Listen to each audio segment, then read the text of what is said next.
In the third column, you will see that the Liberal Democrats are up by a couple of points. That's pretty consistent now. And that while maybe in the end we will discover that maybe the Conservatives don't lose quite so much to Labour, as some people are anticipating, they are at risk of ending up losing more to the Liberal Democrats. Indeed, you will notice if you go and look at the scoreboard of gains and losses in terms of seats, that at the moment the Liberal Democrats and the Labour Party are pretty much sharing the gains between them. So it may well be in the end, it's not so much simply Sir Keir Starmer who might be causing embarrassment to the Labour Party so far as the 1,000 gains is concerned, but it might be also Sir Ed Davey, oh yes, and that tractor that you were showing us a little while ago, Laura.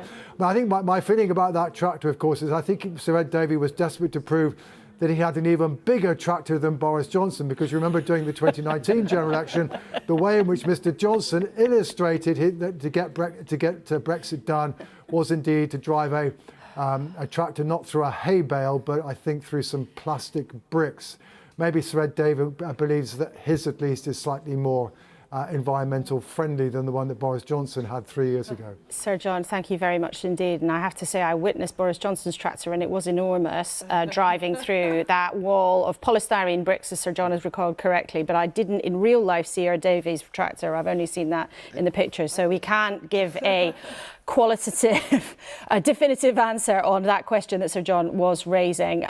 Really interesting. And if we were therefore to sketch out very, very carefully some headlines from what Sir John was saying, he was sort of suggesting that what we're seeing so far is quite a slump for the Conservatives, a step forward from Labour, but not a stride, and the Liberal Democrats also taking some decent steps forward.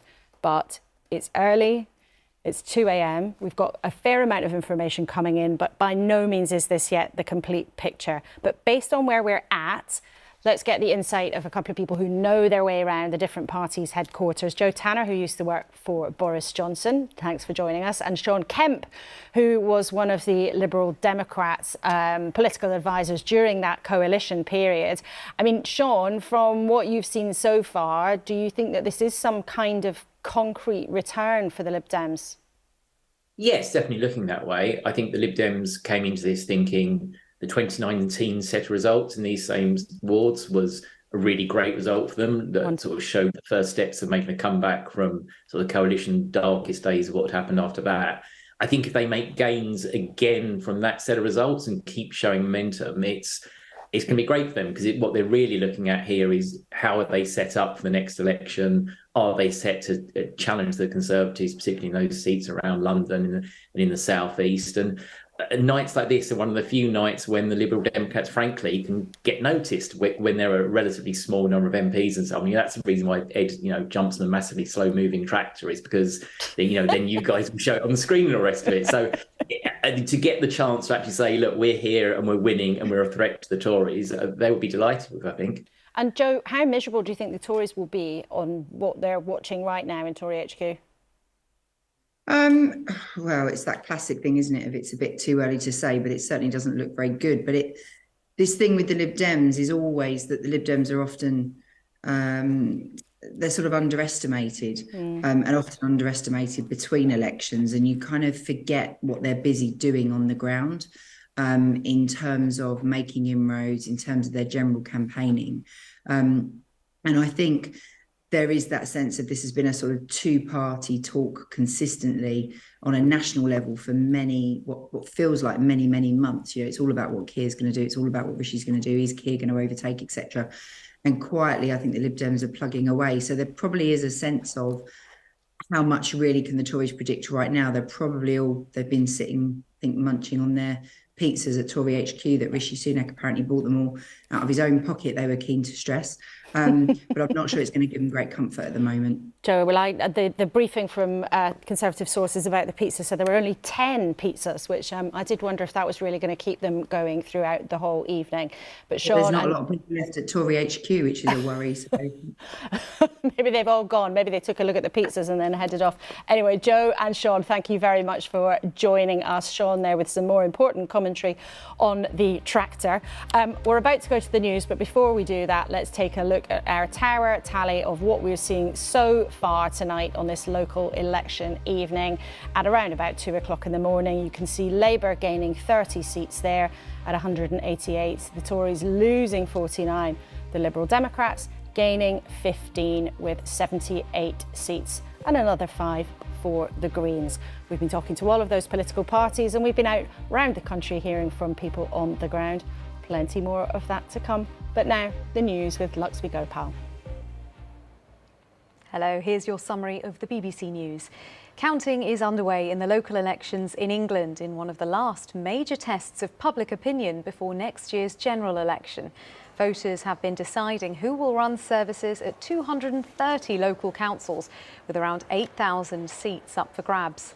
Mayoral elections have also been taking place in Bedford, Leicester, Mansfield and Middlesbrough. Our political correspondent Jonathan Blake has more. Celebration in Stoke-on-Trent. Just one councillor of thousands finding out their fate.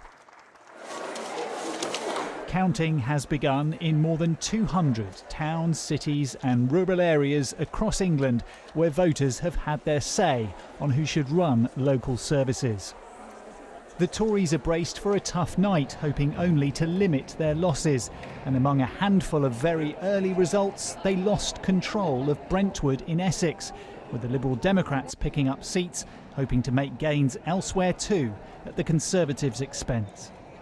Fantastic result for the Liberal Democrats in one of the safest Tory seats in the country. We've gained 3 seats, we're now up to 17 seats, and the council moves into an overall control. And it's a time of change in Brentwood, and we're really delighted. It's fantastic news. Labour have so far made modest progress, but the party needs a strong showing to prove its lead in opinion polls can bring winning results. In a first for elections in England, photo ID was required at polling stations, which left some unable to vote, but it's too soon to say what impact the change has had. Only around a quarter of the councils holding elections are counting votes overnight, so early results won't give anything like the full picture. But in the hours ahead, these local elections will be closely watched as a crucial test of the national political picture. Jonathan Blake, BBC News. And all the local results will be available for you online. To see who won in your local area, you can use our postcode checker, which is available on the BBC News website and on our app. In other news, Ukraine's Air Force has shot down one of its own drones, which it says had lost control above central Kyiv.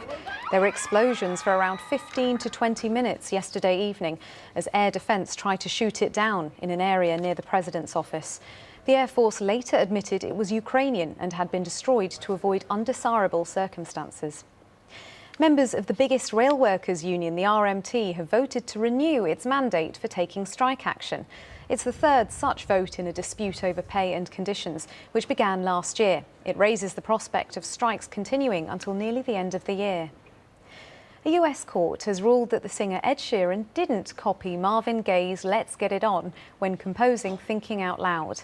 The British musician had denied stealing elements of the song for his 2014 worldwide hit.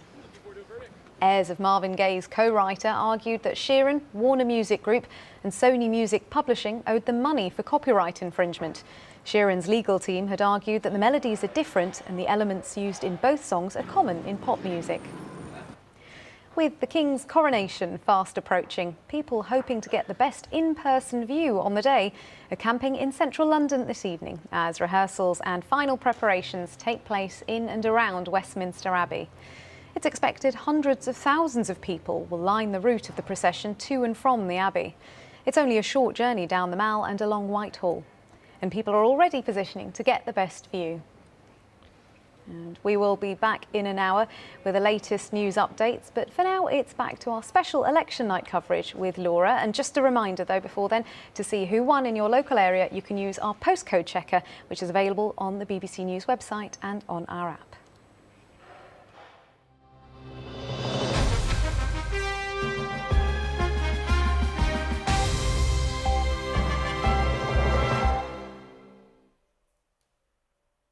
A very warm welcome back to election 2023. It is 7 minutes past 2, if my eyesight serves me correctly, and we are starting to see some results coming in from around the country, giving us an early taste of what these results are going to mean for the political parties. Votes are still being counted. There we can see people hard at work in Ipswich, in Suffolk, and some interesting races there we might talk about a bit later. Bolton, an area that's been very, very closely fought over. We've been hearing from our reporter on the ground. And let's show you the scene also in Leicestershire. Looks like you could hardly hear a pin drop. People standing, watching, wondering and waiting. And let's have a look also at Hull, where we've been talking about in the last few minutes. The Lib Dems have retained control, taking seats, where Labour was hoping to take that council and shove them out of office. But the Liberal Democrats, very happy indeed, we were hearing from our reporter there, to have done well and held on to the council. We can show you what's happening in Stoke. Look, applause there. Happy Labour faces. That looks like that's the announcement of one particular ward, because these are local elections, not general elections, so you don't get the big dramatic declarations. But that looks like a councillor to me who's just won his ward again, getting hugs from his friends and family, pats on the back. And we'll go back to Stoke a bit later in the night and see what's going on, because that is one of those parts of the country, Staffordshire, high Brexit vote, very closely fought, where Labour really want to be showing evidence of progress. I want you to remind you of a couple of important things as we're watching together, things coming through the night. These seats, the last time they came up, were fought in 2019, in May 2019. So Theresa May, Jeremy Corbyn, Vince Cable were in charge. Completely different political world. That's our baseline for these seats. The other thing to say is there aren't elections happening in every part of the UK. No elections in Scotland, no local elections in some parts of England, none in London, for example, none in Wales. There are, though, some elections in Northern Ireland, but not for a couple of weeks' time. Public service announcements out of the way, so we all know what we're dealing with. Chris, really interesting, just before 2 o'clock we heard from Sir John. We sort of can say at about 2 a.m. so far it's looking like grim night for the Tories. Bit of progress for Labour, but a step forward, not a giant stride. But the Lib Dems making a decisive step. Maybe not a huge stride, but that's kind of where we're looking at. Yes, and so something of a pincer movement as far as the Conservatives are concerned, in terms of Labour gains at their expense in some places and Lib Dem gains elsewhere. Just to pick on your reflections there and those pictures from Stoke, I hear from a Labour MP that they think that they could flip Stoke. That is looking probable. They say such a key battleground, Stoke, isn't it, as we've been reflecting over the last couple of hours. A couple of other things that have popped onto my phone in the last few minutes, Laura. The Conservative leader of Thurrock, this is in Essex, has lost their seat to Labour. Big Lib Dem gains in Windsor and Maidenhead in Berkshire, as we've been reflecting. Control there looks like it might be on a knife edge. And we were talking, 10-15 minutes ago about Tamworth in the Midlands. 7 gains for the Labour Party there, pushing it from Conservative control to no overall control. Labour pointing out it has been run by the Conservatives since 2004. So they point there to something that they suggest amounts to being significant, even though it's not somewhere where they have taken control. It's flipping into significant no overall control. signs. And I think we've heard already, I think in the studio tonight, haven't we, that Labour will be very careful to be pointing out that geographical progress, not just the overall tallies of where they take control. And we might actually see tonight, in the way these elections are happening, not that many councils change hands. Yes. Maybe more tomorrow when there's lots more results.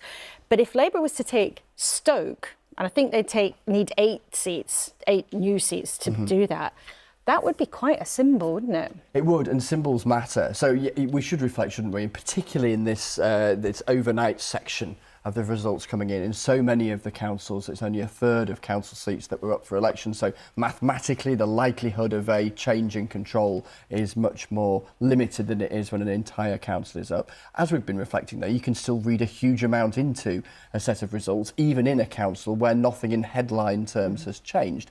But the party leaders, yes, of course, they're looking at what we get to tomorrow when there's that projected national share of the vote, but they're also looking for symbolic places that point to change, not least places that they can leap on a train to tomorrow or during the day on Friday in order to point to a triumph. Well, I was going to say, how many times do you think that you've been to a political visit in Stoke? And if you add it to how many times I've been to a political visit to Stoke, we'd probably be in triple figures. And people in the high street say, oh, not you again. But why in particular that part of the country? You know, we think of Staffordshire.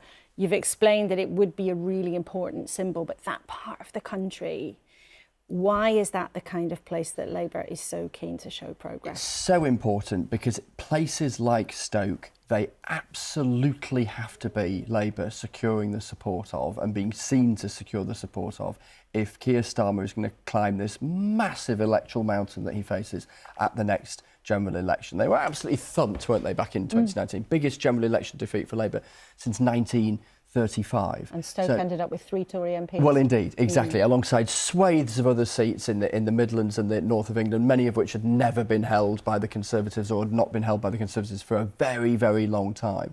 So Labour have to be winning back places like that or winning wards back in places like that to give the party a sense that they might be able to climb that mountain at the next general election. Because on the one hand, they've had these massive opinion poll leads recently.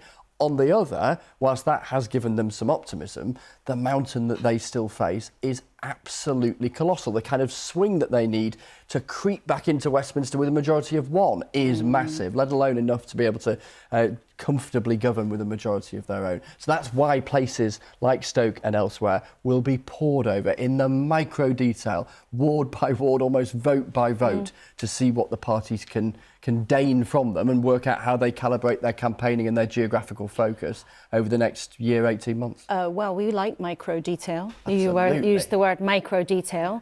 I know someone who's got good at providing micro detail. Rita, tell us. Let me take you through some micro detail in a couple of the councils where they are still counting. I'm going to take you to Lincoln. There it is flashing over there in the east. As you can see, there are still 5 seats to declare, Labour on 15, Conservatives on 9. Now, this is a Labour council. It's been Labour since 2011, but the Conservatives took the parliamentary seat here at the last general election. So it's one of those areas where Labour really wants to see an advance in its support. But look at this. It's lost 2 seats and the beneficiaries are the Liberal Democrats. They've picked them up. And this is the change in the share of the vote on 4 years ago. As you can see, Labour up a little bit, but the Lib Dems, again, are the main beneficiaries of the drop in support for the Conservatives and for the Greens. So we'll be watching that council as it tallies up more. I'm going to take you now to Dudley in the West Midlands. You can see it just highlighted there. Still counting here in Dudley as well, still 16 seats to declare. Now, this is a flip-floppy sort of council. It's been Conservative since 2021 and it was hung before then. Conservatives now on 35 and Labour on 20. But as always, it's the change in the share of the vote that's interesting, just a sort of 1 seat swap there. But look at this, Labour up by 15%. In Dudley, Conservatives up by 5% as well, and the Independents down by 24%. So it feels like a real collapse in the independent vote here in Dudley. And at the moment, it's Labour who are the main beneficiaries. So we'll watch that too. Much more to come, Laura. Rita, thank you very much indeed for taking us under the bonnet in those 2 different races. Let's get out on the ground. Let's talk again to Nisha Chopra in northwest Leicestershire. Now, we were talking a while ago about, you know, Conservative nerves in that part of the country, the controversy around the local MP, Andrew Bridgen, who's not a Conservative MP anymore. But it sounds like it might not just be the Conservative majority at risk. It sounds there is a whisper that Labour might even win overall. What are you hearing? Yeah, it's quite extraordinary, actually. I mean, there's more counts going on, so I hope you can still hear me. But yeah, I mean, Labour have just won 3 seats now here from the Tories in areas that you wouldn't expect them to actually win seats from the Tories. In Ashby, it's an affluent middle-class area. You would have thought they'd still support the Tories. I mean, and some of the margins are quite good in these wards. You know, in one ward, Labour won with 337 votes compared to the Conservative candidate on 221. kind of in local elections, that's quite a decent margin. Interestingly, though, when you looked out on the social media, on the leaflets, the Labour parliamentary candidate, Amanda Hack, was endorsing all the Labour candidates on social media when she was out canvassing, and that seems to have done the trick, because those are the people that have gained from the Tories, whereas that wasn't the case for the Tory candidates. They couldn't be endorsed by Andrew Bridgen because he's been expelled from the party. So perhaps the Andrew Bridgen effect is having an effect, and we may see that potentially Labour, have minority control here. OK, Nisha, well, keep us posted with what's going on. We can hear applause in the background as another ward is announced, but keep us posted, as that really would be a fascinating result if Labour managed to take it. And also there are in the background all those really interesting issues around the local MP having been booted out of the Conservative Party, and Nisha explaining why that had an impact in terms of the local conversation. Let's go a bit south and a bit east to Andrew Sinclair. I hope I got that geography right. Andrew's in Ipswich in Suffolk for us. Now, there's lots of interesting things happening in Suffolk, all kinds of different races. But can we start first of all on what could be a moment of history, that mid-Suffolk race where the Green wants to be the first majority council for them? What does that race look like, do you reckon? Yeah, this is the result we'll get tomorrow afternoon when they count the result in mid-Suffolk. But yes, it's next door to us here in Ipswich.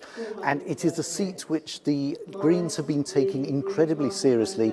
They were already the main opposition on the local council. At the moment, when the Liberal Democrats vote with them as well, the Conservatives have to rely on the chairman's casting vote to get their business done on Mid-Suffolk Council. So the Greens believe they can take that council tomorrow, and they believe they might be able to take it and to become the first fully run Green council with a full overall majority in the country. So that's one we'll be watching very closely tomorrow afternoon. And in terms, Andrew, of the other races in your area, I mean, we can see we've got very few numbers so far from the councils, but the Tories are down 12, Labour up 3, the Lib Dems up 5. What will you be particularly keeping a weather eye on in the next couple of hours there? Well, here in Ipswich, this is the one little bit of red in what is otherwise a very blue county of Suffolk. The news from Ipswich is that once again Labour are going to hold on to this council. They seem to have been holding on to all their seats tonight, and they've just made another gain. So they will be very pleased with what's happening here, not least because this is a marginal Conservative seat currently held by 2 Conservative MPs, and Labour will say that the fact that they've picked up another seat here tonight shows that they're moving in the right direction. What's interesting, though, is it's a very mixed picture in other parts of East Anglia at the moment. That Labour lost a seat in Harlow, and the Conservatives have held on to Harlow Council tonight. Labour also lost a seat in Basildon, which has in the past been a Labour-run council. As Chris was saying a short while ago, we believe the Conservative leader of Thurrock Council could be in trouble. We're also hearing that the Conservatives could be in big trouble in Braintree Council tonight. Now, Braintree is interesting for a couple of reasons. One, because it is the seat of James Cleverly, the Foreign Secretary, and Priti Patel, the former Home Secretary. Also, very interestingly, it's the place where the Wethersfield Military Air Base is, the place which is about to take a lot of asylum seekers. And I'm told that Wethersfield has been playing very big on the doorsteps in Braintree. Andrew, thanks so much. Keep us posted with what's going on at that count, because a lot of different and really fascinating sort of patchwork of races in that part of the country. I just want to show you what's happened in Ipswich, where Labour has held the council. That's where we were speaking to Andrew from. And actually, they've gained 1 seat, Tories down 1. Let's have a look at the vote share. 45% for the Labour Party, 35% for the Conservatives. But here's an interesting thing. Let's look at the change in the vote since 2019.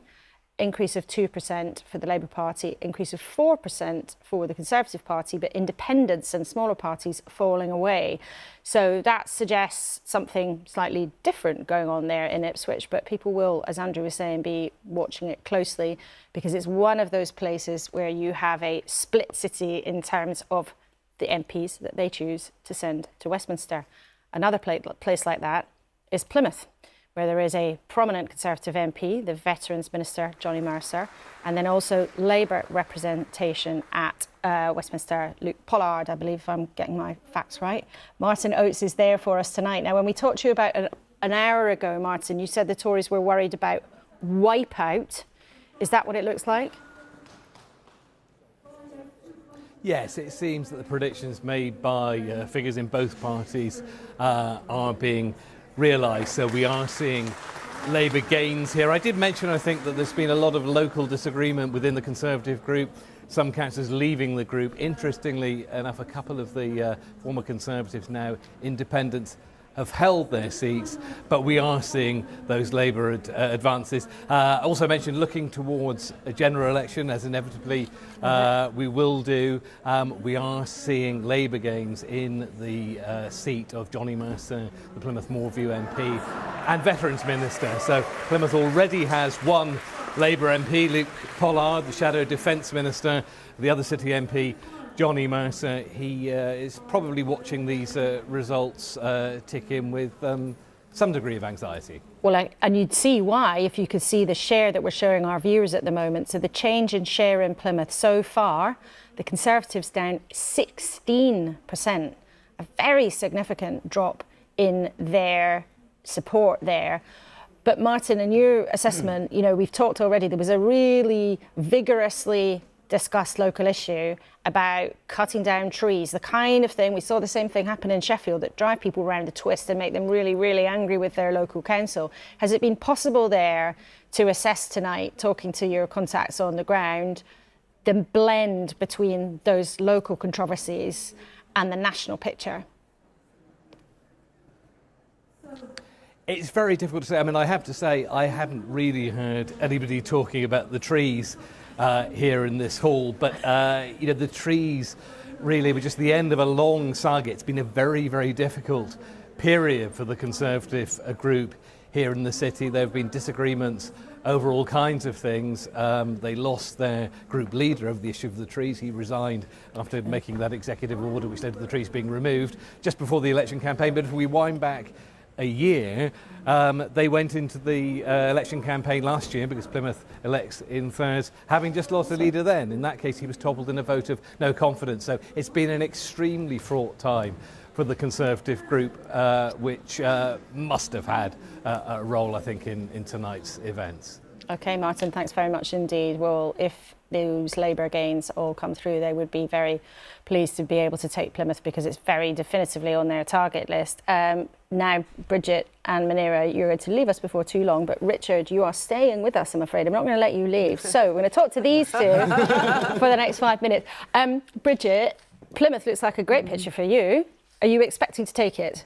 It's looking good, and we've made significant gains and are making significant gains there. And I think why that matters is, of course, we want to secure control locally, but actually it's what that takes us to where it comes to the general election. And as you heard, we've got a really key target parliamentary constituency there for the general election. That's the kind of place that I was really hoping we'd make progress this evening. And judging by Plymouth, that's exactly what's happening. But what we were hearing earlier, though, from John Curtis was actually suggesting that the overall picture for Labour is, you know, decent, but not where it would need to be if you are to climb that Himalayan mountain to have a bigger swing than Tony Blair got into number 10 in 1997. We know we've still got a big challenge ahead of us, and we're not complacent about that for 1 second. I think obviously we're going to see a lot of results running into tomorrow as well. There's a lot to come, particularly again in those areas, those parts of the country where we need to make progress for the general election. So we've still got to keep an eye out for those. But I think if you look at the progress we're making right across the country, whether that's in Plymouth or whether it's in Hartlepool, we came very, very close in Hartlepool to taking control there, which I don't think any of us really expected. And to be 2 votes short of taking control because of one ward, a very safe Conservative ward, I think does show the progress that we've been making since 2019. There's a long way to go, but I think we're seeing some really strong and encouraging signs this evening that Keir Starmer has turned around the Labour Party. We're looking outwards to the country. We're focusing on the issues that do really matter to voters, particularly on the cost of living, on the NHS and on crime. And I think we're starting to see that come through in the results, that people recognise we understand the challenges they face, and in contrast with the Conservatives, we recognise that we've got a plan to tackle it. Some people did feel that you ran quite a nasty campaign in some ways, though. I think it's perfectly legitimate that we should point out exactly what this government is responsible for after 13 years. And the reality after 13 years is that people right across the country are worse off. They feel less safe than they did. We've got fewer police on our streets and we face record waits where it comes to the NHS. I think it's right and proper that we make that clear and we make clear exactly who is responsible for that. That's 13 years now of Conservative failure. Anira, you're going to leave us in a few minutes. What's your parting shot? Well, it's looking like a fantastic night for the Lib Dems. As Chris was saying, it looks like Windsor and Maidenhead, Theresa May's backyard, is on a knife edge because we've made big gains there. We've made gains against Labour in the north east of England, in Hull, in Sunderland, in Newcastle. I believe so. And we've become the I believe the official opposition in Sunderland now. That's correct. So you didn't make any gains from us, but the point is, we're making gains across the country, north and south, and this is really key for us going forward towards the general election in some of our target seats, whether that's places like Stockport, Surrey, Hertfordshire, and some of those places will be counting tomorrow. But we're feeling very upbeat and positive. One of the things I want to ask both of you about, though, before you leave, is that we know this time there has been some evidence in different parts of the country of one of your parties or the other, just sort of holding back a bit. Now, when that happens, we've heard about it sort of happening in Bracknell. We know that some of your MPs would like you to do it on a more formal basis. If your parties are informally sort of cooperating, sometimes letting people go forward, I mean, has that been a strategy this time? Absolutely not. I mean, certainly not at a national level. There's no arrangement like that. We are a party that we target our resources in the areas where we know we can win. We've got a record number of candidates standing in these local elections, so there is no pact there. There's no formal pact, but do you acknowledge it has in some parts of the country been happening on the ground a little bit in this campaign? Local parties make their own decisions about where they target their resources, but I'm delighted that as I say, we've put up a record number of candidates this time. Bridget, some of your colleagues would like to see actually something formal. No, what you tend to see happening is where Labour is doing better nationally, that does actually tend to benefit the Liberal Democrats in constituencies where Labour isn't competitive. So I think in seats where it spills over into the general election, where you've got Lib Dem Conservative marginals, a more competitive, a stronger Labour Party does tend to aid the Liberal Democrats in their fights against the Conservatives. And we're in a much stronger position than we were in 2019, that's for sure. Well, they're doing you a favour, according to Bridget. I think what Bridget's alluding to is the fact that we have a savvy electorate that understands tactical voting in a terrible voting system where often people are also voting against a party that they don't want to come in as much as they are voting for the party that wants to come in. And that's and key to if we want to see the Tories out of government next year, then frankly the Liberal Democrats will need to be picking up seats right across the country, as well as the Labour Party. OK, Munira Wilson and Bridget Phillipson. For the Lib Dems and Labour, thank you very much indeed for being with us. Richard, as I said, you are kindly staying with us. I'm not holding you against your will, but the two of you, thank you very much indeed for being with us. As Munira was saying, we have a savvy electorate. We know we have a savvy electorate, certainly a savvy electorate watching us at this time of the morning. And for you savvy people watching out there, Rita can give us some more delving into the detail. Rita. Yes, Laura, thank you. Let's start with a look at where we are now. And these numbers are changing all the time. And as you can see, the Conservatives have lost 64 councillors. Labour has gained 40 councillors and the Liberal Democrats have gained 17. Now, I want to show you a graph which is the projected national share. Now, remember, this is where we extrapolate how the whole country would have voted if everyone were voting in these elections. Remember, London isn't voting, Birmingham isn't voting. But if the whole country were voting, how would it look based on the results that we have so far? And we've got those results from the key wards, which is where we measure how the support for each of the main parties changes over time. And we've got over a third of those in. So this is what the results are suggesting at the moment. This could change, but at the moment, this is suggesting that the Labour Party has actually not put on any support from 2022, from last year. It is actually just flatlining. The Conservatives have lost 5 percentage points on where they were 12 months ago.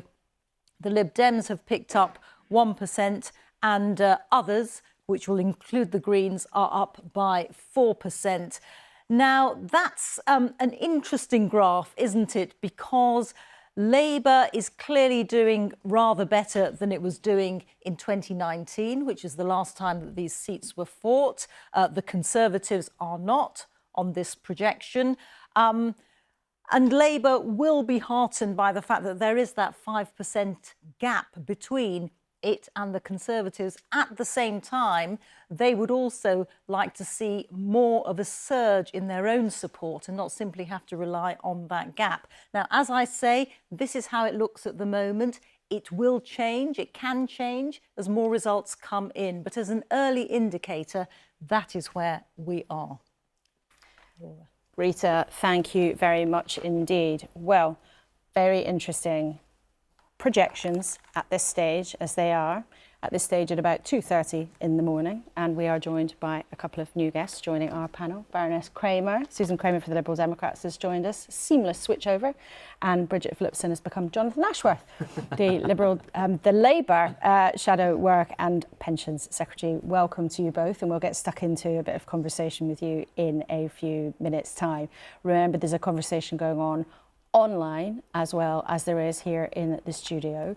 If you are the kind of person who likes to do things on your phone while you're watching the telly, this is where you can do it. The BBC's live page, where all the information from the council's counting tonight in England is streaming in. Lots of tips and intelligence from our teams on the ground there. You can find it there on the BBC News app or bbc.co.uk/news. Now, as we were just hearing from Rita, if things carry on this current trend, then the Conservatives might end up with a share from John Curtis's giant calculator of about 25%. And Chris, that would be worse than when Boris Johnson was in office this time last year, already in a lot of trouble, already with a very unhappy party.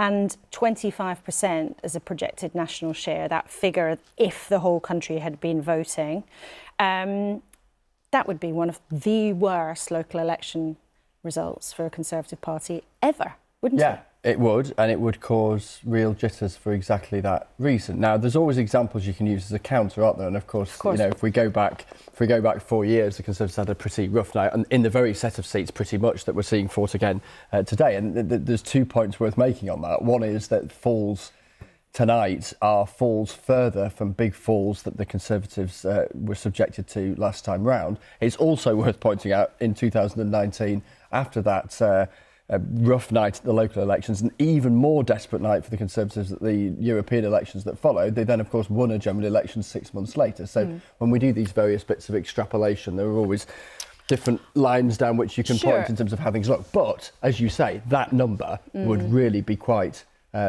something, and would prompt real nerves and jitters, I think, after a period where they've managed to, at Westminster, settle things down internally after all of the fireworks and turbulence that we all witnessed last year. But do you think it was actually sort of knock Rishi Sunak off course? I mean, it's been interesting in the last couple of weeks. You've sort of wondered if he's been trying to pretend that these elections weren't even happening. You know, there was the odd picture of him looking at a pothole, but today, and I'm sure we'll see this weekend through the coronation, he'll be very eager to be seen with world leaders and doing all sorts of official things. And we didn't see any pictures of him on the campaign trail today. He was busy instead of Downing Street.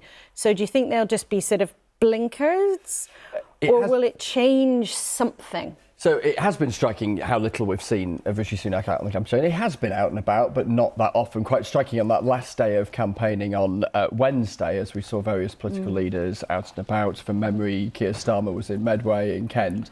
Rishi Sunak was in Amersham in Buckinghamshire, where there aren't any elections. And then here he is today, and then he's been choosing doing to have the cameras, you know, the grip and grins and all the rest of it. Now, we should say, shouldn't we, that any Prime Minister at a point like this weekend would make the most of the diplomatic opportunity to see leaders coming and going and do that sort of world stage thing that only a Prime Minister can do. But yeah, it has been striking that he hasn't been particularly been particularly visible. It's kind of been driven by party HQs, been getting on with the sort of business of being Prime Minister. I think what's interesting psychologically, though, Laura, within the Conservative Party, is such was the turbulence of last year, so volcanic were the rows, the party conference in particular, this sort of public civil war playing out to the country, that when I speak to Conservative MPs from the most senior to more junior, they've worn themselves out with internal conflict. And I think there's a sense, really, that however bad things turn out to be, they have hitched their wagon to Rishi Sunak between here and the general election. But when MPs return to Westminster next week, particularly in those areas where, in local authority terms, their party has done poorly, of course they're going to be thinking, my goodness, this isn't just opinion polls, this is key votes in key areas, and will that mean come the general election I'll be done for? And that shifts their mentality, their outlook, and how that then manifests itself it will then be fascinating. You surely would never suggest that an MP might think about their own welfare when they look at how results stack up across the country. To do, isn't it? Well, let's talk to one of those Conservative politicians around the country who has lost his seat, and there are big consequences for them too in Worcester. Let's just take a look at the numbers first before we talk to the former leader there. Now, Worcester Council was already not being controlled by anybody, but let's look at the numbers. Labour now has 13 seats. The Greens have 10 seats. The Conservatives in third place with 8. What's the change? Look at this. Greens take 4. Labour only take 1, even though they were hoping to look competitive there. The Conservatives have lost 7 seats.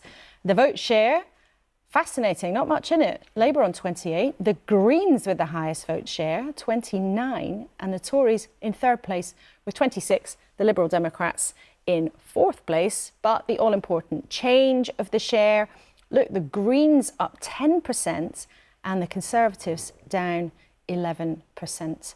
Now, let's speak then to Chris Mitchell, who was the leader of Worcester Council there. Mr Mitchell, thank you very much indeed for joining us. Now, the Tories didn't win a single seat. You've lost your seat to the Greens. What do you think led to that result? A number of reasons, I guess. The political backdrop of Westminster undoubtedly is a key factor, which is we heard on the doorstep. But also, I think it goes down to the way that the opposition ganged up is the wrong word. There was a clear strategy of if you want the Tories out, then you need to vote for, in my ward it was the Greens, because the Labour and Liberal Democrats literally didn't campaign, and it was similar in other wards. So yeah, a key factor though was I think some residents showed unhappiness with recent performance in Westminster. And which particular aspects of that? You know, is it frustration at all the turmoil, all the Conservative drama, or were you picking up a sense of anger about the fact that things are hard for a lot of people right now? You know, was it the political soap opera or the practicalities of life right now? In truth, residents aren't normally that specific on the doorstep, or rarely anyway.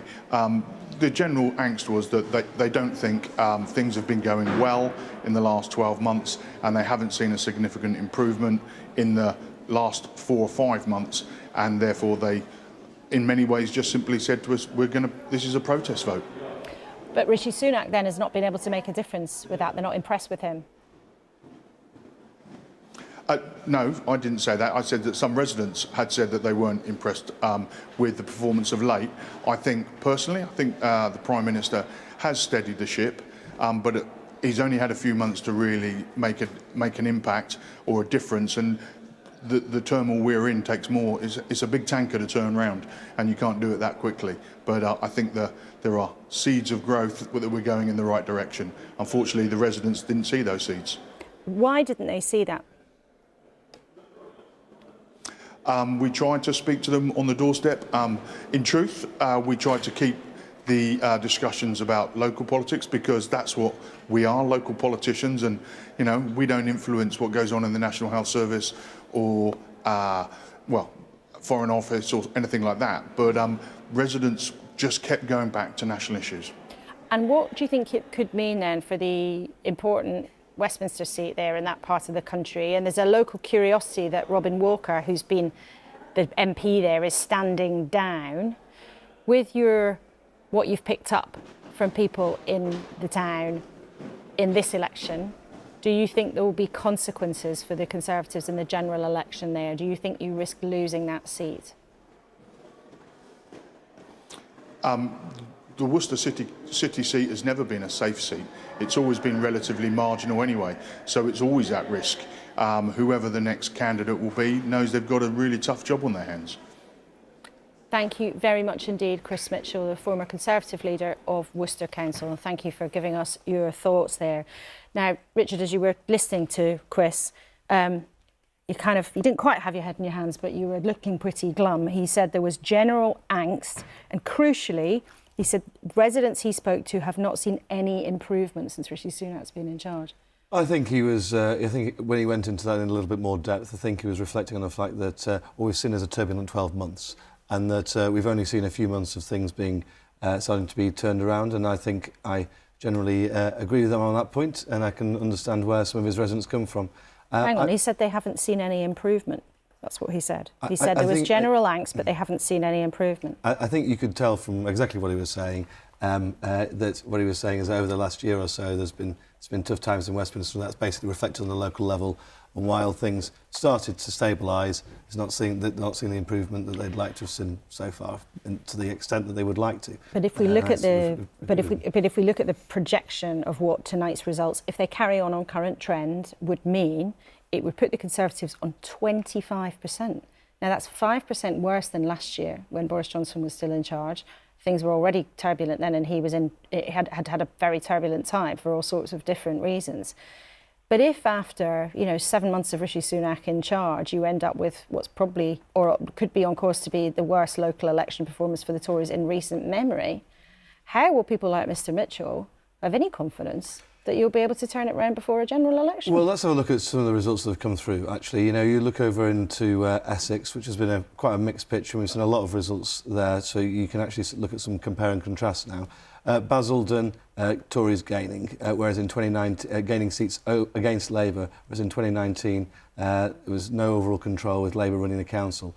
Harlow, another absolutely crucial seat if Labour were to form a government. Tories gaining seats. But there. I'm asking you about the overall picture that our viewers can see and that John Curtis is identified as developing. So the question is, if you end up with 25% of the share of the vote, if the whole country were voting, that would be one of the worst local election performances for the Conservatives in recent memory, 7 months after Rishi Sunak came in as the person to turn it round. And if you're on 25%, how can you look people in the eye and say, yeah, I know it's been tough, but we are turning it round when you're on 25%? Well, you need to look at the areas, and this is what Bridget was saying just before when she was on the panel with me, saying look to the areas and look to the areas where Labour are targeting and need to gain. And that's exactly what I'm trying to do now and point to some of those councils. I've just been. Well, you're trying to avoid my question about what 25% would mean if that was your share of the vote. But if you don't look at the individual areas, then it's sort of meaningless, isn't it? If you don't look at Basildon, if you don't look at what's happening in Peterborough as well, where I've just seen that one of my Conservatives have gained a council seat there off Labour. Those are marginal seats which need to be won by Labour in a general election scenario. I mean, but they need to be held by your party.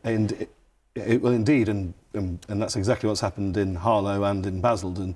If the Greens' vote share notionally goes up several percent, then what impact does that have on a general election? Well, we shall have to see. But I don't think we're going to see the sort of national vote share or swings like we've just seen in Worcester in the general election scenario. But Minister, if you end up with 25% as a share of the vote, if you have lost 1,000 councillors, which you are on course to lose, how can you look Chris Mitchell, who's just lost his seat in Worcester, how can you look him in the eye and say, oh, you know what, we got this, Rishi Sunak really is the man to turn it round, when the performance is worse than it was under Boris Johnson? Well, this is going to be council by council, right? Some areas are doing better than others. But this some is areas the are not overall doing picture. As well. But you're cherry picking. Well, I'm trying to look at the seats which you need to win a general election. The fact that in Worcester the numbers aren't as good as in other areas, you're absolutely right. That would be cherry picking. But the truth is that the seats that we need to win in a general election right across the country, you're just not seeing those Labour gains that they would need to do in order to form a government at the next general election at this stage. Just picking up on that, Richard, just Labour sources claiming on the basis of the results that they've seen so far that they reckon they could have won the constituencies of Hartlepool, Stevenage, Dudley South, Ipswich, West Bromwich East, Great Grimsby and Aldershot. Aldershot's been held by the Conservatives for years and years. Obviously, we await results properly trickling through. What could this mean if we see these results continuing in the way that they appear to be at the moment? What would this mean for the government's direction, for the Conservatives' direction? Do you change tack at all, or you just carry on regardless? I think you're seeing different results in different parts of the country. I think that obviously people have had a tough time with, and I've said that at the start of the programme, with living costs, energy bills. The government's had to put a huge package in there, but people are still feeling it. I feel it when I do my weekly shop as much as, and other people will feel it even more, actually, particularly if they're on tight budgets. So that people are feeling it right across the country. But what I would say is that you're going to have to look in different areas, and if Labour are going to win the next election, they're going to have to take some of those towns in Essex. They're going to have to take seats like Peterborough as well. And if you look at North East Lincolnshire, Conservatives held that council.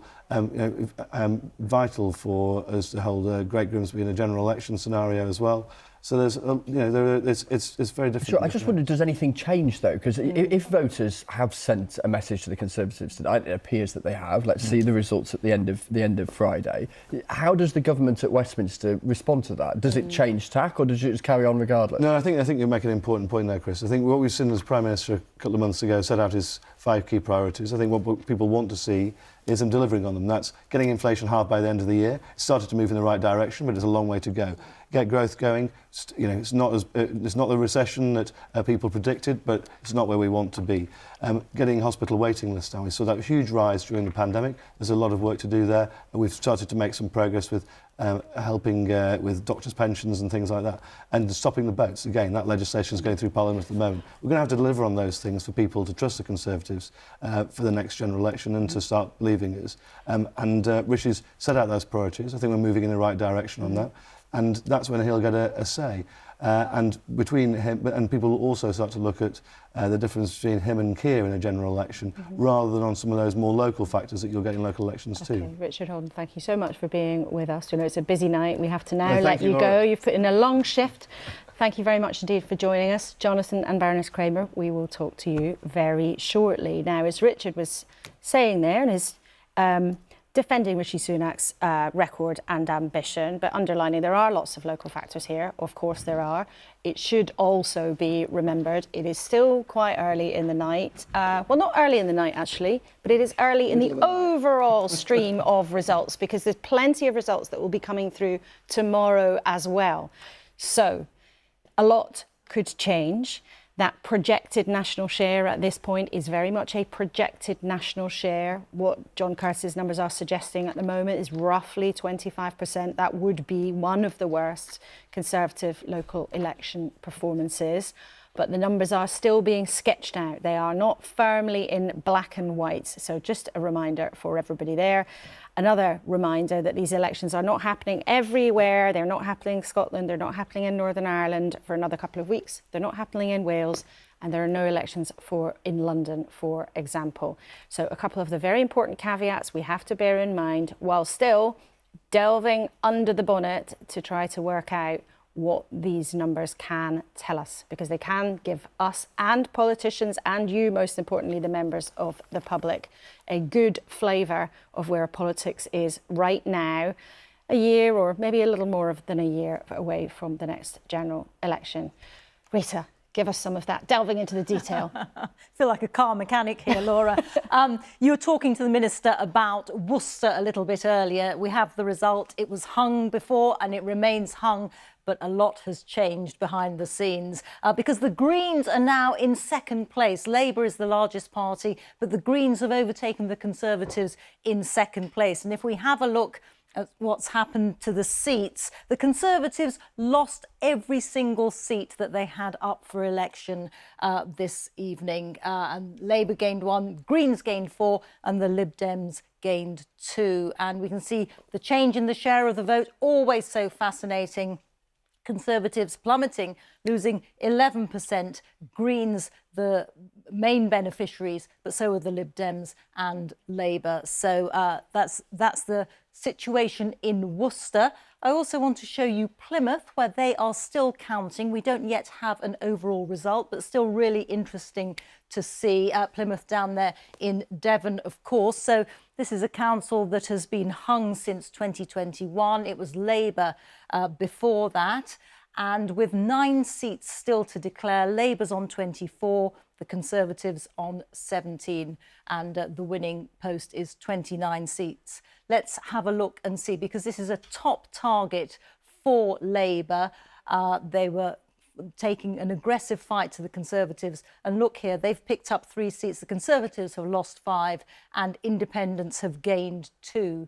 Let's see if we can look at the change in the share. Conservatives again down 12 percentage points, and it's Labour and the Greens who have benefited. So although we don't yet know the result here, it is looking bright for Labour. We will, of course, bring it to you as soon as we have it. Laura. Rita, thank you very much indeed. And it's just a reminder there that it's those changes that don't necessarily result in a change of council, but those changes still tell us a lot. All these individual jigsaw pieces emerging to build the picture. Let's look at the pieces totted up so far. Look at our big tally of the results so far. We have Labour there gaining 44 seats at 289. The Conservatives losing 67. The Liberal Democrats gaining 18. Oh, and they've just hit the century. There we are.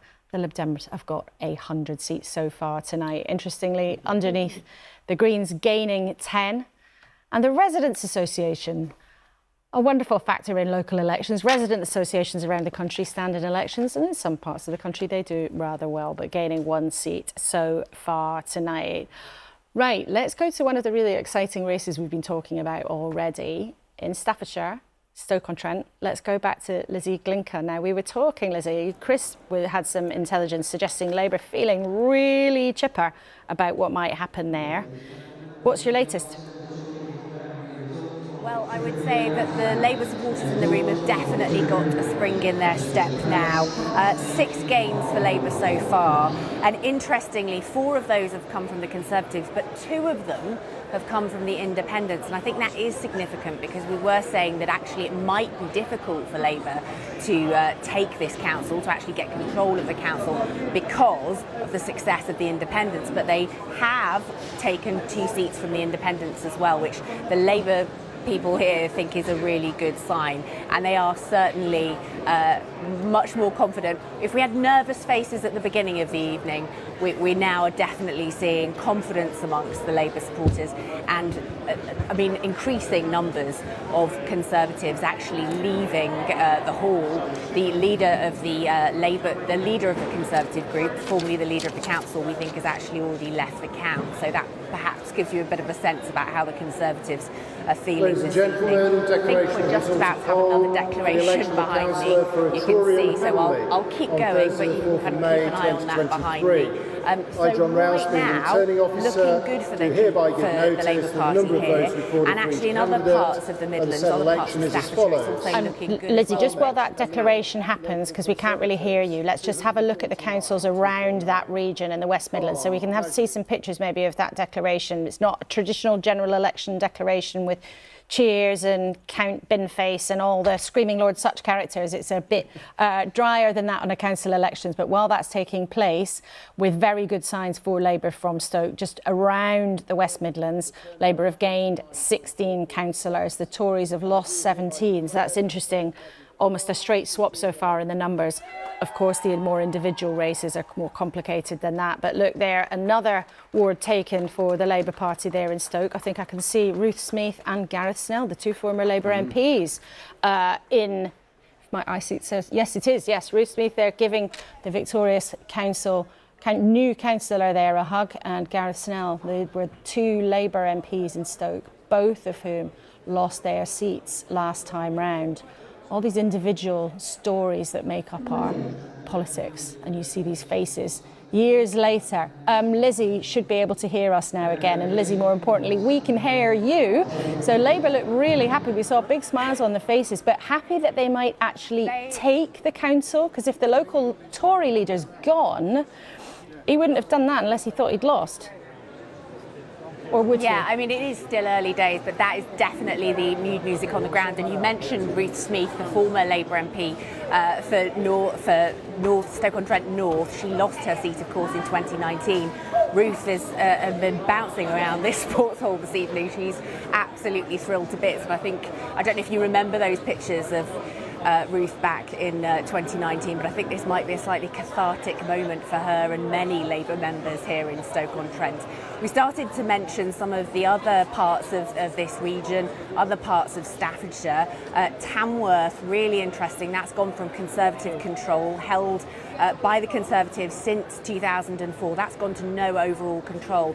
And that's an interesting one because, you know, of course, that is the parliamentary seat of Chris Pincher, another former Conservative MP. He lost the party, he lost the whip, lost his job as Deputy Chief Whip last year following a scandal at a London members club. And of course that precipitated the fall of the Prime Minister, Boris Johnson. So that potentially a bit has had an impact in Tamworth because that actually caused a split within the local Conservative Party in Tamworth. About 6 local Conservative councillors split away from the party. So interesting seeing that having an impact. And again, in Worcester and other parts of the region, we are seeing Labour making gains, if not taking councils, then making gains. And that's something that certainly the people here are feeling is very positive. OK, Lizzie, thank you so much. Do keep us posted because that's a really, really interesting and exciting race happening there in Stoke. And we've been hearing from Chris about why that kind of part of the country matters so much, not just, of course, importantly, to the people who live in that part of the world. But let's just, for a quick moment, ponder what we've seen so far might mean for the way that politics sort of evolves. We can talk to Seb Payne, very well connected in Conservative circles, now the director of Onward, a centre-right think tank, who I think had Rishi Sunak at their bash last night in Westminster, and Chris Lloyd, who's the chief feature writer for the Northern Echo. And the Northern Echo is these days a paper that the Conservative Party cares about a lot because they really see parts of the north of England as territory they want to keep hold of, much of which they took control of for the first time in 2019. I suppose question to both of you really is, are you surprised by what you're seeing so far and what might it change? Chris? I am not surprised what I am seeing so far.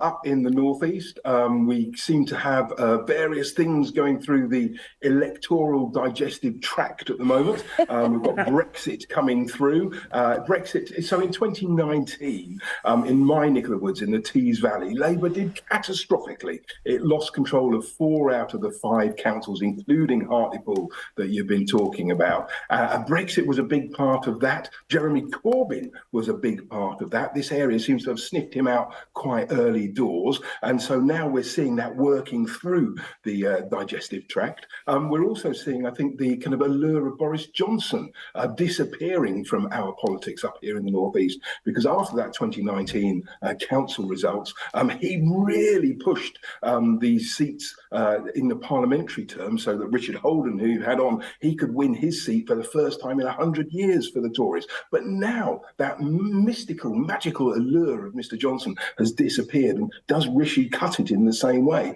And now we're also getting a referendum up here, I think, on levelling up as well. And so there are going to be some really interesting results, particularly tomorrow from my area.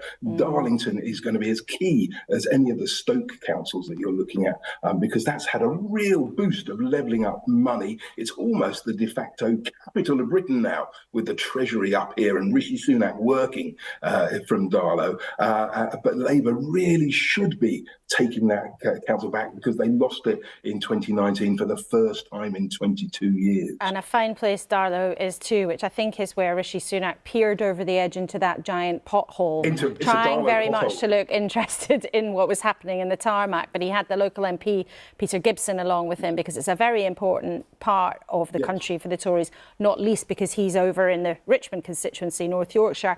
very different demographic, but certainly not a million miles away. But Seb Payne, I think the question will be, will Rishi Sunak shift anything as a result of these outcomes, if indeed the shares are going to be hovering around the 25% stage? Well, as you've just been hearing, Laura, there's an awful lot of expectations management that have been going on, not just tonight and this morning, but for weeks and months about these elections. And I just think the most interesting thing is how things are being sliced and diced between Labour and the Liberal Democrats here, that at this early stage in the results, it's not clear there's like big momentum, particularly behind Labour at the moment. And that's something that I think many Conservatives will try and seize on. But I think that element we've just heard there about the importance of levelling up, I think one thing that we think onward is that levelling up is absolutely key to the next general election, but also key in this kind of post-Brexit realignment we've seen, because after 2016 referendum, you've seen the kind of traditional voting tribes moving different directions in the country. And for example, the Conservatives holding on to Dudley, I think that's an example of this kind of realignment still happening. Now, obviously, you can't get away from the national picture, and that turbulence on the national scene is still going to overwhelm some of those different trends that have been moving around there. But I think so far, it does sort of strike that realignment is still holding. And I think the strategy of just trying to keep on delivering, trying to get things done, but trying to also look for that grander message, that's going to have to be the key focus at the moment. Because as Chris was just saying, the last time you had to look at some of these elections and you were looking where things were with Boris Johnson last year, there was that big optimistic national drive. We're in a different era now. The economy's in a different era. There still needs to be a bit more of that vision behind this to say to people, look, yes, maybe the Sunak government is doing well on trying to fix potholes and trying to get things better on a national stage, but you've still got to give people a nice big jolt of enthusiasm. And I think that's where a lot of the pressure will come after these results. Thank you very much indeed, Seb and Chris, a Gateshead boy and a Northern Echo writer. Great to hear from you both on the programme. Be interesting to hear in Conservative circles whether that push to give people something more that Seb Payne was suggesting there does become part of the conversation in the coming days. In a couple of minutes, we will hear from Susan Kramer for the Lib Dems and Jonathan Ashworth, both waiting patiently here at the mega desk in the election. Our tally, just before we take you to the news so far, Labour gaining seats there on 45. They've bust the 300 mark now on 314. The Conservatives losing 69. The Liberal Democrats on 100, gaining 18. Lots more to come here on election 2023. But let's take you to check in with the news with Luxby. Laura, thank you. Here's your BBC News summary. Counting is underway in the local elections in England in one of the last major tests of public opinion before next year's general election. Voters have been deciding who will run services at 230 local councils, with around 8,000 seats up for grabs. Mayoral elections have also been taking place in Bedford, Leicester, Mansfield and Middlesbrough. Our political correspondent Jonathan Blake has more. Celebration in Stoke-on-Trent. Just one councillor of thousands finding out their fate. Counting has begun in more than 200 towns, cities and rural areas across England where voters have had their say on who should run local services. The Tories are braced for a tough night, hoping only to limit their losses. And among a handful of very early results, they lost control of Brentwood in Essex, with the Liberal Democrats picking up seats, hoping to make gains elsewhere too, at the Conservatives' expense. Fantastic result for the Liberal Democrats in one of the safest Tory seats in the country. We've gained 3 seats. We're now up to 17 seats, and the council moves into an overall control. And it's a time of change in Brentwood, and we're really delighted. It's fantastic news. Labour are looking for a strong showing to prove their lead in the opinion polls can bring winning results. Tamworth in the West Midlands among the places Labour has so far made gains, also taking council seats from the Tories. In a first for elections in England, photo ID was required at polling stations, which left some unable to vote, but it's too soon to say what impact the change has had. Only around a quarter of the councils holding elections are counting votes overnight, so early results won't give anything like the full picture. But in the hours ahead, these local elections will be closely watched as a crucial test of the national political picture. Jonathan Blake, BBC News. And of course, all the local results will be available online. To see who won in your local area, you can use our postcode checker, which is available on the BBC News website and on our app. In other news, Ukraine's Air Force has shot down one of its own drones, which it says had lost control above central Kyiv.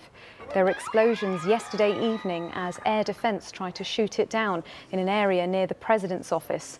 The Air Force later admitted it was Ukrainian and was destroyed to avoid undesirable circumstances. Members of the biggest rail workers' union, the RMT, have voted to renew its mandate for taking strike action. It's the third such vote in a dispute over pay and conditions, which began last year. It raises the prospect of strikes continuing until nearly the end of this year.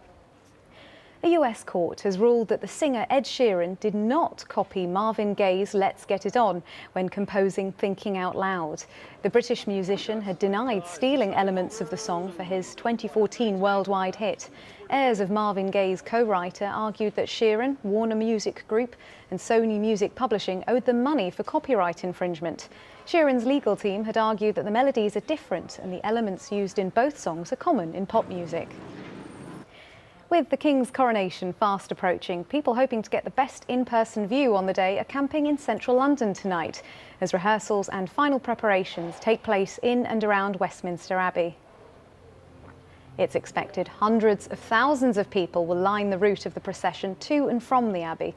It's only a short journey down the Mall and along Whitehall, and people are already positioning to get the best view. Well, we'll be back in an hour with the latest news updates, but for now it's back to our special election night coverage with Laura. And just a reminder, to see who won in your local area, you can use our postcode checker, which is available on the BBC News website and on the app.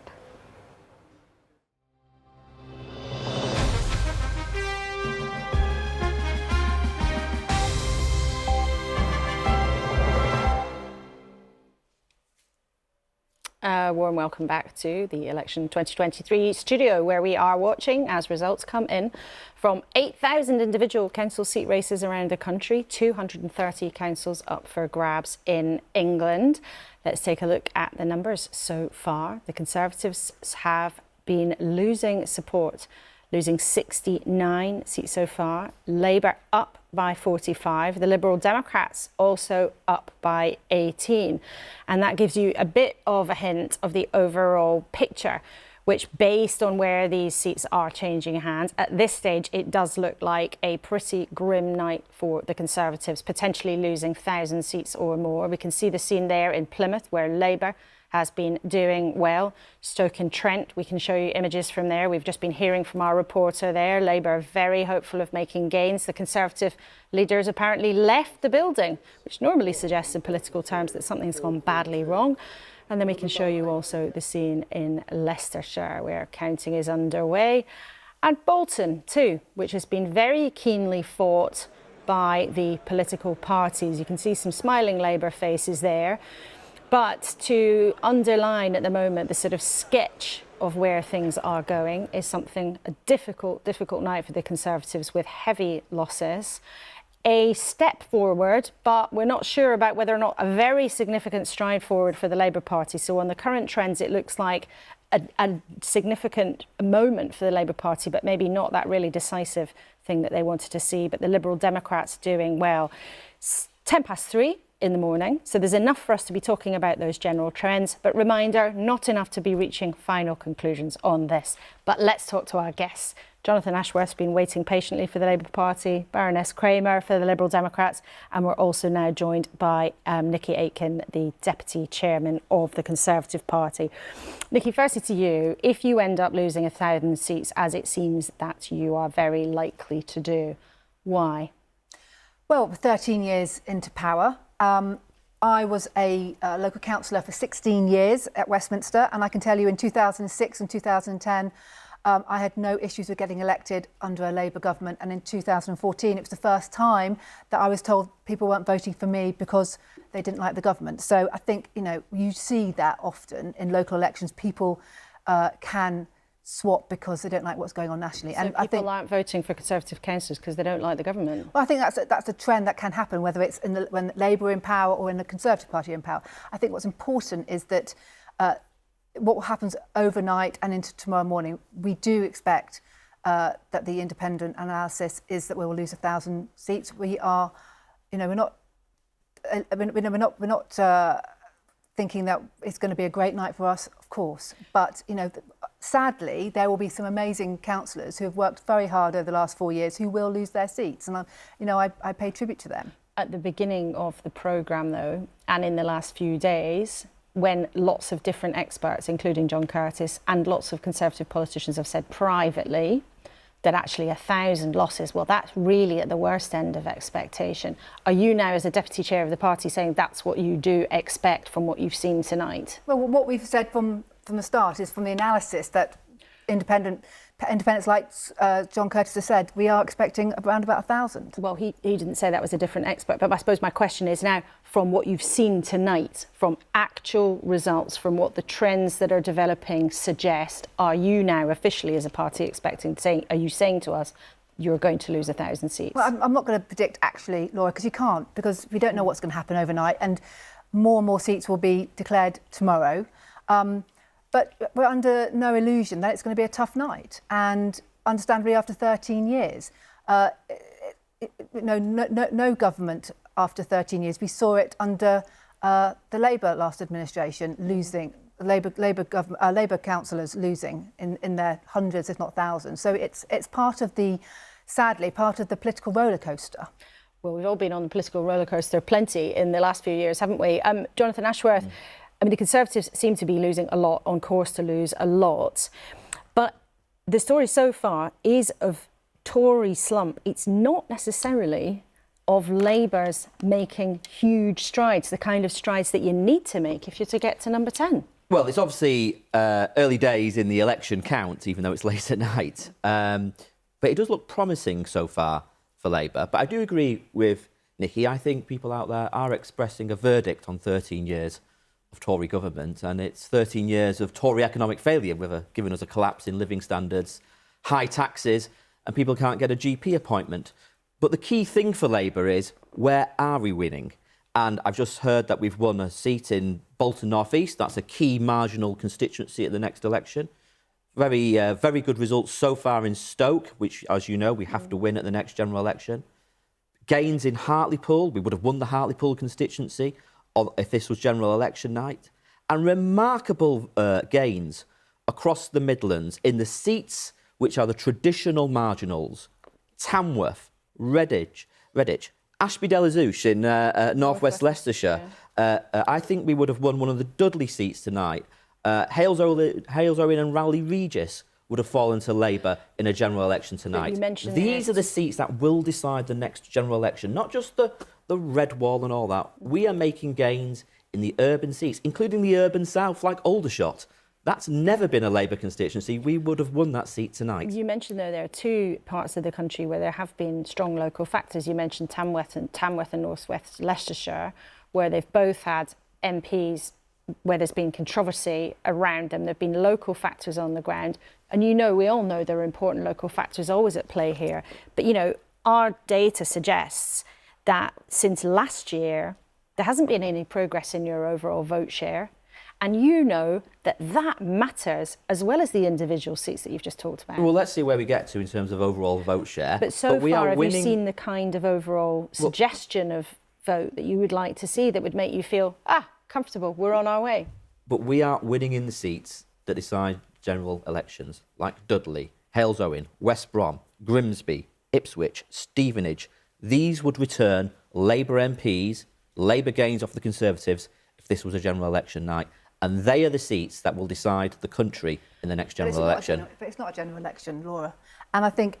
No, it's not. It's about parties making progress, isn't it? It will be interesting to see, after all the votes are counted, actually what happened with the share of vote. I think, Westminster, my council, we lost last year, not because Labour were taking our votes, because our vote stayed at home to send a clear message. So you're going to get a good share of the vote? Is it going to be up? Look, who knows what's going to happen, okay. Jonathan. But what I'm saying is, from what I've been hearing on the doorsteps, and I've been knocking on a lot of doors, I've been making lots of calls, and the vote is not switching to you or the Lib Dems. Our vote is either they're coming out to vote for us or they're staying at home. Susan. Well, it must be switching because we're winning in places all over the place. No, because they're staying Just won in at home. Southport, won a seat in Southport, so there must be switches. Well, maybe they're voting tactically. Who knows? Well, we don't yet have accurate figures on turnout because we're, 3:16 in the morning, but there were early suggestions that it might be slightly down, but we can't give an accurate picture of that at this stage.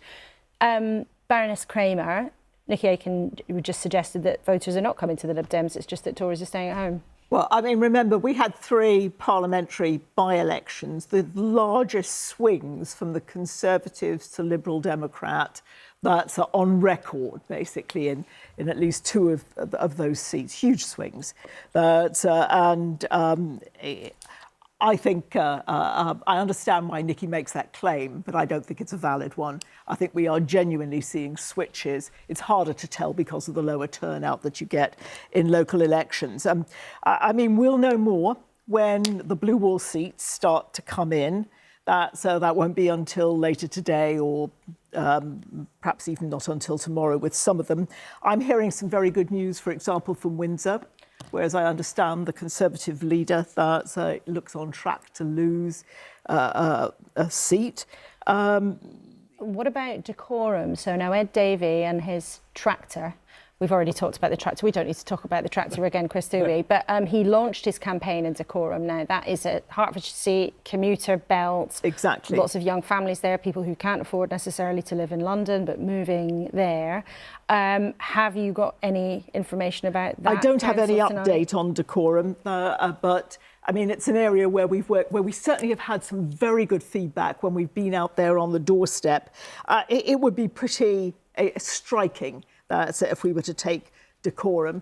And I think, have some serious consequences because of the change in the boundaries on the parliamentary seats there. Ed Davies certainly looked like he's enjoying this campaign. I mean, he's, done the tractor, he's done the pulling pints, he's certainly tried very hard, I think visibly, to be very present and to trying to grab attention in a way that has been hard for the Lib Dems in the last few years. Well, I mean, remember that Ed loves campaigning and he's a great communicator. I mean, he's somebody who's always in conversation, always on the doorsteps, and he really does connect with people. But I have to say, I think the party's in that kind of heart as well. I mean, when I look at why we're beginning to do so much better now, I look at a lot of the local parties, the level of activists and the level of activism within the local parties has gone up very significantly. It's a lot of new blood. It's people coming in with some real enthusiasm. And that, in the end, is infectious and it makes a difference. And it's people now in this local election campaigning in their own community. I think that there are a lot of local issues, actually, that are in play. It's just that they're melding with national issues into a general sense of Conservative incompetence on pretty much every front, whether it's local or whether it's national. And that's beginning to have a real impact, I think, on the way that people are making their voting decisions. Just to chip in, Laura, with a little bit of intelligence and number crunching from John Curtis and his team, just picking up on the conversation that we've just been having. This is where Sir John is looking at these key wards that the BBC keeps an eye on and therefore can compare results coming in tonight with previous elections in those exact same wards at previous rounds of elections. Some comparisons here with 2012, rather wholesome comparison going back over a decade, suggesting in this small clutch of key wards and councils that have been looked at that Labour's share of the overall vote is down by 6 points compared to 2012. So just a straw in the wind that suggests that on share of the vote at least, Labour may be well short of where Ed Miliband was 11 years ago, and of course we know what happened to Ed Miliband come the general election, which was 3 years later. Jonathan, what do you say to that? Well, it's obviously early days in the election counting, but I would return to the point is that we need to focus on where we'll decide the next general election, and in the areas that will decide the next general election, the results so far are promising in places like Plymouth, in Ipswich, in Stevenage, in Grimsby, in West Bromwich, in Dudley, in Halesowen, in Aldershot, could be a new target for Labour at the next general election. We're making significant progress. So we're not just winning in the so-called red wall, we're winning in the traditional marginals of the Midlands and the urban south. The suggestion, though, is that for Jonathan Ashworth, that our viewers know this, it's a hugely discussed thing in the country when it comes to Keir Starmer and where Labour is at now. given the scale of the Conservative majority in 2019, you don't just have to win in the seats that you can list on 10 of your fingers. You have to win. Oh no, I shouldn't have said that. We'll be here all night. We know you've been in politics for a long time. We could all list constituencies. But the point is, you have to do something sort of Herculean, not just saying, oh well, here and here we've made some significant gains. And I suppose the question that I hear often from your colleagues privately, and also from some on the left of your party publicly often, is that Keir Starmer, for all that he has got the party on a steady keel, he's made lots of changes, but people say, when they've been on the doorstep, lots of your colleagues say to me, I'm sure they say to Chris too, there's no surge in enthusiasm for him. He's not the kind of leader who could really get people motivated and get people out there in the way that would allow you to, scale the Himalayas to get to that swing that would get you into number 10. I disagree with you. I mean, there is no question that the Labour Party... It's not me saying that. It's your colleagues say that privately. Plenty of them I disagree with my colleagues. There's no question the Labour Party has a mountain to climb at the next general election. We did get a complete shellacking in the last general election. I'm not going to deny that. And can you see the summit then on the basis of what we've seen so far tonight? Yes, because we are making progress in significant areas. We are not just picking up the so-called red wall, which everyone obsesses about in Westminster, where we're making progress tonight in Hartlepool and Stoke. We've made 7 gains in Tamworth. I remember the Tamworth by-election before 1997 when we took it off the Tories. That's how much of a political geek I am. I've been around so long. Redditch, that was Jackie Smith's seat, a 2010 gain. Ashby in northwest Leicestershire, a 2010 gain. These are key marginals across the swathe of the Midlands that we are picking up seats in tonight. So, look, it's early days. There's a long way to go until about 6 p.m. tomorrow when we'll get nearly all the results will be in. But so far, this is looking promising, and I do think it is a wholesale rejection of 13 years of economic failure under the Conservatives. OK, you three, thank you for now. Stick with us, because we're going to look in some more detail at some of those kinds of seats, exactly the ones that Jonathan Ashworth has just been talking about. Rita. Laura, yes, indeed. Let's take a look at a couple of the councils where the Conservatives have held on, but we've detected differences in the way in which the Labour Party is picking up support. So here you can see the Conservatives on 39% in Basildon and Labour on 29%. And the Conservatives, in fact, picked up a seat here tonight. Labour has improved on its performance from last year and the year before, but it's still quite some way behind the Conservatives, 10 percentage points. So still some way to go in an area where they would really need to be competitive in order to be saying that they are going to be back in power nationally. But I want to compare Basildon to Redditch in the West Midlands, also a Conservative hold, as I said. But look at the difference in the graph here. Labour has a higher share of the vote than the Conservatives. Labour on 44% here and the Conservatives on 39%. Now, you might be asking yourselves, well, how is it that that's still a Conservative council? And this is because the seats are only up in thirds. So it's only a third of the council seats that are being voted on, that have been voted on. So it is quite difficult, actually, for the council to change hands. But if you compare Labour's performance tonight in Redditch with what they did in 2019, you can see the red splodge just down there. Well, I can tell you there are 16 percentage points between their performance 4 years ago and now. So that is the direction of travel that the Labour Party would want to see. Laura. Rita, thank you very much indeed. Well, a couple of things to bring you just in the last couple of minutes.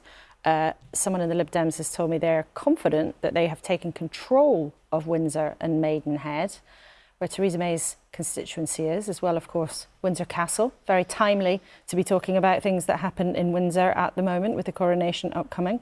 But the Lib Dems are confident that they have taken control of Windsor and Maidenhead. We don't have official figures or confirmation on that yet, but that would be something they would be very gleeful about. It's been Conservative since 2007, and the Lib Dems did hold it in 2003, but that would be an achievement for them that they would be delighted, I'm sure, to talk about.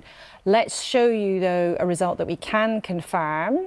Plymouth, that city in the southwest. And we've talked a lot about Plymouth. We've heard from our reporter Martin Oates on the ground, and we can say now that Labour has gained Plymouth Council. There are still 2 seats to declare. They're still counting there, but Labour has 29 so far. The Conservatives have 18. Independents and smaller parties, oh, they've just disappeared. I think that was on 5, but we've gone straight on to the seat change. So look at this, Labour gaining 4, but the Conservatives losing 7. Now that is another one of those changes, those shapes of things that we've seen. Tory losses being the bigger move than Labour gains, but that is significant nonetheless, and Labour will be very pleased to gain Plymouth. Let's look at the vote share. Labour on 44%, the Tories way behind on 25%, Independents on 16%, the Greens on 9%, and let's look at the all-important change since 2019, the last time these seats were fought in May 2019. Labour up 7%, but the Conservatives down 11%. Now that result will make Labour very happy. Martin Oates, Chris on the ground earlier, told us it was going to be a wipeout.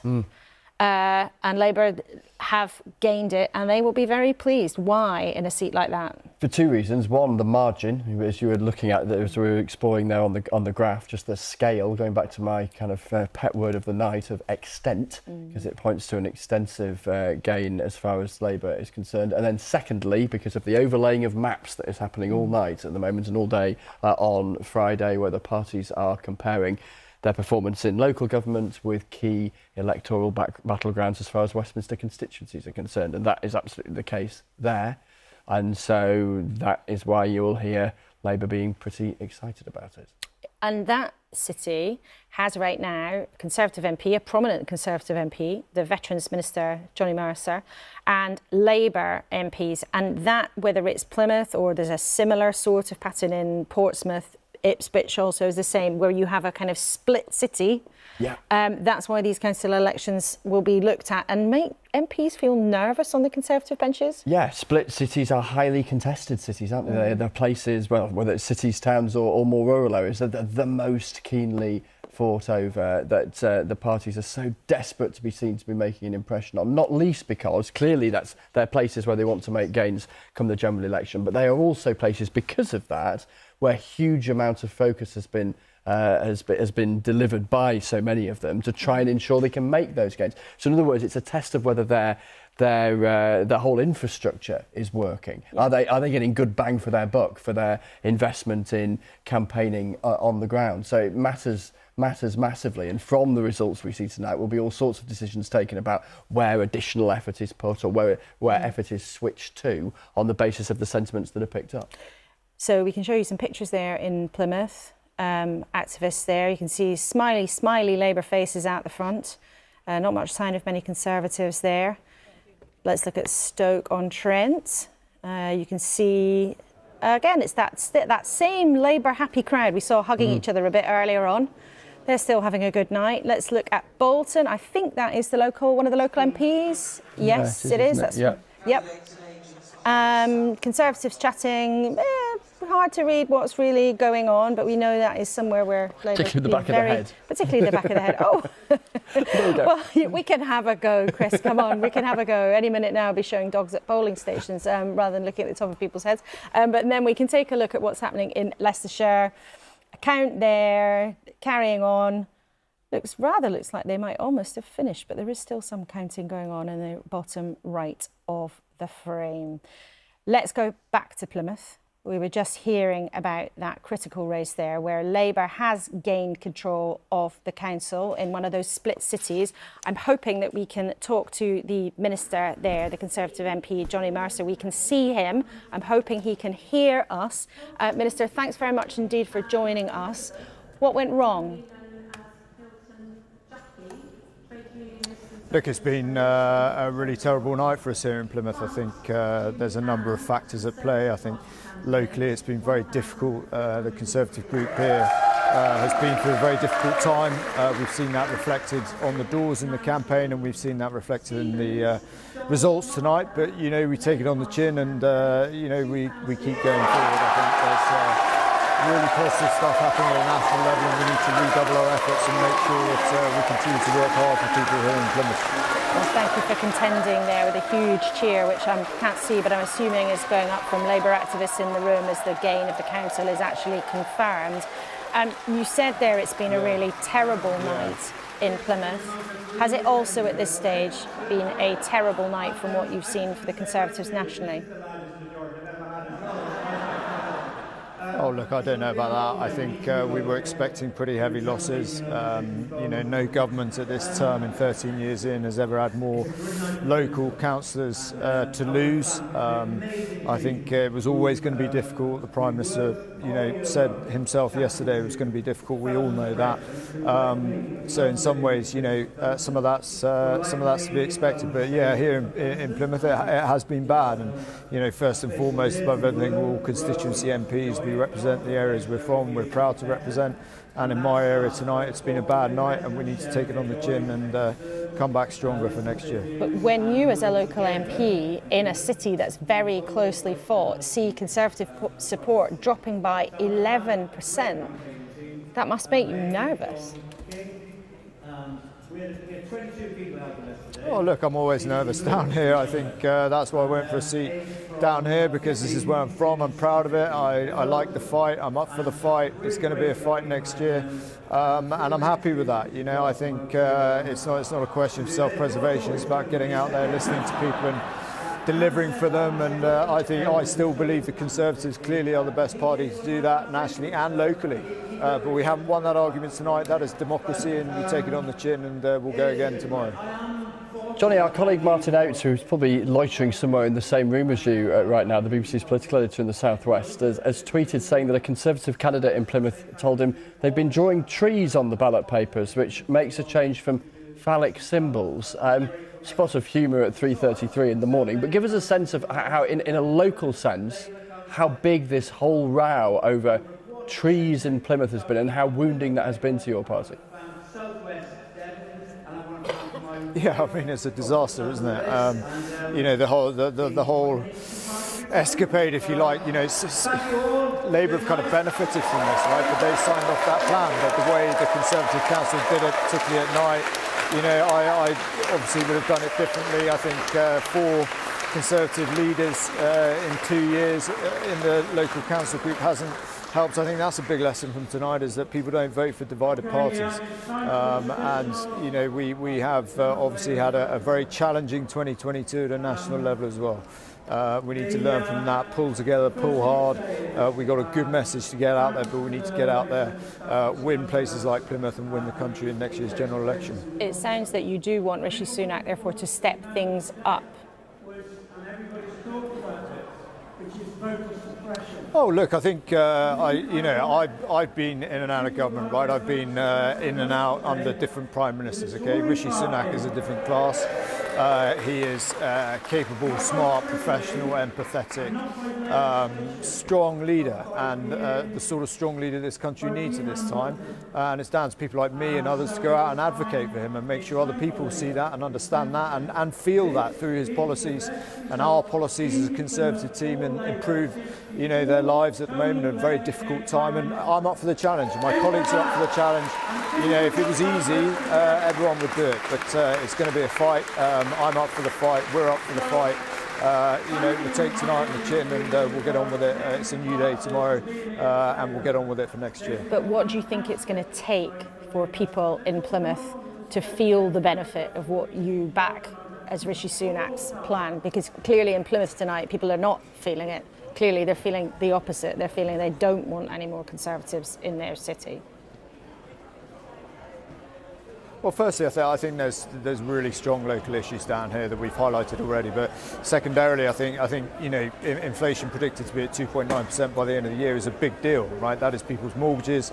That's all sorts of things going on. You know, car loan payments and all sorts that really affect people down here in Plymouth. So, you know, people are going to feel the benefit of getting a grip of inflation. People are going to feel the benefit of better public services. You know, we've seen huge improvements in public services down here in the last 4 to 5 months after a very difficult post-COVID recovery. So, look, I think these things are gradual. We need to keep going. We need to pull together. We need to keep going. That's what we need to do. We don't, you know, need some drastic change, of course.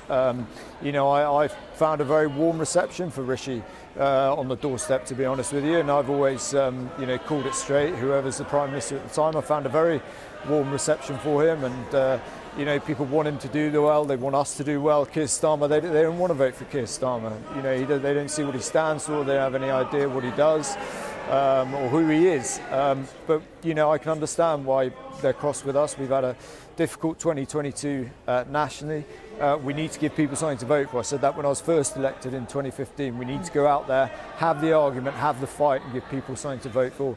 And I'm confident we can do that in the year ahead. OK, Johnny Mercer, Veterans Minister and Plymouth MP, thanks very much indeed for joining us on the programme live from Plymouth. A big result for Labour there, Jonathan Ashworth, in Plymouth. Oh yeah, very, very pleased with that result tonight in Plymouth. It's not only that we hold one of the parliamentary seats, but it is a marginal seat we hold. And of course, we're targeting the other parliamentary seat in Plymouth, Johnny Mercer's seat there. So I've not seen how the gains distribute across the whole of the two constituencies. But taking that council is a very significant result for us tonight, and we're very pleased with that. Well, you can see there again, very happy Labour faces in Stoke. They're the former two Stoke MPs who both lost in 2019. One of them in the House of the Lords, Gareth Snell, there with a clipboard, handily at a count. Everybody's always got clipboards, but Labour looking very happy about what's happening in Stoke. So maybe we'll check back in with Leslie Glinka in a few minutes to see if there's confirmation of what's happened on the ground there. In terms, though, with Plymouth, Jonathan Ashworth, I mean, there was a very strong local problem that caused huge problems for the Conservatives. And Johnny Mercer then said people didn't do this because they were feeling happy about Keir Starmer. They were just hacked off with the Tories. Well, they've just voted for Keir Starmer's Labour Party. So he's obviously wrong on that. Because if that was the case, Labour wouldn't have made these gains there. Nikki? It didn't help that the council felled 100 trees in March. And, you know, look, Plymouth, Corbyn won Plymouth in 2018 when he wasn't winning very much. So Plymouth is one of those swing councils. But definitely the trees would have played a massive part in today's election. But it was interesting what Johnny Mercer was saying, though. I mean, he made very clear his own personal support for Rishi Sunak, but he said, you know, people aren't feeling it. He said, we're going to have to work hard for people to feel the benefit of what he believes you're doing is the right thing. What is it, do you think, that is not translating into support for you tonight? What is it that is translating into such a decline? Well, we've been in power for 13 years, and it's always going to be a difficult time for local elections when a government's been in power that long. So is that too long then? Is that no, just not at all. But you know what we've been through over the last couple of years with the COVID pandemic, with the war in Ukraine, which has had a major effect on energy prices. And also, you know, Laura, the psychodrama that was been going on in the Conservative Party has not helped. And, you know, our voters have told me that. But I do think we now have got under Rishi Sunak, and interestingly, on the doorsteps, people are saying to me, you know, we're not voting for you this time. And I say, well, about the Prime Minister, how do you feel about him? They really rate him. And, you know, it is about his 5 priorities. It is about halving inflation. It is about growing the economy, reducing the debt, cutting the waiting list and stopping the votes. Those are his 5 very clear priorities. But can you say credibly that voters are won over by Rishi Sunak if, as things stand now, you're on course to one of your worst ever performances? Can you say that credibly? Absolutely, because it is very, very different in the national picture, and we are now on track with Rishi, with, as I said, his 5 top priorities, so that the public can benchmark what we are saying by what we deliver. And when will you then think, well, we can see now that the public is on board? Because the national opinion polls put you miles behind. Real votes tonight are putting you miles behind. But we are still making gains. Look, we in Harlow, the Labour Party are not making the gains they should be making if they're going to take the general election next year. Look at what happened. They're nowhere near at the moment, and it's an early in the process. Not that early anymore. It's 20 to 4, but lots of results still to come. It feels very, very late, believe me.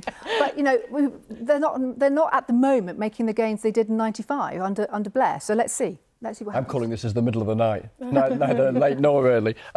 Nikki, are you effectively saying, just reading between the lines of your answers to Laura over the last couple of minutes, that this is Boris Johnson and Liz Truss's fault? I think it's the fact that we didn't have a great year last year. I think Johnny said that. 2022 was not a great year for the Conservative Party, but we've put that behind us. We've got to look for the future. The public deserve to allow to have a government that gets on with the job, and that is what Rishi has done. The progress he's made in such a short time with the Belfast Agreement, with a much better, productive, constructive relationship now with the EU and with the French, and the agreements he's had with Macron over the small boats. What we're doing on trade. Expect though that after, if it turns out to be a really rough 24 hours for you, would voters just expect you to carry on regardless? Are they not sending a message that wants some sort of change? I think under Rishi Sunak, and I think if you look at the polls, Rishi's outpolling Keir Starmer. People do not really believe or understand what Keir stands for. The measure there is almost... Keir Starmer is very often ahead. Occasionally, sometimes Rishi Sunak is a little bit ahead. But it is not the case that Rishi Sunak is always ahead of Keir Starmer. But where we've just come to make from, that clear to viewers, that's not what the numbers say. Well, I think we have made an awful lot of progress under Rishi Sunak over the last 6 months, and he is... he's delivering what he's promised so far, as I said, with the Belfast Agreement, with the trade agreements we're doing now outside the EU, and the much more constructive relationship we've now got with our EU partners. OK, Susan, I'm listening to these two going at it hammer and tongs, because the Labour versus Tory debate does tend to dominate. But the Lib Dems, do you think, if the results trend tonight continues tomorrow, do you think that actually it could translate into a much more significant performance at the next general election? I think it could. I mean, you know, the pattern that we saw with those by-elections. But I mean, I have to say, you know, looking at my own briefing, if we take Windsor and Maidenhead, that is beyond expectations that we had from the beginning of the evening. You have to understand the Conservatives had twice the number of councillors that we did on Windsor. And they've told me so they're it's huge. Confident that they've taken That's it. what I understand. And we'll see when those other seats come in. Look, I mean, we've just had a governor of the Bank of England tell people they need to get used to being poorer. Now, that's what the government has managed to deliver. That's the experience that people actually have on a day-to-day basis. I mean, you know, as Liberal Democrats, we're not going to sit there passively and let that be the future that the country is facing. So we really feel it's important that we get our messages across, that, you know, we can actually make movement on the economy, shore it up by getting much closer to Europe in some ways, that we can make those kinds of international differences that give us new opportunity. We can tackle the problems in the health service. I mean, we won North Shropshire because we finally got an MP or candidate, then now MP for North Shropshire, who spoke about the problem with ambulance waiting times. Nothing was being done to deal with that problem until Helen Morgan got out there and began campaigning and repeating it over and over again in Parliament. I mean, we will campaign on those key issues that are absolutely critical to people's everyday lives.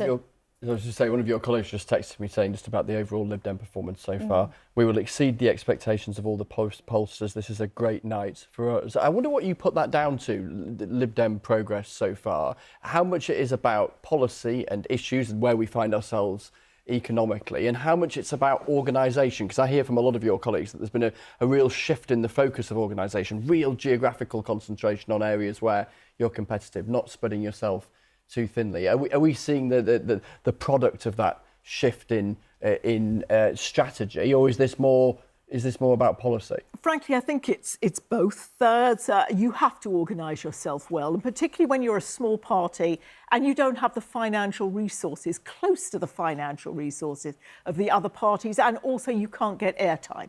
I mean, somebody had said earlier the reason why Ed Davey, you know, does dramatic things like get on a tractor is because otherwise the media won't cover him. You know, we had huge gains. That's in the last lot of local elections. We won 200 seats, more than anybody else.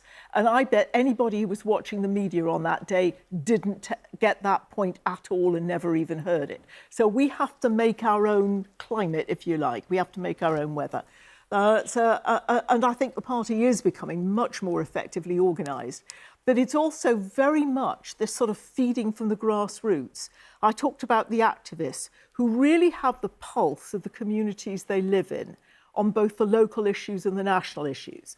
And I can see that coming through in the sort of detailed kind of fights that we're having in Parliament, the issues on which we're standing strong. You know, whether it's everything from trying to get some control back over the financial system, so whether it's trying to make sure that we have that, you know, we don't turn into an authoritarian state with some of the public order bills. What could this mean for you at a general election, do you think? Could you double the number of seats you've got? I don't have I'm not a psophologist, so I don't have my finger on the pulse. I suspect also the focus, one of the things we've done is focus on the next step. And the next step has been these local elections, backing up our activists in the places where they are, where we know that we're able to get our message out to local people, and then look to see what the response is. Okay. All right. Okay, all three of you, thank you very much for now. And Susan, we're glad to have you here in the studio. What looks like it could be a very healthy night indeed for the Liberal Democrats. They've certainly got a lot to cheer about at the moment. So let's look at some of the battleground seats where some decisive results could come in the next few hours. Rita, what can we expect? Well, Laura, let me just show you where the parties stand at the moment in terms of councillors. Conservatives down 71 seats, Labour up 49 and the Liberal Democrats up 20. And in answer to Laura's question, this is how our councils to watch overnight, how the screen looks now. So as those of you who've been following us through the hours will know, Brentwood is a Conservative loss. They had a majority of 3 before the night started, and they've lost that to no overall control. They've also lost Tamworth in Staffordshire. And as Laura reminded you earlier during the programme, this is where Chris Pincher is an MP. He was a Conservative, is now an independent, and he played a role in a sequence of events that eventually triggered Boris Johnson's resignation. We can't know how much of a role that played, but it may well have done. By contrast, over here in the hung section, Plymouth, which was under no overall control, that is now a Labour gain. So you see that flashing red, and in the red column here, all those councils which started the night as Labour. There's a whole lot of red there which indicate Labour holds, and for the councils that are in white and grey, they are still counting. Under the Liberal Democrat column, Hull is a Labour hold, and they've consolidated their position there, so they're terribly pleased about that, of course. And just one word about these councils here at the bottom under the hung section.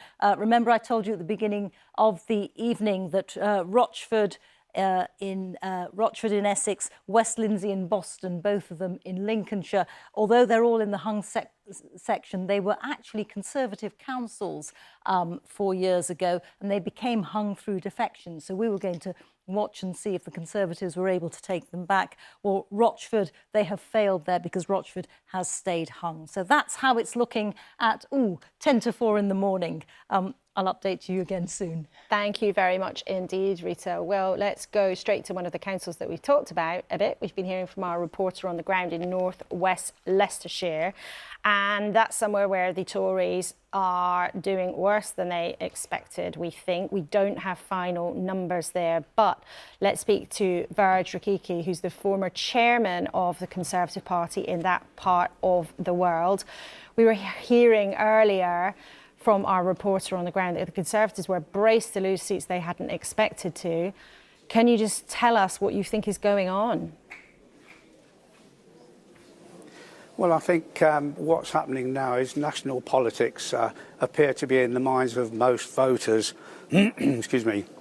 We're obviously very, very disappointed. We did expect a change, a slight change, but certainly not the whirlwind gains that Labour have made tonight. We certainly didn't expect that. But the biggest problem I see is that there's a tremendous amount of knowledge that is now being swept away by the Labour group. The Conservatives have been the leading group in northwest Leicestershire for the past 20 odd years, and all of the councillors have tremendous knowledge, and now they've got to start afresh. And I'm afraid that the officers may well be a little bit concerned that most of the new ward members know absolutely nothing of how to run the council. So it is rather unfortunate that people have voted politically, nationally, rather than at a district level. We've kept the council tax. We haven't increased the council tax in 14 years. But I'm afraid now the Labour group will be increasing the council tax, so people will be paying more, I'm afraid. And yes, I'm disappointed. I love the area.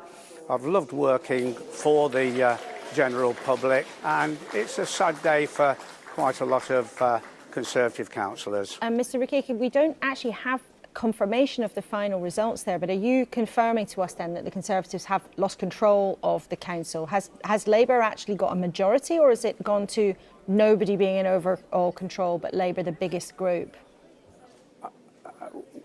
Well, the counting is still going on, so we're not really sure whether the Labour will have a controlling group, but we, the Conservatives, certainly have not.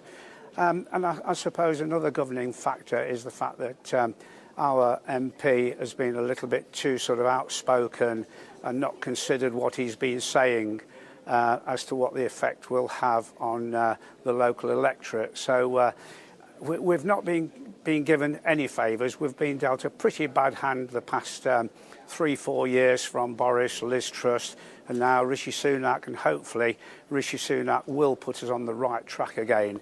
But we are really hard working, the Conservatives are, and we love our district, and of course we're going to be back again before long.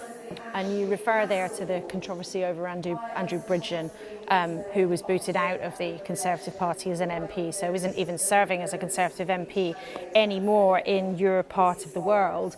You say for 3 or 4 years, though, you've had a pretty bad hand from the National Party. How confident are you, or not? Oh, absolutely. About Rishi Sunak's ability to turn it round? Because from what's happened tonight, I think some of your colleagues might have a big question mark about that. No, I think, to be fair, this is a protest vote. I know that a lot of my electorate are very happy with the way we in the district have run the council. We Conservatives have run the council. But it's a protest on a national level, as you've obviously noticed. Labour are sweeping across the board all over the country. So we're taking a certain amount of satisfaction knowing that we have done a good job. We have really looked after our electorate. We're building more and more affordable homes. We've built council houses. We're really trying to look after everyone in our district. But unfortunately, on a national level, we've been let down. That Rishi Sunak can turn that around? I would think so. I believe so. I think he's committed to trying to get things back on course for us. We've had, as I said, 3 or 4 bad years. COVID really knocked the country about. Whether we handled it in the right way or the wrong way, I really don't know. I'm not as politically minded as an MP is. But we did the best we could under the circumstances that we had no control over. And unfortunately, I think that a lot of people now have lost that work ethic and not getting back to working really hard and getting the country back on track again. We're sliding downhill, and I don't think that any government can put it right. It's up to the people of the country to set about it, put their barrow down and get on with it and get back to work, and let's raise the country to the level it was 10 years ago. OK, Virgil Kiki, the former chair of the North West Leicestershire Conservatives, thank you very much for giving us your time. I know it's a difficult night for you, so we appreciate you speaking to us here on BBC News. Now, Now, we're not that far away from the news at 4 o'clock, believe it or not. It is nearly 4 a.m. But we are going to check in for some interesting views with two people who know the two main parties well. Laura Dunn, who was a special advisor to various Conservative ministers, and Andrew Fisher, who was the former Director of Policy for Jeremy Corbyn. Laura, just let's start with you. Listening to that local councillor, that local activist in North West Leicestershire, feeling clearly so let down by the National Party. Yeah, I think when you look at the past year, it's definitely been a very tumultuous time for the Conservative Party, and that perhaps is playing out now when we look at these results. I think, you know, it's still not a clear-cut picture, even at 4 minutes to 4 in the morning. What I've heard from colleagues who've been out campaigning across the country, that there's still, you know, a soft, undecided vote, and some voters have actually felt a bit meh about things. I think we've seen some of the messaging a little bit muddied as well, with national issues in terms of the NHS, cost of living, etc., being woven into that dialogue. But, you know, I think the Prime Minister has done a really good job in trying to stabilise the ship since he took office. But it's clear there's much more work to be done. And I think, you know, as soon as the ballot boxes and the polling stations shut at 10 o'clock last night, the campaign for the general election next year, definitely it's underway. And just as we're chatting, I just want to show you results come in. The Middlesbrough Mayor is another Labour gained from the independent Andy Preston, who's been in charge there for the last few years. So that's a gain for Labour in the northeast of England, the kind of part of the world where they wanted to show evidence of progress. Just to let you know, the Middlesbrough Mayor is not a big, all-powerful mayor like the Manchester or the London Mayor, but of course these races still do matter, and that is a gain for the Labour Party. Let's put that then to Andrew Fisher, who was a critical person in Jeremy Corbyn's team.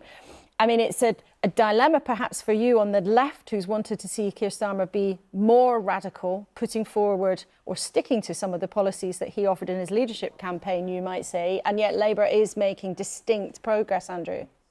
Yeah, it's a good night for Labour. There's no two ways about that, and that's a good thing. You know, we're all, or at least I am a Labour Party member and have been for 26 years. So, you know, I'm very pleased that Labour's doing well.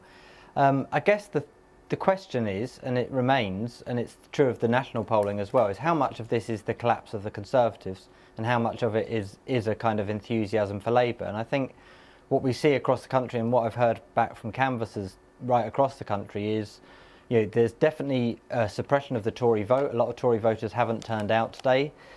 We know that. That's, you know, the turnout figures are quite low. There's not, you know, any sense of a great enthusiasm for Labour. In some council areas, of course, there is, but overall, not so much. So, you know, it's a good result. It's put us on a good path. I think a lot of what Jonathan Ashworth was saying to you earlier about if you look at the seats that, where the councils map onto parliamentary seats, Labour's making pretty good gains in important places. So it's a good night for Labour. There's no problem about that. But the question is, when it comes to a general election, you're not talking about turnouts of 15, 20, 25%. You're talking about trying to get 65, 70% out. And then you've got to enthuse people. You've got to give people a reason to vote. So I think there needs to be a lot more definition from Keir Starmer's Labour Party. I'll stick to my guns on that. But and also you've just got to meet the scale of the challenge. Look at the crisis in the NHS. Look at the crisis in the pollution in our seas and rivers. Look at the state of the economy and people's wages. Labour's got to have answers to those big questions in a general election. But these are very good results. What about, Andrew Fisher, that recent ditching of the plan to scrap tuition fees for students in England? Is that the kind of thing that you would like to see Keir Starmer recommit to? Yeah, of course. I mean, look, education should be free. That's a principle that most Labour Party members have, you know, whether they're on the right or the left of the party, to be honest. And it's wrong that the, you know, tuition fees came in the first place and then that they were trebled under the coalition government of the Lib Dems and Tories. So, yes, they definitely should stick to that. You know, Labour brought in free tuition in Scotland in 2000 when in coalition with the Liberal Democrats. So this is something we've done before. We should do it in government UK-wide as well. OK, Andrew Fisher and Laura Dunn, thank you very much indeed for joining us and for waiting patiently until we were able to get to you. Thank you both very much. It will be interesting in the coming days, depending on the final results, of course, how much that debate about enthusiasm for the Starmer project comes to life inside the Labour Party. But it's certainly been plenty of life in the conversation with Jonathan Ashworth and Baroness Kramer, who've been with us for the last little while. You two are both going to now depart. Nikki, don't go anywhere. You'll have some new comrades at the desk in a second or two. Before we go to the news, I'm going to give you the tally on our giant tower. I like doing this. Labour have increased their council tally by 52 seats with 361 now. The Tories losing 73. The Liberal Democrats, very chipper, having gained 20 seats, and the Greens gaining 10. There's some interesting things in different parts of the country for the Greens that we're keeping an eye on as well. Overall, the sketched out headline, bad night for the Tories, really pretty heavy losses for them. Steps forward for Labour, but maybe not the significant strides that they need to get to number 10, but a good night so far from the Lib Dems. But these are the early headlines, tons more results to come, more of them after the news with Luxby Go Pal. Hello, here's your BBC News summary. Results are coming in from the local elections across large parts of England, with the Conservatives losing control of Brentwood and Tamworth councils. In Tamworth, Labour gained 7 seats, while in Brentwood, the Tories lost in 3 wards to the Liberal Democrats. The Lib Dems needed to win 5 seats there to take control of the council. Our political correspondent Jonathan Blake has more. Celebration in Stoke-on-Trent. Seat by seat, councillors are finding out their fate. Here, it's Labour that are making gains. Counting has begun in more than 200 towns, cities and rural areas across England where voters have had their say on who should run local services. The Tories are braced for a tough night, hoping only to limit their losses. And among the early results, they lost control of Brentwood in Essex, where the Liberal Democrats made gains. Fantastic result for the Liberal Democrats in one of the safest Tory seats in the country. We've gained 3 seats. We're now up to 17 seats, and the council moves into an overall control. And it's a time of change in Brentwood, and we're really delighted. It's fantastic news. Worcester is one of many places where control of the council hasn't changed hands, but Conservatives saw their support slip away. Individual wards will be impacted by individual issues, but I have to say, I guess the general theme is the backdrop of Westminster has not played out well on the doorstep, and we've been held to account. Labour are looking for a strong showing to prove their lead in opinion polls can bring winning results. Tamworth in the West Midlands, among the places the party has so far taken significant numbers of seats from the Conservatives. In a first for elections in England, photo ID was required at polling stations, which left some unable to vote, but it's too soon to say what impact the change has had. Only around a quarter of the councils holding elections are counting votes overnight, so early results won't give anything like the full picture. But in the hours ahead, these local elections will be closely watched as a crucial test of the national political picture. Jonathan Blake, BBC News. Well, within the past hour, Labour has celebrated taking control of Plymouth Council after the Conservatives lost 8 seats. As Labour cheered, the Veterans Minister, Johnny Mercer, who's an MP in the city, expressed his disappointment. Look, it's been a really terrible night. Hunt. There's a number of factors at play. I think locally it's been very difficult. The Conservative group here has been through a very difficult time. We've seen that reflected on the doors in the campaign, and we've seen that reflected in the results tonight. But, you know, we take it on the chin, and, you know, we keep going forward. I think there's really positive stuff happening at a national level, and we need to redouble our efforts and make sure that we continue to work hard for people here in Plymouth.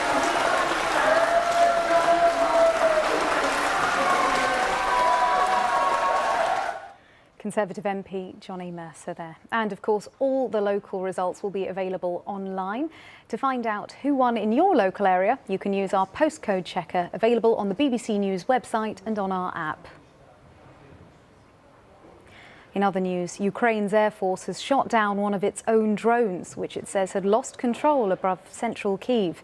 There were explosions yesterday evening as air defence tried to shoot it down in an area near the president's office. The Air Force later admitted it was Ukrainian and was destroyed to avoid what it called undesirable circumstances. Members of the biggest rail workers' union, the RMT, have voted to renew its mandate for taking strike action. It's the third such vote in a dispute over pay and conditions which began last year. It raises the prospect of strikes continuing until nearly the end of this year. A US court has ruled that the singer Ed Sheeran did not copy Marvin Gaye's Let's Get It On when composing Thinking Out Loud. The British musician had denied stealing elements of the song for his 2014 worldwide hit. Heirs of Marvin Gaye's co-writer argued that Sheeran, Warner Music Group and Sony Music Publishing owed them money for copyright infringement. Sheeran's legal team had argued that the melodies are different and the elements used in both songs are common in pop music. With the King's coronation fast approaching, people hoping to get a good in-person view on the day are camping in central London tonight, as rehearsals and final preparations take place in and around Westminster Abbey. It's expected hundreds of thousands of people will line the route of the procession to and from the Abbey. It's only a short journey down the Mall and along Whitehall, and people are already positioning to get the best view. We'll be back in an hour with the latest news updates, but for now it's back to our special election night coverage with Laura. And just a reminder, to see who won in your local area, you can use our postcode checker, which is available on the BBC News website and on our app.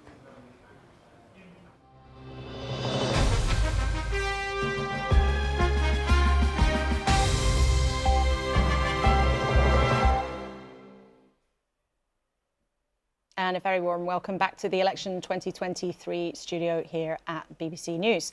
First of all, I'd like to welcome two new guests to the studio. Nikki Aiken's still here with us, Conservative Deputy Chair, but we've been joined by Lord Fox, Liberal Democrat. Chris, nice to have you with us. And Peter Kyle, Labour's shadow spokesperson on Northern Ireland. We're pleased to have you all here just after 4 a.m.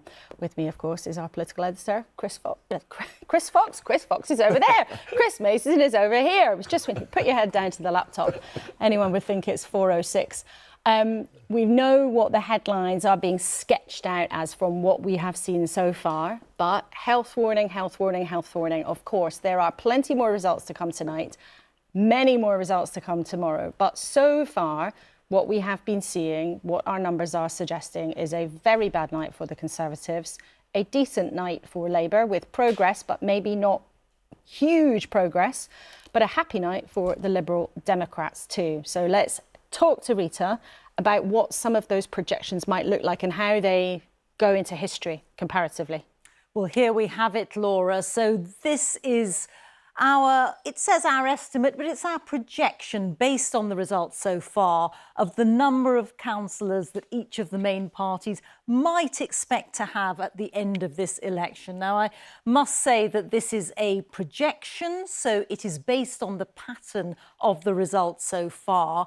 But given what we know, it is looking as if Labour might be in the region of gaining around 400 councillors. The Conservatives could be looking at losses of over 1,000, and the Liberal Democrats could be looking at picking up around 260 more seats. So if you look at the actual graph, you see we've got our dotted lines projecting into 2023, because we're not saying this is exactly what's going to happen. This is what we think will happen based on the results that we have. But you see that the red dot is overtaking the blue dot, and that would mean, if this did come to pass, it would mean that Labour would become the largest party in local government for the first time since, if you go all the way back to 2002, that is the last time that Labour was the largest party in local government. If the results do give this sort of scenario, it means that the Conservatives are at risk of losing the sort of worst case scenario figures that they have been giving in the run up to this election, which is a loss of around 1,000 seats. And for the Liberal Democrats, well, we know that they have been having a good election so far and potentially putting on around 260 260 councillors, with a slight improvement on their performance on last year and also on 2019, the last time that these seats were fought. And they did well in 2019, so that is all encouraging for them. But I suppose you do also have to look back at our graph to see how well they were doing before they went into power with the Conservatives in 2010, where they were scoring really rather higher. So a good night for the Lib Dems, but as with everything in politics and in life, it's all relative. Laura. Thank you very much, Rita. Well, it is all relative, and it is also only the case if the current trends of the night continue. So losses for the Conservatives could speed up, they could slow down. Gains for the Labour Party could speed up, they could slow down. You get my point. That is a projection if the trends continue as we've seen so far this evening. So bear that in mind. But it absolutely does bear examination and bear some more conversation. So let's go to Sir John, who's been furiously trying to work all of this out. These are fascinating numbers, aren't they, Sir John? And they put the Conservatives beyond what were their worst expectations, potentially, if it goes on like this. Yeah, maybe. Let's not over-egg the pudding. I think the point. I would never do that. The point which is simply make is that, you know, as of 4 o'clock this morning, with 75% of the results still to be counted, we cannot say that the Conservatives are clearly not at risk of suffering 1,000 seats. At the moment, we cannot rule out the possibility that that is what might happen, and that, you know, certainly the rate of loss overnight at around 1 in 3 does indeed take you to around or possibly even slightly over the 1,000 mark. So let's be careful here. We're not saying that's what is going to happen. We're simply, I think, really above all, saying to those of our inveterate viewers who are not only now with us at 4 o'clock in the morning, but also expect to be with us at 4 o'clock tomorrow afternoon, when we might know the answer to this, that indeed they may discover when they are still watching, if they haven't fallen asleep, that the Conservatives might have lost 1,000 seats. John, I think if people are still watching us at 4 a.m, they are definitely going to be watching at 4 o'clock tomorrow afternoon, because that is proper well, they might have a job to go to do it, Laura, well, then they can look at it on their phone, I'm sure. They'll be watching it under the desk. Let's get you then to respond to the numbers we can show our viewers about what's happened in key wards. So the change since 2019, remember May 2019, not the general election 19, Labour up 7%, the Conservatives down 1, Lib Dems up 1. Yep. Change since last year, 2022, the Conservatives down 5%, Labour only up 0.1% at this point in the proceedings. So the kind of increases in share that Labour might expect to wake up to in the morning if things carry on like this are potentially not then the persuasive kinds of things you were talking about at the beginning of the night, that double-digit kind of lead in national projected share that they would require to be sure of victory on the way to number 10. That doesn't quite follow, Laura, because you know, that minus -5 figure for the Conservatives in terms of the lead, you know, means that the lead of Labour over the Conservatives is probably going to be somewhat wider than the 5-point lead that Labour enjoyed in the projected national share last year. It's just a reminder that in the context of local elections, at least, where it looks as though on tonight's evidence that the Liberal Democrats have edged up a bit better, maybe as a result are going to put in their best performance since 2010. The Greens, although probably doing no more than holding their own overall since 2019, but actually increasing in wards where they were previously strongest, that they're also taking their share of the spoils. That, you know, we, at least in English local government is different from Westminster. Westminster, at least in terms of MPs from England and Wales, is still dominated by Conservative and Labour. Not true of Scotland, of course. But English local government is not dominated by Conservative and Labour, and certainly is much less dominated by Conservative and Labour than it was in the days when Tony Blair was able to get something like 46% in the projected national share. The spoils are divided rather more evenly, and as a result, therefore, it's rather more difficult for Labour to make the kind of score in local government elections that we're getting in the national opinion polls. But it's equally also more difficult for the Conservatives to do as well as they're doing in national polls. And let's just remember how, on the numbers so far, the Conservatives are doing somewhat less well than even the disaster of May 2019 under Theresa May's leadership. OK, so John, thank you very much indeed for keeping us right. And we mustn't compare apples and pears. I've been properly told off. Absolutely right. Yeah, he's the man with the numbers. But Chris, overall, I mean, from what we know, the trends are suggesting at this stage, there's still going to be pressure on Keir Starmer, perhaps. Yeah, because there will be, because of momentum, because of that sense that because they were so a million miles ahead in the opinion polls after the kind of Tory implosion of the tail end of last year. Yes, they have narrowed a little bit. That any gap that exists at the end of today, when all of the results are in, between where Labour's opinion poll leads have been and where they may end up, if there is a gap there, that is a gap into which sort of frisson of nerve can settle for Labour, because, and we've said it before, but we should underline it, the mountain that they face at the next general election is absolutely colossal. So they can't just be ahead or winning by a bit. They need to be winning by an awful lot. So, yeah, and in the meantime, they are conscious, when I speak to people, Labour people privately, they are conscious that the Conservatives have managed to, steady things at least in terms of how government appears at Westminster. It isn't the kind of rolling chaos that it was for much of last year. Keir Starmer had made a big thing last year of portraying himself as the sort of grown-up of British politics and pointing and drawing a comparison with Liz Truss and with Boris Johnson. Rishi Sunak arrives on the stage and has a similar kind of political act.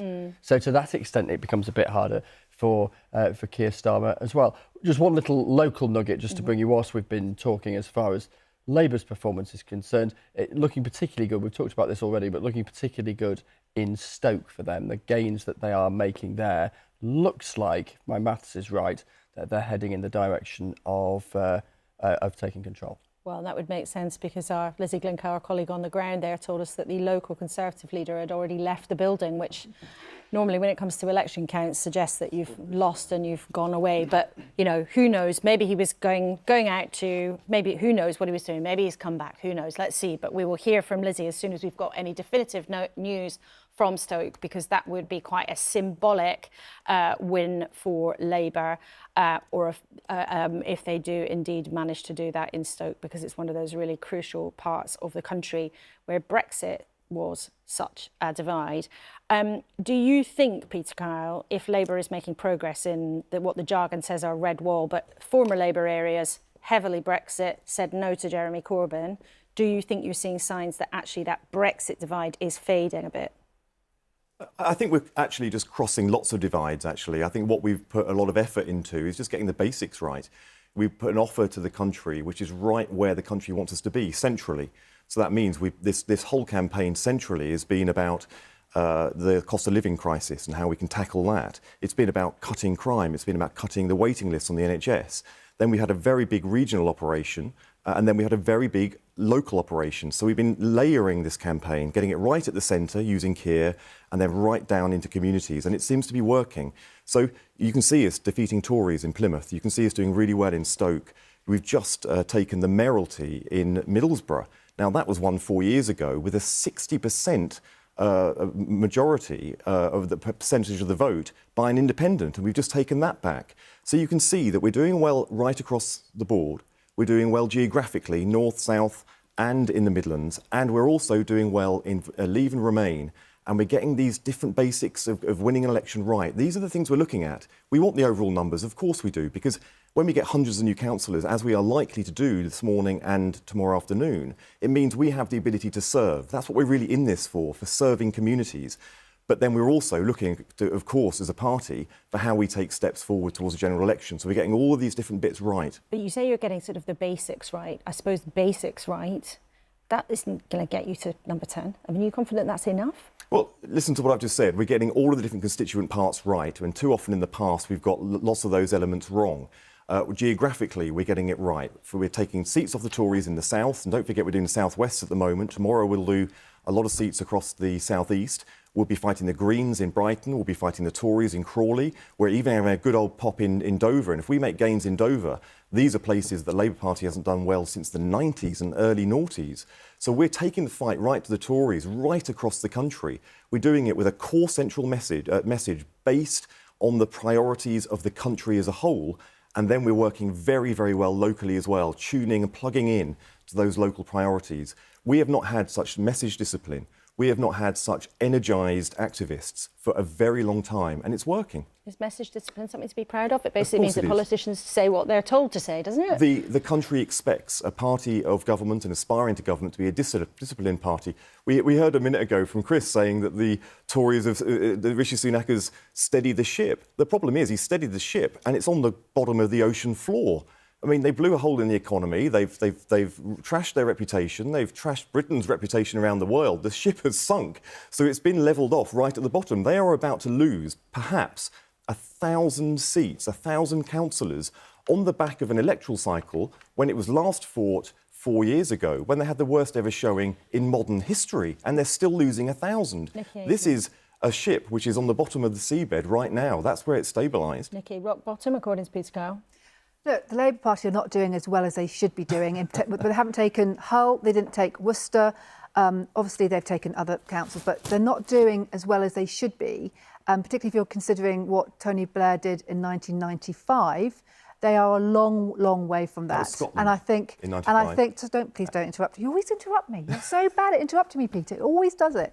Is it because I'm a woman? But I think, as I said to you earlier, 13 years of being in power, people are going to want to send us a message, particularly after what's happened in the last year. But I don't accept about the economy. We have gone through a pandemic where we spent hundreds of billions of pounds keeping people in jobs. We have then gone through into a energy crisis, inflation, but it's not just the United Kingdom, it's across the world. If you see what's going on... There was also something rather different that happened here.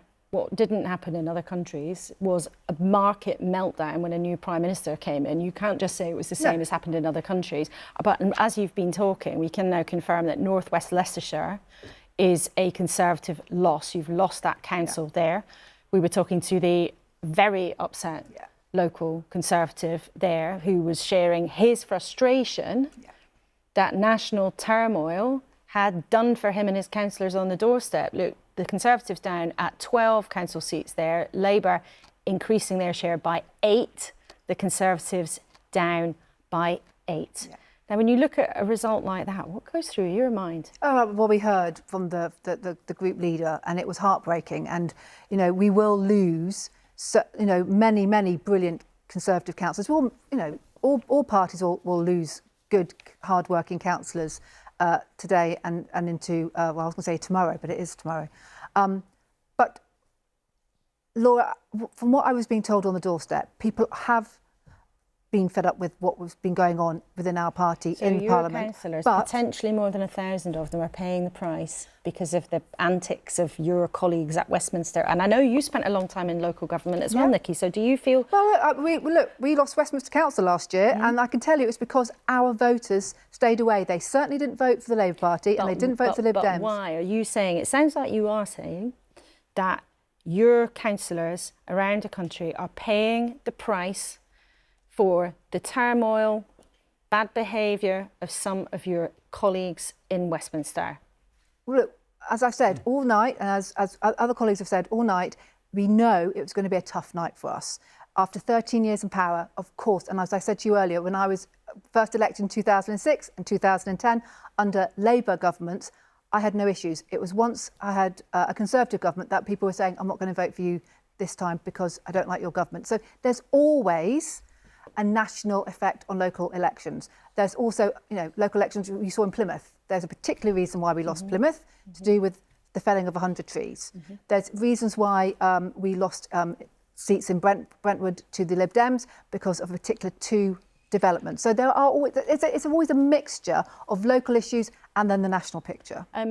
Lord Fox, those local issues for the Liberal Democrats, they often play very well. And we have seen in this campaign that the Lib Dems in local areas have often fought very hard against some things, like fought very hard against lots of housing developments. Whereas nationally, you're very fond of saying that actually the Conservatives have been dreadful because they haven't built enough houses. So are you profiting by double standards? Well, I think people look at the Conservatives and they don't trust them where it comes to developers. They know that developers are backing the party centrally, and that trust then is reflected locally, and Liberal Democrats quite rightly reflect that trust. You only have to look at what Michael Gove's trying to do with the Levelling Up Bill, which is to take control of things centrally.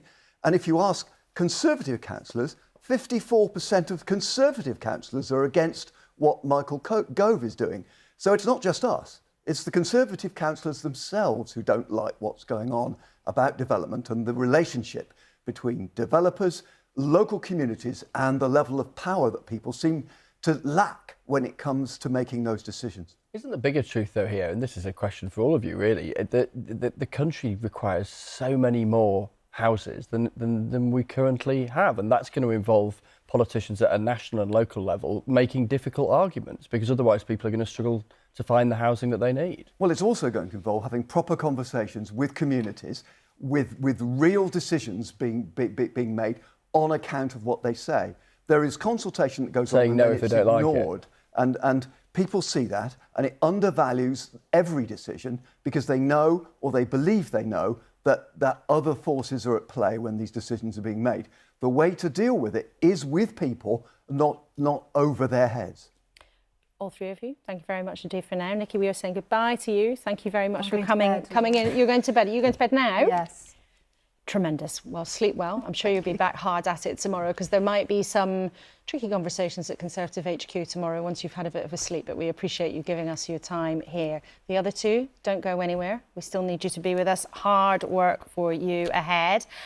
And also remember, if you are that way inclined and you like to look at things on your phone while you're watching TV, there is so much information on the BBC website, all sorts of tips and trends, insights and bits and pieces of information from my colleagues right around the country, analysis from Chris, everything you could possibly want to know about these local elections as they develop through the night. And that's at bbc.co.uk or, of course, on the app on your phone. So head there anytime. Let's now, though, head to Medway. Anna Collinson is there for us now. Anna, it's hours since we talked at the beginning of the night about what might happen there and why it's an important part of the country. Those Medway towns in Kent, not that far from London, but the kind of place currently represented by Conservatives, but where Labour definitely want to chip away. What's been happening? Yeah, so there's been a bit of movement since we last spoke, Laura. Actually, we've seen the biggest test so far this evening. Twiddle, a seat of two seats in one area, has been taken by the Labour Party. And when that was announced, there were big cheers from the corner of red supporters over there. And that's been a real sort of standout moment so far. But that's seat 5. We've got a total of 59 to get through, so 54 more to go. I mean, as you mentioned, this is a traditionally Tory area, but Labour have very much set their sights on trying to capture it. Keir Starmer has been into Gillingham twice in the past month. The mood here, I would describe from the Conservative Party, is pretty nervous. I asked one candidate how he thought they were doing, and he pulled a face and whispered, badly, pretty badly. Councillor Alan Jarrett, who is the Conservative leader of the Medway Council, he has told the BBC that he believes that Labour will secure a majority tonight. He's basically saying that voters have been let down by the Conservatives nationally, and many of them are staying at home. He also says that recent boundary changes that have happened in Medway have had a negative impact on the Conservatives, that they've broken up key Conservative wards. Labour would argue that actually there was a real imbalance beforehand, and that those boundary changes needed to happen to address that balance. Ultimately, Labour what I'm sensing is they're feeling hopeful, but anxious, but nervous. There is also fear on their side of apathy, that there is a real sense of people not feeling represented by either party and not turning out. And we've seen that in some of the seats when they've been called out today. Some of the turnouts have been around 20%. Now, we expect low turnout during a local election, but normally around 30 to 40%, so 20% is particularly low. So, as I say, we've got 54 more seats to go, so it's still all to play for, really. Although, and I know you said there that the leader, I think you said the leader of the Tory group, said that they think they're going to lose it and that Labour will knock them off. Yes, that's exactly what I said. Alan Jarrett told the BBC just after the announcement just before the announcement involving Twiddle, that he believes that Labour will take the majority this evening. Now, I've spoken to some of the Labour activists and they're being a bit more cautious. They don't want to overstep the mark before they're ready, but Twiddle, that sort of clinching of that first Twiddle seat, or the first two Twiddle seats, is a real good sign in their books. Anna, thank you very much indeed, and I think that is ward name of the night. Twiddle is one there. But Anna, thank you very much indeed, and keep us posted if we've got official confirmation of what the leader of the Labour group is predicting. Politics Live, as it happens, the leader of the group saying we're going to win it, and the activists going, oh, don't quite say that yet, but we'll keep you posted and let you know when we have confirmation of that result there in Medway. Let's go to another important count we've been talking about tonight. Let's zoom up to the northwest. Let's go back to Kevin Fitzpatrick in Bolton. Now, you explained to us, Kevin, earlier why, this is the kind of place where party leaders fall over themselves to turn up, because there are lots of important northwest seats around there, and the council itself, of course, an important one. So what's been happening since we talked last? Well, it's been a really good night for Labour here and a pretty terrible night for the Conservatives. Better than Labour expected, I think it's fair to say, and worse than the Conservatives. We've still got some results coming in, but latest is that it's 8 Labour gains tonight. 6 of those have come directly from the Conservatives. Also, before I was telling you that the smaller hyper-local parties are a big influence around here. Labour's taken a couple from one of those, but one of those smaller independents has taken another seat from the Conservatives. So the Conservatives are well down, Labour are well up. Coming into this election, we'd had a couple of years since 2019 of the Conservatives running a minority administration, a coalition of those smaller parties. It looks like Labour will certainly now be the largest party, still waiting to see whether they can end up gaining a majority.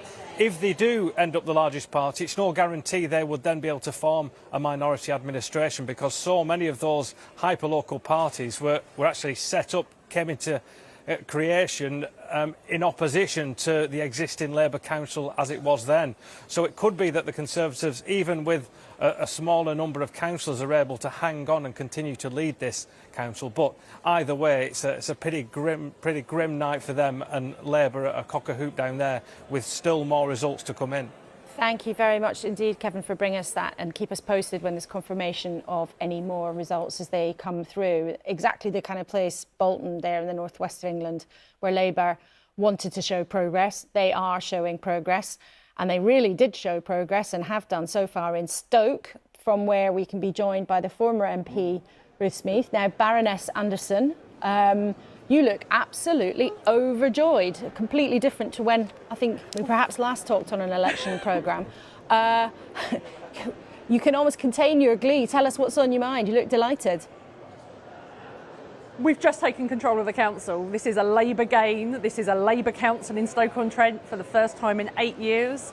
This is Labour back as a political force in my city. I am truly delighted. Why do you think it happened?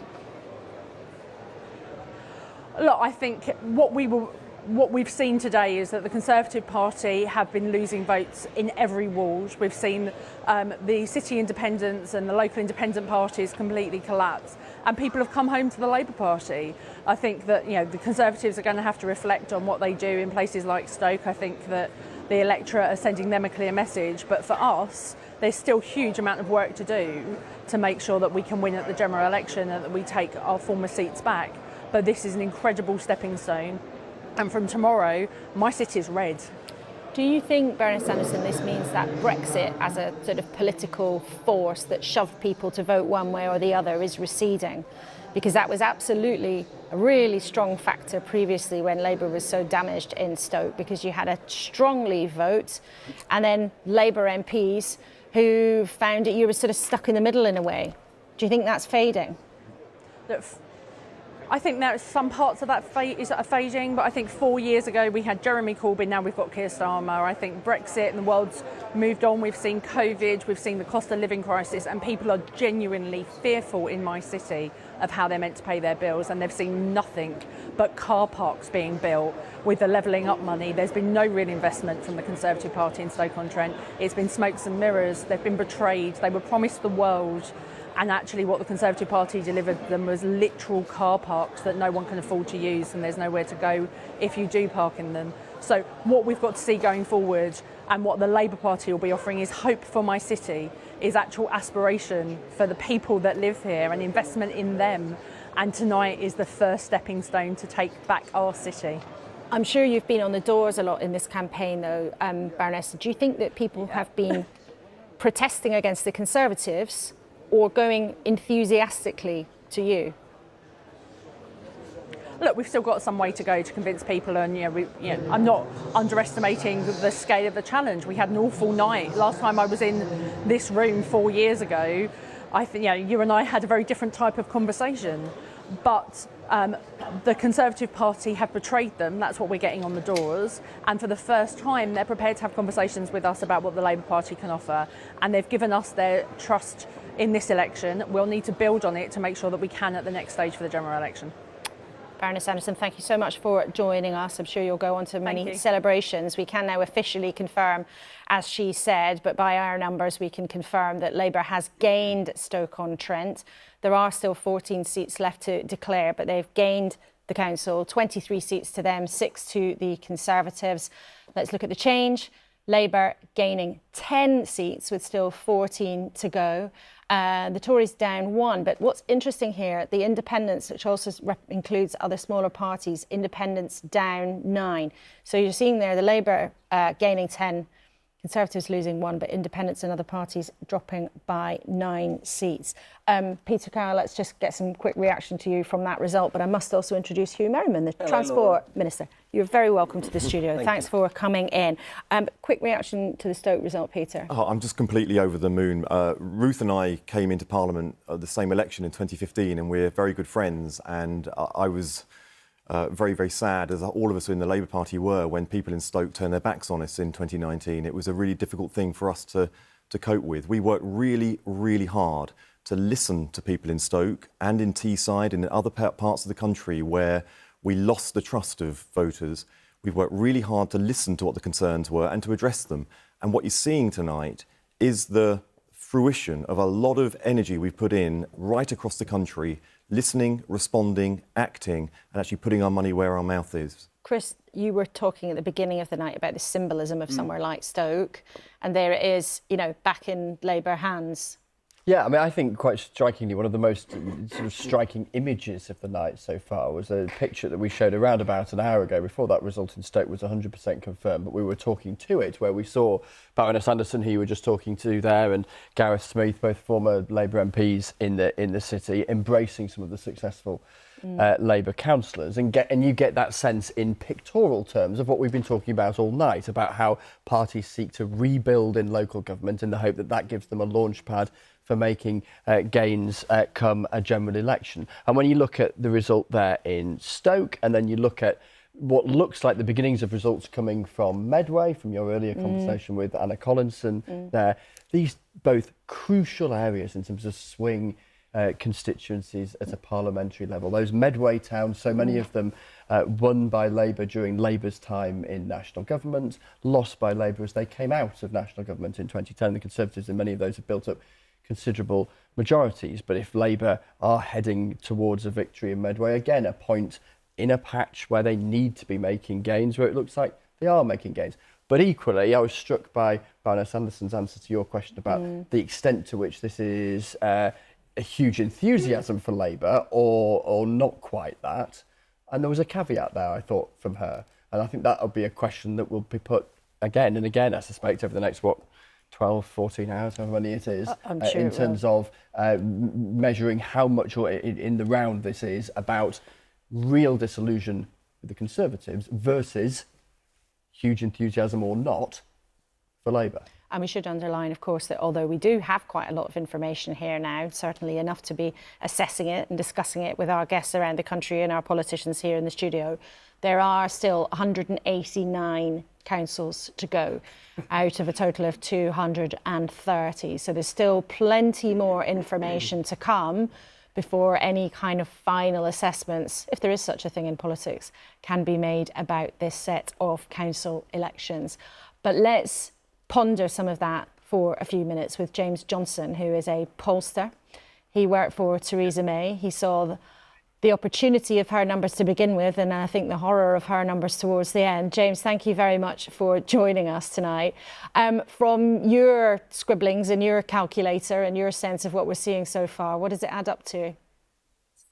Well, I think there's no doubt that this is a good night for Labour. On the one hand, they are not completely storming it with the Conservatives. If you remember those projections that we've had over the last few weeks and months of Labour getting 100, 200, 300 seat majorities if there were a general election, I think it's pretty clear that's not happening.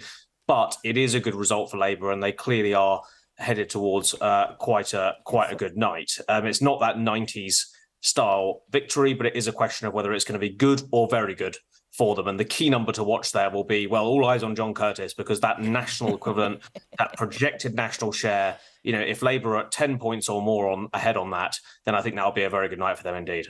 And just to remind viewers, if they didn't hear Sir John's explanation a bit earlier on, the projected national share is when all the numbers from today go into some kind of complicated algorithm and supercomputer, no doubt, and give us a picture of what the national share would be had everybody in the UK been voting today. It's not a projection of what will actually happen in the general election, but it is a very, very important snapshot that the parties do look at very, very carefully. What about the Conservatives, James? What do you think is going on here? Rishi Sunak has had 7 months in office.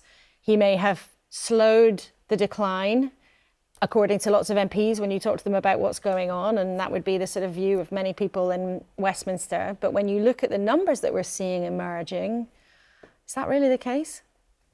Well, I think certainly if these elections had happened 6 months ago before Rishi Sunak took power, they would be a lot worse than they are tonight.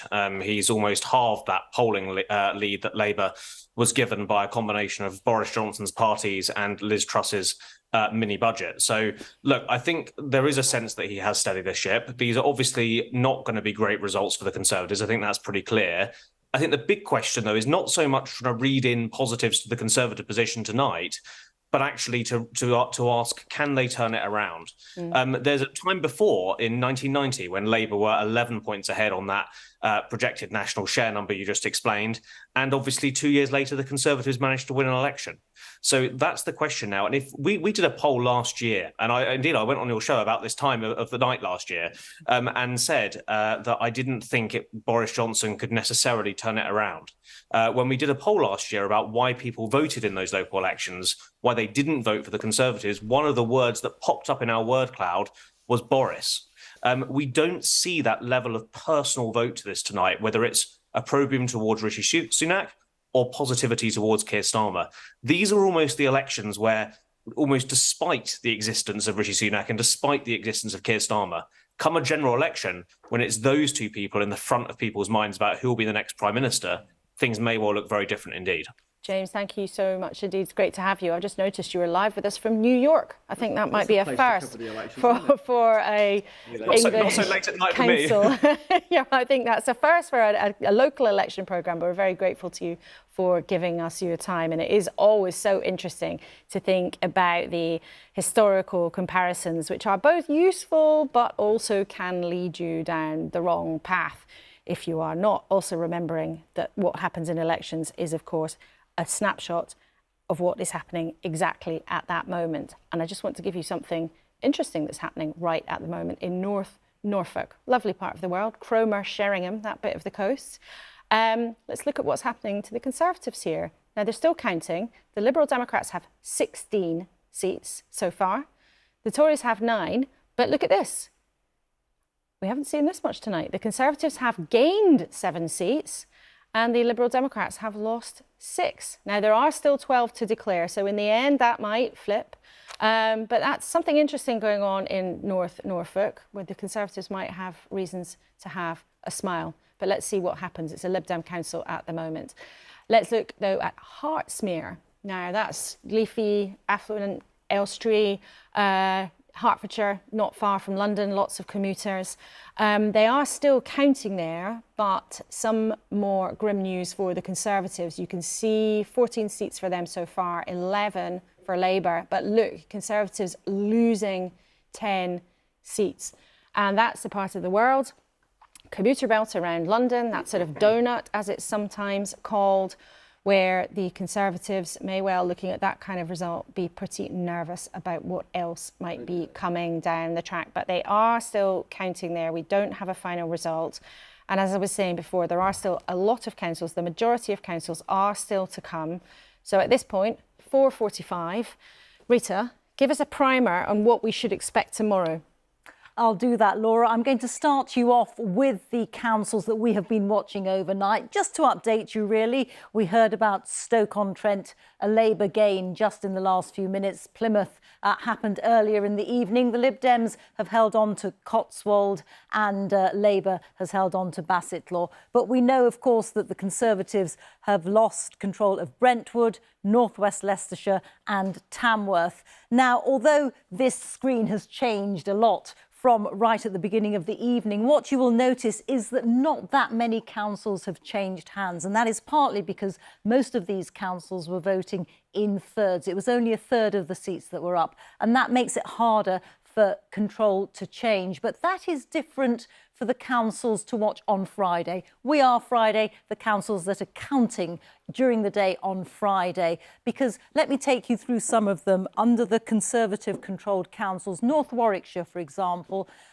it's a really interesting area because the Conservatives have an 18,000 majority in the House of Commons in North Warwickshire, but they are under threat from Labour at council level. And that is true of the following 4 councils: Airwash in Derbyshire, Dover, Swindon, where Keir Starmer launched his local election campaign, Labour's local election campaign, Amber Valley, also in Derbyshire. All of these are under threat from Labour. And the following 3, Stratford-on-Avon, East Cambridgeshire and West Berkshire, well, the Conservatives are there under threat from the Liberal Democrats. So it could be that we will see a lot more churn in the coming hours during the day on Friday. In the Labour column, Crawley at the top is a super marginal. Labour's only got a majority of 2 seats. And at the general election in 2019, Crawley went Conservative. So that is a council where Labour is really going to want to hang on and also consolidate its support. But the Conservatives will be bringing the fight to them. Lots of other interesting councils in the Labour column, including Leeds, where there are 2 general election target seats for the Labour Party. So Labour will, of course, want to hang on to the council, consolidate its support with a view to perhaps targeting and gaining those seats at a general election. Under the Lib Dem column, the party will be looking to build its support in all of these areas in the south, and particularly you can see there are councils that are surrounding the capital, so Woking in Surrey, Mole Valley in Surrey, Three Rivers in Hertfordshire and also Watford. And in the hung column here, well, really all these councils from Derby right the way through to Mansfield, the Labour Party is wanting to really take the fight there and is looking to take control of all of these councils. And we know that Labour is having a good night. Is it possible that we'll see quite a few of these councils changing hands? And before we end, a word about Mid-Suffolk and Brighton and Hove, because the Greens, who are having a good night of it, latest analysis shows that they are on a par with their performance in 2019, where they performed very strongly. Mid-Suffolk is their strongest hope of the first council that they might be able to gain outright. So we'll be watching Mid-Suffolk and also Brighton and Hove, where the Greens are leading a minority administration. So plenty of excitement for those of you who aren't sated with the overnight. Lots to watch. Thank you, Rita. It's never enough, never enough. Let's get then into those Green contests. Rita was talking about two important ones, Brighton and Hove, where the Greens are trying to keep their minority control of the local authority there on the south coast, and then Mid-Suffolk on the other part of the southeast, north a bit and east a bit, where they are hopeful of becoming the majority holders of the council, which would be a first for them, as we were hearing earlier from Carla Denyer. Her co-leader, Adrian Ramsey, I'm pleased to say, is with us down the line. He can join us now. Now, as Rita was saying, so far you appear to be pretty much matching your record performance from 2019 in the keywords that we're collecting data for. But I just want to ask you about something we've been picking up things about, collaboration with the other parties. Now, it might not be formal, but it definitely has been happening in some places. In Mid-Suffolk, Labour's not running a full slate of candidates. So if you make the kind of progress that you want, how much of it will be down to those informal arrangements with other parties? Well, good morning, Laura. And as you say, we are on track for further gains on top of that record breakthrough we saw 4 years ago in 2019, where we were having Green gains right across the country in rural and urban areas alike, and from Labour and from the Conservatives. And we are already seeing, as you say, that pattern not only repeated, but growing on it, as we expect to see continue to happen throughout the day. At a local level, Greens are gaining support from all the other parties. And yes, there's places like Mid-Suffolk where you hardly see any Labour or Lib Dem presence on the ground, but that's really a reflection of the strength of those parties in that area. And in Mid-Suffolk, as in other places like North Herefordshire, there are many wards where, if it wasn't for the Greens, the Conservatives would be going unchallenged, and Greens are winning seats from Conservatives in ever greater numbers, as I think we'll see in many parts of the country this time. And of course, where we've got big concentrations of those gains, like in Herefordshire, like in Suffolk, that sets us up very well for challenging for those parliamentary seats when it comes to the general election. But do you deny, though, that sometimes you are taking seats because the other parties have stood back, because there is this notion of a sort of progressive coalition, which some people in your party and the other smaller parties do want? Well, when Greens get elected onto councils, we do believe in a collaborative approach to politics, and there's many councils around the country that are in no overall control, and where Greens work collaboratively with other parties to make a real difference for their communities. And I think that's what people want from their politicians, is for parties to come together on issues where they agree, but also be willing to challenge and stand up for their communities where they disagree. So Greens do believe in a collaborative, modern form of politics, but we also have something very different to offer to the electorate. Greens work incredibly hard in their local communities, bring a fresh voice from the tired Westminster parties, and people are voting for fairer, greener communities in ever greater numbers because they see the policies that we're offering locally, whether that's on housing, on planning, on transport, are going to make a real difference to their everyday lives in their local communities. But we heard earlier from a Conservative councillor who said he'd lost his seat because Labour and the Lib Dem stood back so that the Greens had a proper go of beating them. So you're reliant on other parties clearing the way for you.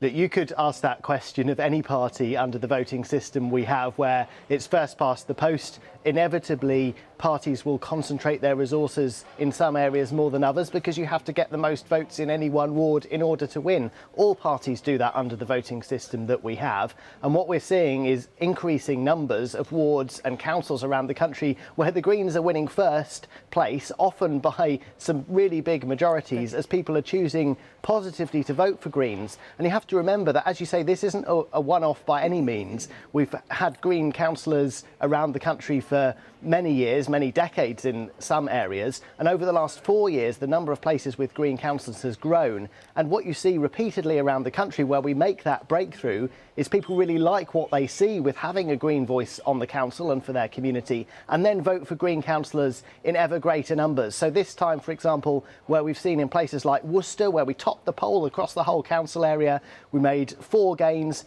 3 gains in South Tyneside. People have liked what they've seen with Green councillors and are voting for it in ever greater numbers. Adrian Ramsey, co-leader of the Greens, thank you very much indeed for giving us your time. Well, unbelievably, it's nearly 5 to 5. Time has been whizzing by because there's been so much interesting to talk about. Let's talk to our panel as we run up to the news. Firstly to you, Lord Fox, it was really interesting hearing Adrian Ramsey there talk about these. I think he doesn't want to admit that there's pacts happening on the ground. Now, whether they're formal or not, we heard it from Worcester. We heard it from the ground that the Lib Dems and Labour stood back in order that the Greens could beat him in Worcester. The Greens, we know, from hearing from the ground from our colleagues around the country that there have been areas where people have stood back. Now, is that something that the Lib Dems should do on a national level? Before I answer that, can I just put Rita on a warning to get her yellow highlighter out, because we've held Hinckley and Bosworth, and we've held Bath and North East Somerset, which I remind you covers the Rees-Mogg territory. So more yellow required shortly. I was fighting in Windsor this morning. My ward, which I've been delivering in Liberal Democrat manner, there were Liberal Democrat candidates, there were Green candidates. We will win that ward, and it will cease to be a Conservative ward. And we're seeing swings of 26% and more across Windsor. That is how the election process works in most seats across the country. Everybody feels their candidates, and the voters decide who to vote for. And I'm kind of old-fashioned, and that's the sort of thing that I prefer. Is there a case, though, for some form of progressive alliance? I mean, there is always a lot of chatter about this, and there are some people in Westminster who would like it to happen, think it makes sense. There may well be, but I think when you're fighting on the ground, when you're out there, I think voters need to be given the information. The information needs to be correct, exact, and not exaggerated, and they need to make the decisions themselves. I think they're quite capable of working out what they want, and they're quite capable. Voters are smart, and voters can choose who they want to beat the people that they want to beat. And I think that's the way you go about it. There isn't a full slate of candidates from all the parties, can there? That's the point. Well, I think that's what I just said. Hugh Merriman, Transport Minister, welcome. Thank you. It's not a good night at all for your party. We've seen Stoke in the last few minutes, beaming smiles from Labour there. You can't afford to lose that kind of seat, can you? Difficult night, and it may get more difficult as the hours progress. I mean, I do note, looking at the data, that I think we lost 1 seat in Stoke, and the other 9 were formerly independents, may have gone back to Labour. So it's important to actually look at the data as well. But obviously that's a disappointment. We want to hold our councils, and I'm obviously really sorry, having been a Conservative district councillor in the past myself, for all of my colleagues who will not succeed this evening. I'm just coming back to the point that was made on pacts. I think Peter will know as well that there was a pact between the Lib Dems and the Greens in Lewes and Brighton, as I recall, the last election, where I think there wasn't a standing. I'm pretty sure that was right. So we have seen it before. And what I tend to find is that in my patch, you tend to find that there's a sort of anti-house building campaign that goes on. It tends to either be the sort of beneficiary of Greens or Liberal Democrats. So it does tend to be a sort of mid-term protest to some of the policies that we're trying to seek to deliver, and maybe that sort of there isn't enough warmth for the Labour Party. So you raise housing there, though, and actually we've heard from counts around the country that voters have raised housing, and voters have raised their frustrations with housing, and there are people in your party who might fall under that anti-house building category that you've just mentioned. And for many people voting, that may well have been one of the issues they've looked at and thought, you know what, in 13 years, I've heard Conservative politicians say again and again, we need to build more houses, and I cannot afford to buy a house. And your party, your Prime Minister, dropped the targets recently that was meant to make that happen. Yeah, it's interesting because I welcomed Rishi Sunak to my constituency during the leadership process, and we talked about housing. Of his campaign. Yeah, and we talked about housing actually with the leader of our council, and we were sort of putting forward proposals where there would be, for council areas where you've already granted planning applications, but those have not turned into housing, then that would actually be a bar towards more planning applications being made. And I think we were interested in some sort of radical reform. Some of it is making its way through in terms of legislation. I think the most important part is to not force targets onto local areas, but to actually have a sort of bottom-up approach. That's very much Michael Gove's plan, and I look at it through my own brief with railways. We're working with the department to say, right, where are the railways going? That's where the house building should go, and vice versa. So I think that's a sort of smart government that the electors expect from us, because it's then joined up, and we have got more to deliver on that front. I readily admit that. And what do you have to change then? If this is the scale of defeat that we think it might be based on the current numbers, what needs to change? Well, This obviously is the first opportunity the electorate have had to actually give their view on what's been going on over a period of time. And we have obviously made our change. We have a change in leader and prime minister. And it looks like you don't like it very much. Well, I think we expected the public to actually take out their frustrations on what happened last year. We have already pivoted and turned.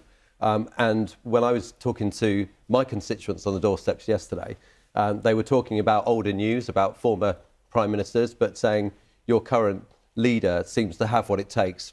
He seems to be turning things around for us. But this is the opportunity for the electorate to give their verdict on where we've been previously, and we understand that. So this is Boris Johnson and Liz Truss's fault then? That's what's coming through? Well, certainly on the doorsteps, the feedback I got was that we are in a better place. The polls show that as well. People are reacting in a more positive way towards Rishi Sunak. I think importantly, they respect the way that he manages the country and the economy as a result through that. And I think, as far as I'm concerned, we're in the process now of trying to persuade the electorate that we will turn matters around, we will deliver. But it's fair to say that until we've delivered on the sort of 5 key pledges the Prime Minister's made, we know the electorate are not going to listen as intently to us until that time. So we've got to prove to them. We have to prove to them that we can deliver what they want us to deliver, and only then will they then listen to us and give us the opportunity to go even further. And we know that, and we're humble about it. And that's why I'm sorry about the losses, because they are in the backdrop of what's occurred before. OK, well, we will have plenty more from you shortly, but we're going to go to the news in a second. But before we go to hear the headlines from Luxme, I want to show you our tallies, where they are, our big numbers. And the numbers are racking up now as we head towards our last hour together on this programme. You can see Labour have gained 78 councillors, 78 councils. That would be quite something. The Conservatives have lost 107. The Liberal Democrats have gained 30, and the Greens, we were just hearing from, have gained a dozen so far. A lot to come as the headlines of this first cycle of counting of the elections of 2023 comes to a conclusion. The first cycle, plenty more to come tomorrow, of course. Let's head now, though, to the news with Luxme Gopal. Laura, thank you. Hello, here's your BBC News summary. Labour and the Liberal Democrats have been taking council seats from the Conservatives in England's local elections. Labour have taken control of Plymouth and Stoke-on-Trent, 2 of their top targets. They've also replaced the Conservatives as the largest party in Hartlepool, although the authority remains under no overall control. Our political correspondent Jonathan Blake has more. Celebration in Stoke-on-Trent. Seat by seat, councillors are finding out their fate. Here, it's Labour that are making gains. Ballots are being counted in some of the 200 or so towns, cities and rural areas across England where voters have had their say on who should run local services. The Tories have had a tough night, hoping to limit their losses, but they've seen control of several councils slip away. Brentwood in Essex was an early loss for the Conservatives here and elsewhere. It's the Lib Dems who are cheering the loudest. Fantastic result for the Liberal Democrats in one of the safest Tory seats in the country. We've gained 3 seats. We're now up to 17 seats, and the council moves into an overall control. And it's a time of change in Brentwood, and we're really delighted. It's fantastic news. Labour have taken significant steps forward, gaining dozens of seats from the Conservatives and winning control of Plymouth Council. The city's Tory MP accepted his party was being punished. Look, it's been a really terrible night for us here in Plymouth. I think there's a number of factors at play. I think locally it's been very difficult. The Conservative group here has been through a very difficult time. We've seen that reflected on the doors in the campaign, and we've seen that reflected in the results tonight. But, you know, we take it on the chin. In a first for elections in England, photo ID was required at polling stations, which left some unable to vote, but it's too soon to say what impact the change has had.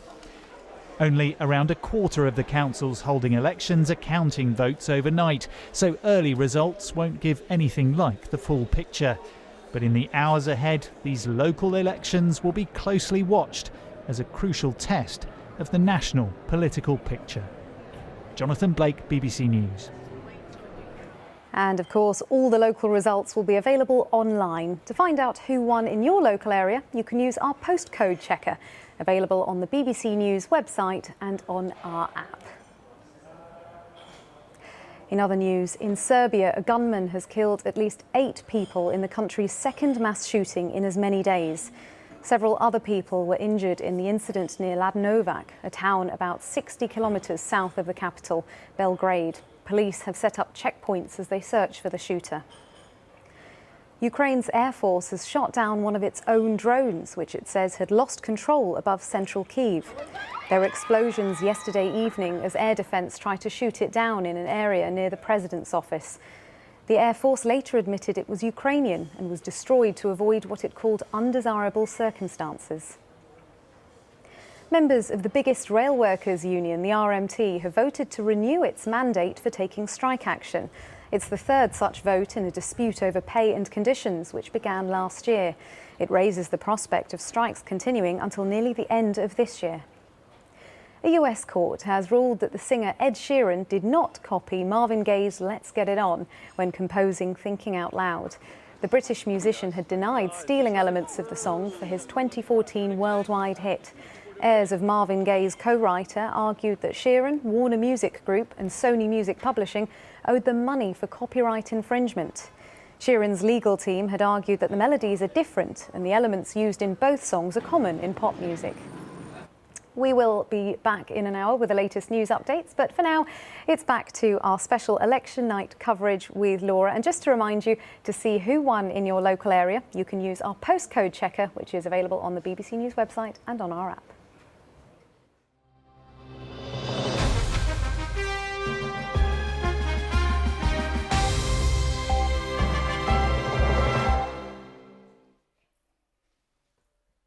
And welcome back to Election 2023, the BBC News coverage of 230 council elections that took place in England, when millions of people had the chance to go out and cast their vote.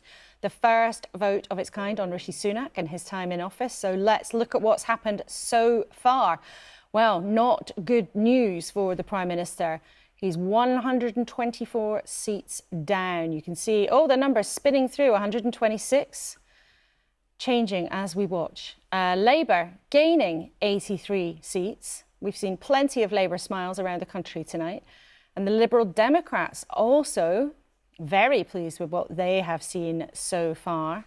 Up 34, taking gains in places they thought they would do well, but also doing better in some parts of the country where they were fighting than they might have expected, and hopeful of making more gains. And to summarise at this stage, where we can make some assessments, not firm conclusions, but some assessments, it looks so far like a very, very difficult night for the Conservatives, potentially losing more than 1,000 council seats, which would be a poor local election performance, perhaps worse than Theresa May's dark days at the end of her premiership. A step forward for Keir Starmer's Labour Party, with gains in the kinds of parts of the country where they want to see them, but perhaps not a significant leap towards power that would have silenced perhaps some of those who grumble in his party that he's not quite radical enough. And for the Liberal Democrats so far, well, a pretty healthy set of numbers at this stage. But we should remember there are still the majority of results to come in, so it's important not to draw concrete, firm conclusions, but we can talk about the assessments that we can make so far. Two final reminders. Elections are not happening everywhere in the country. There are none in Scotland, none in Wales, not happening in Northern Ireland until a couple of weeks' time. And the last time these seats were all fought was in 2019. In May 2019, under Theresa May, Jeremy Corbyn and Vince Cable. A completely different political universe. But let's pick up on one of the things that has happened tonight. Now, we've talked quite a bit about Medway Council. We've been there on the ground hearing about what's going on. It looks like Labour is going to take that from the Conservatives. That, I think, is better than they'd expected. They were hoping for gains, but it sounds like they're actually going to take the council. And we can talk to Alan Jarrett, who is the Conservative leader of Medway Council, perhaps the outgoing leader. Mr. Jarrett, thank you very much indeed for being with us. Are you sure now of the result? Yes, pretty sure, Laura, because although we haven't had many seats declared, walls declared, it's quite obvious from the counting that Labour will form the next administration, and we will bring to the end of 23 years of Conservative administration in Medway, which obviously we're disappointed about and sad about. Why do you think that's happened?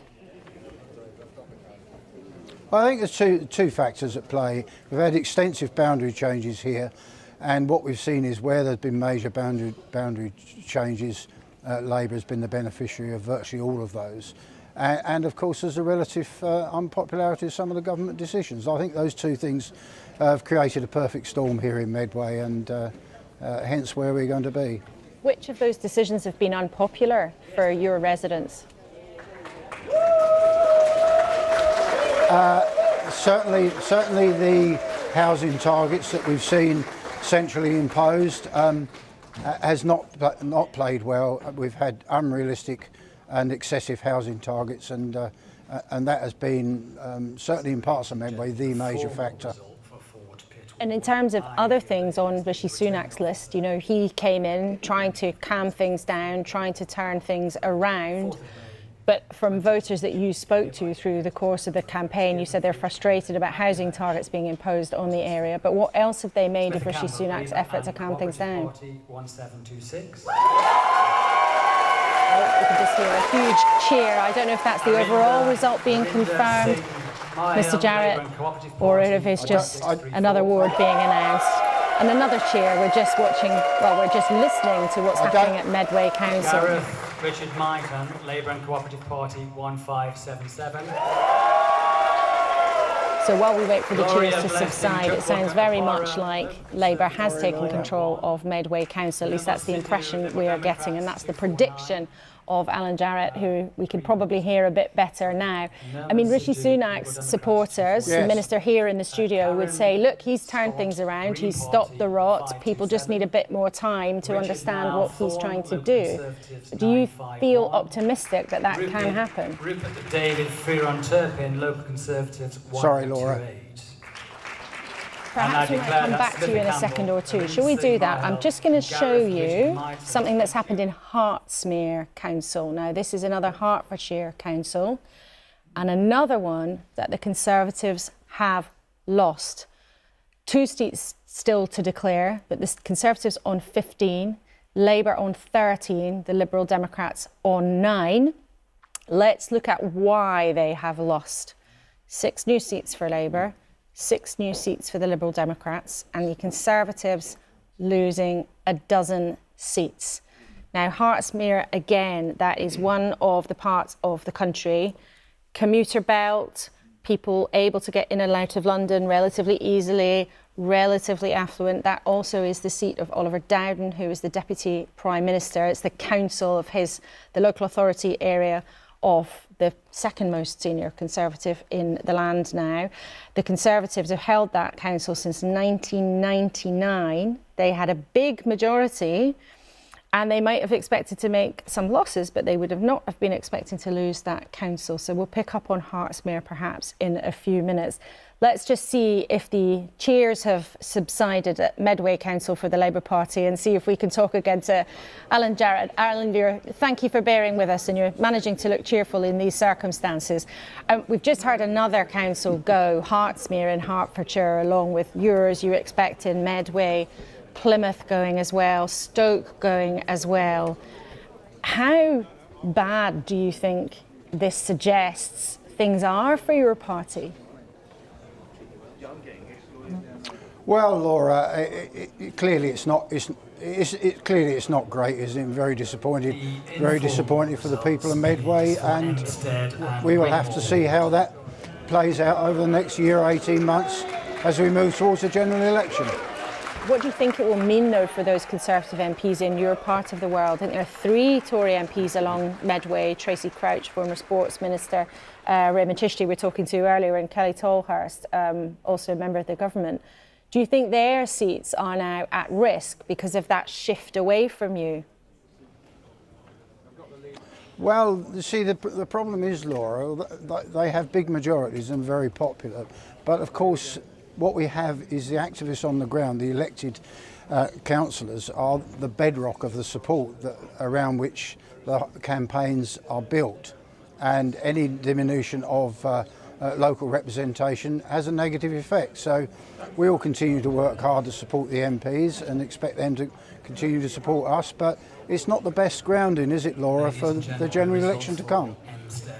Do you think that Rishi Sunak has a chance of turning it round? Neil Davis being the returning officer of the election. Yes, obviously a chance, but it's looking a bit gloomy this evening, isn't it? We've got to stay positive, got to stay cheerful as we can, and continue to work hard to represent the people that have elected us, and do all we can for them. Okay, Alan Jarrett, thank you very much indeed for sharing our thoughts. Well, you've got Labour activists cheering behind you. It's good of you to give us your time.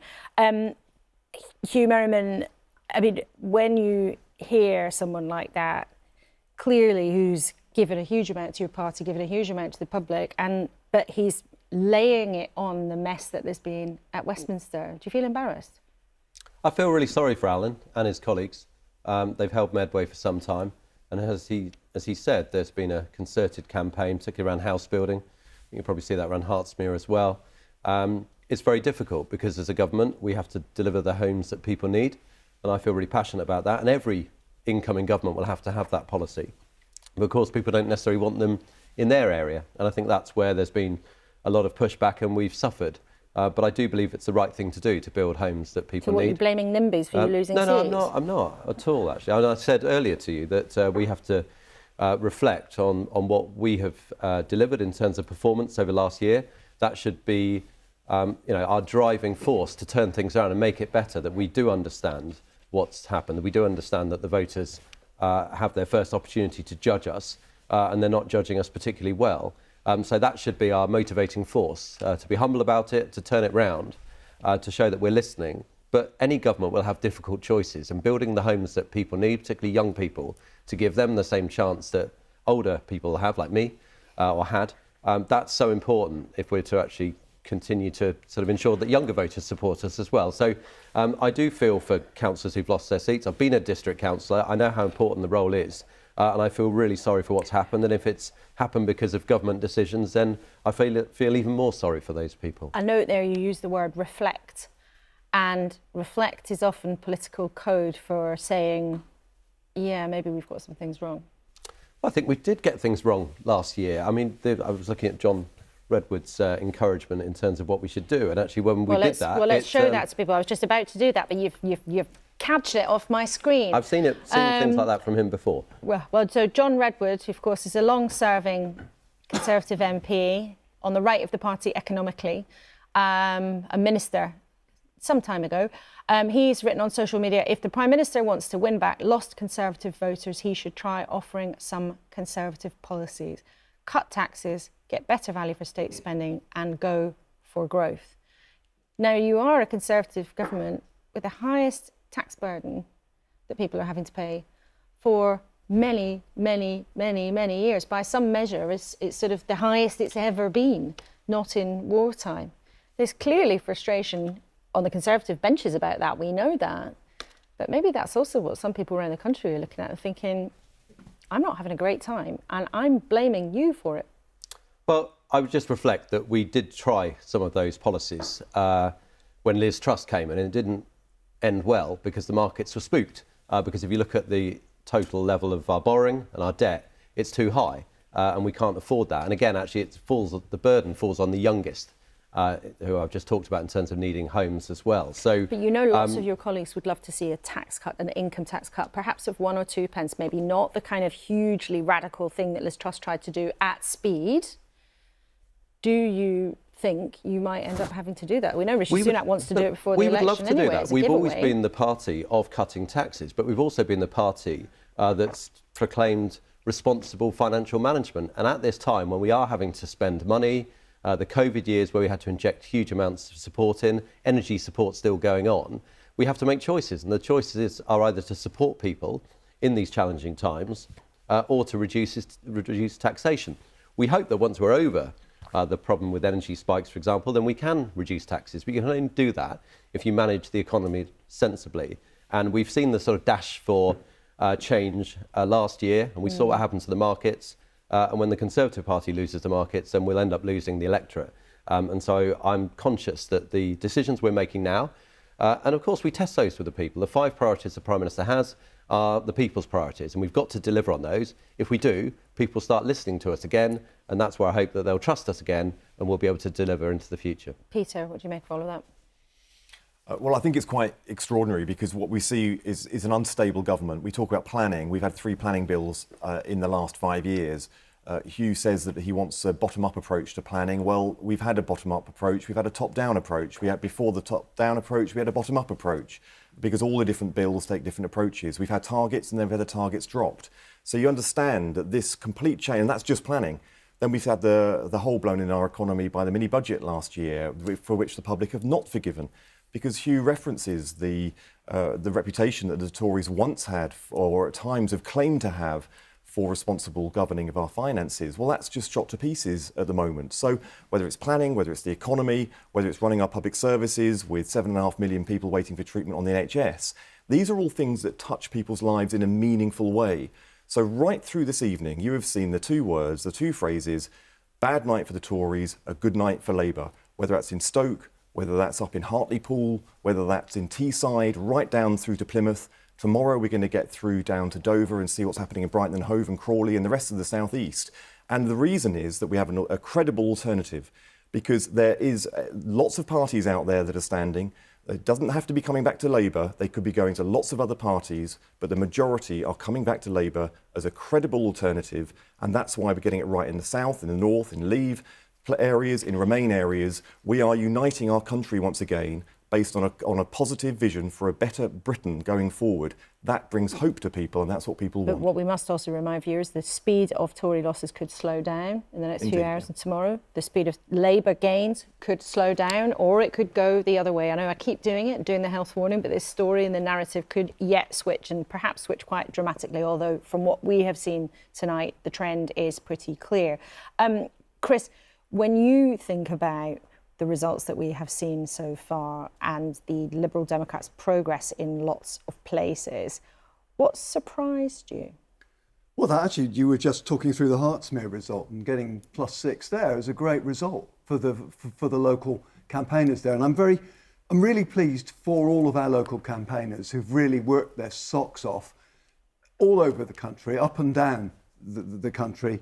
And the point that Chris Mason made earlier about the results we get today being a jumping off point for the general election is something that we really must remember, because it's not just winning, it's where we win. And we're winning in the places we need to win. And we'll see later on today, as the other results come through, I'm absolutely confident that we'll be notching, not least in John Redwood's seat in Wokingham, where that went to no overall control last year.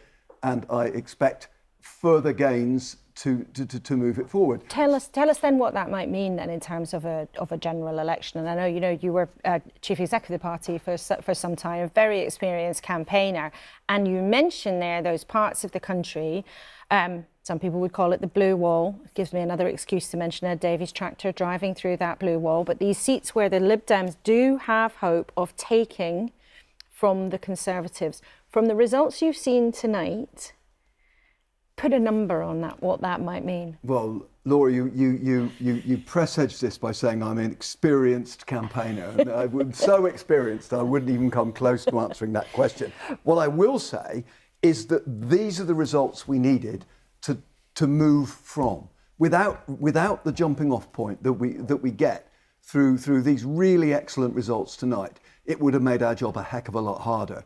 So, you know, those activists I just talked about, they can have their rest and they can recharge the batteries, but we'll be out again and we'll be in the places where we've shown to the local electorate that we can win.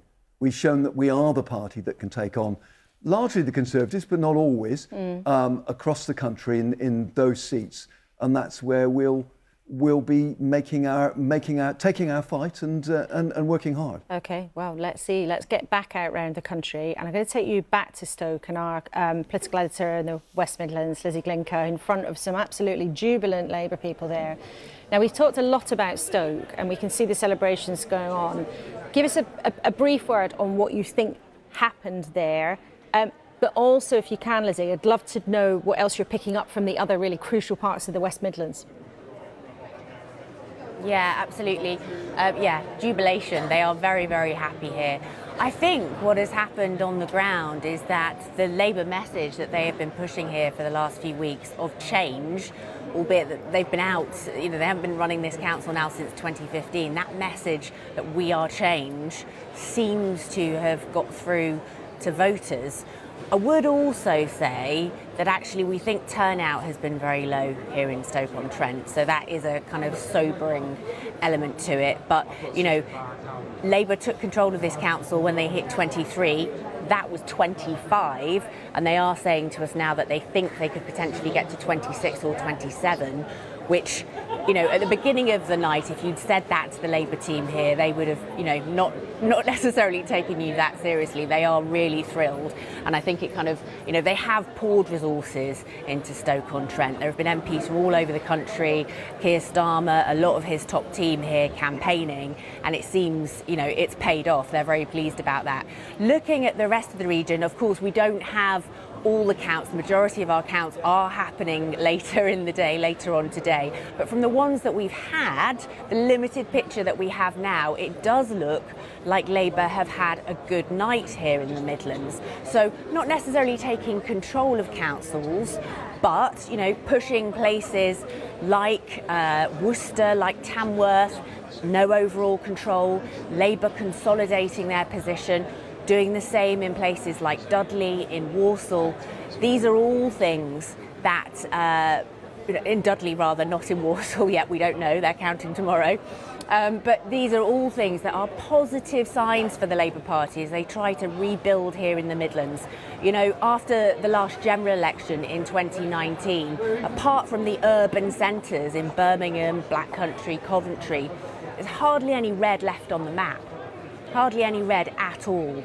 So these sets of elections, if it carries on tomorrow, as we have seen this evening, that's a very positive sign for the Labour Party here in the Midlands. Just, Lizzie, briefly, again, just to go back to Stoke, lots of the losses there were the independents losing, which was a big part of the picture, not just Labour gaining, but also a big group of independents there. Just quickly, what's that all about? Who were they and what happened? Well, it's very interesting that the city independents have been a real force here in Stoke-on-Trent for several decades now. They've run this council. They ran it in coalition with the Conservatives between 2015 and 2019. I think what has happened is that some of the well-known local figures who were at the leadership of that group have now kind of moved away, they've retired, they're no longer around, and it seems that those that are left haven't been able to kind of maintain the position that they've always had, and they have faced a much stiffer challenge on the doorstep in places where I think some of these independents have felt for a long time quite secure, embedded in their communities. Labour, as we said, have poured in the resources, going door to door, leaflet drops, lots of big visits, lots of attention, and it seems that has, you know, that's paid off, because as I said at the beginning of the night, the fear for Labour here was that even if they did well, it would be those independents who would prevent them from getting that victory they were craving. Well, actually, the Conservatives took seats from the independents just as they took seats from the Conservatives, and so you'd have to say that the resources they put in here, you know, it has worked out for them.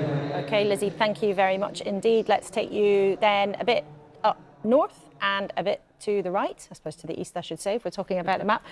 Let's go to my colleague Tim Iredale, who knows all about the east of England. I think, Tim, you're in Scunthorpe for us, in North East Lincolnshire.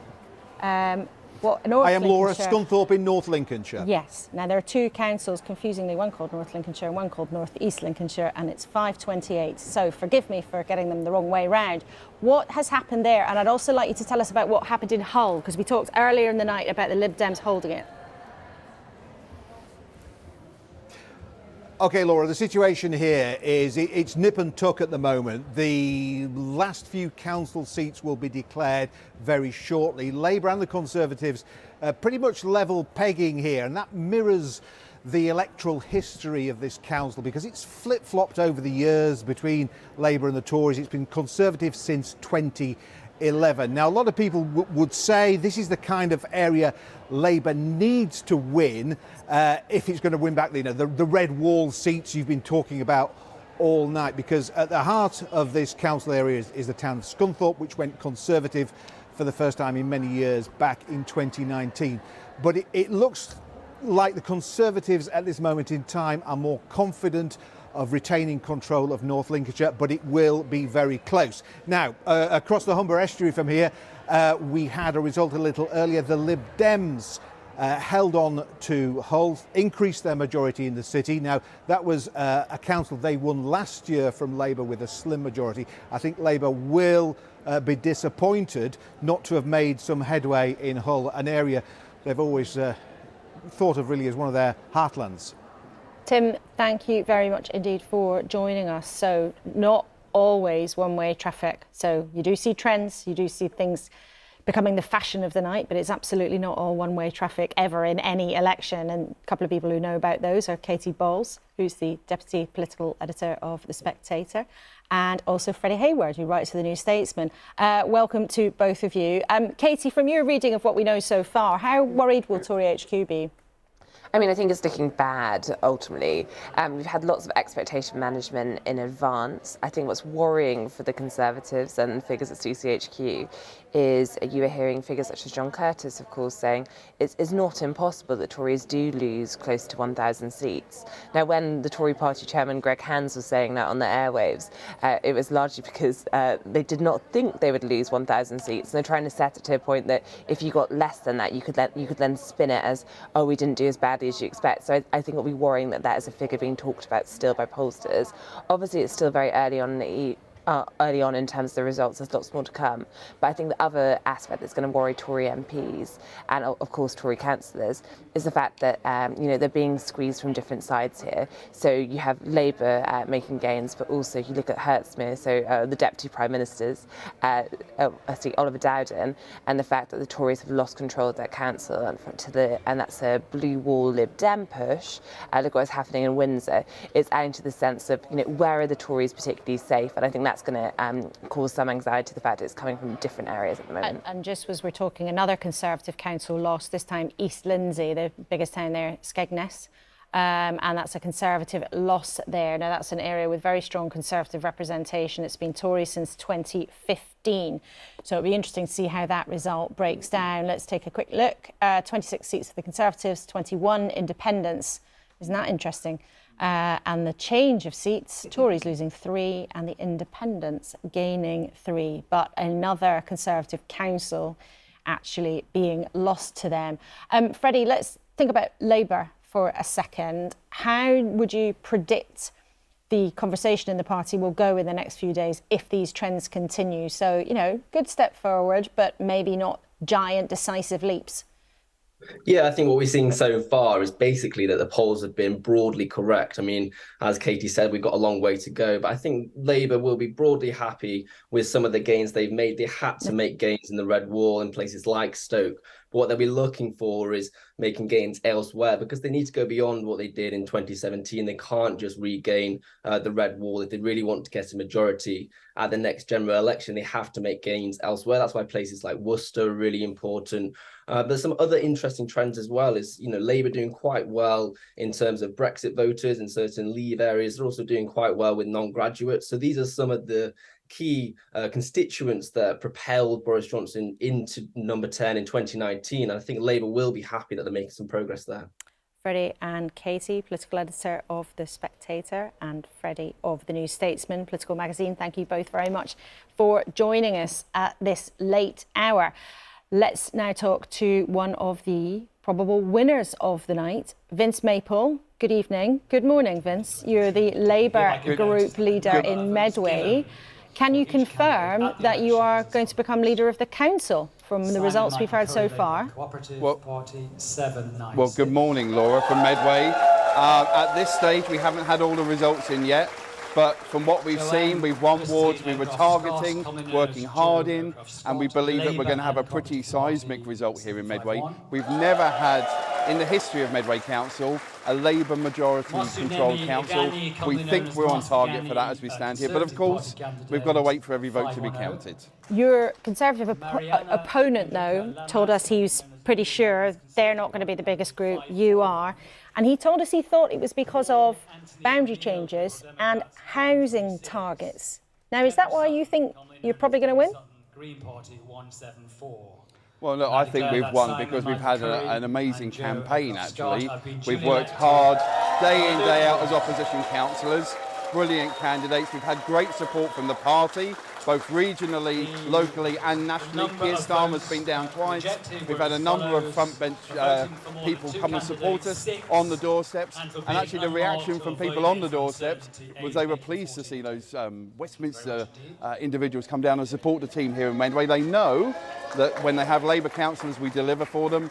And tonight it looks as if, and again, we don't have all the results yet, but it looks as if Medway residents are going to choose change by choosing Labour.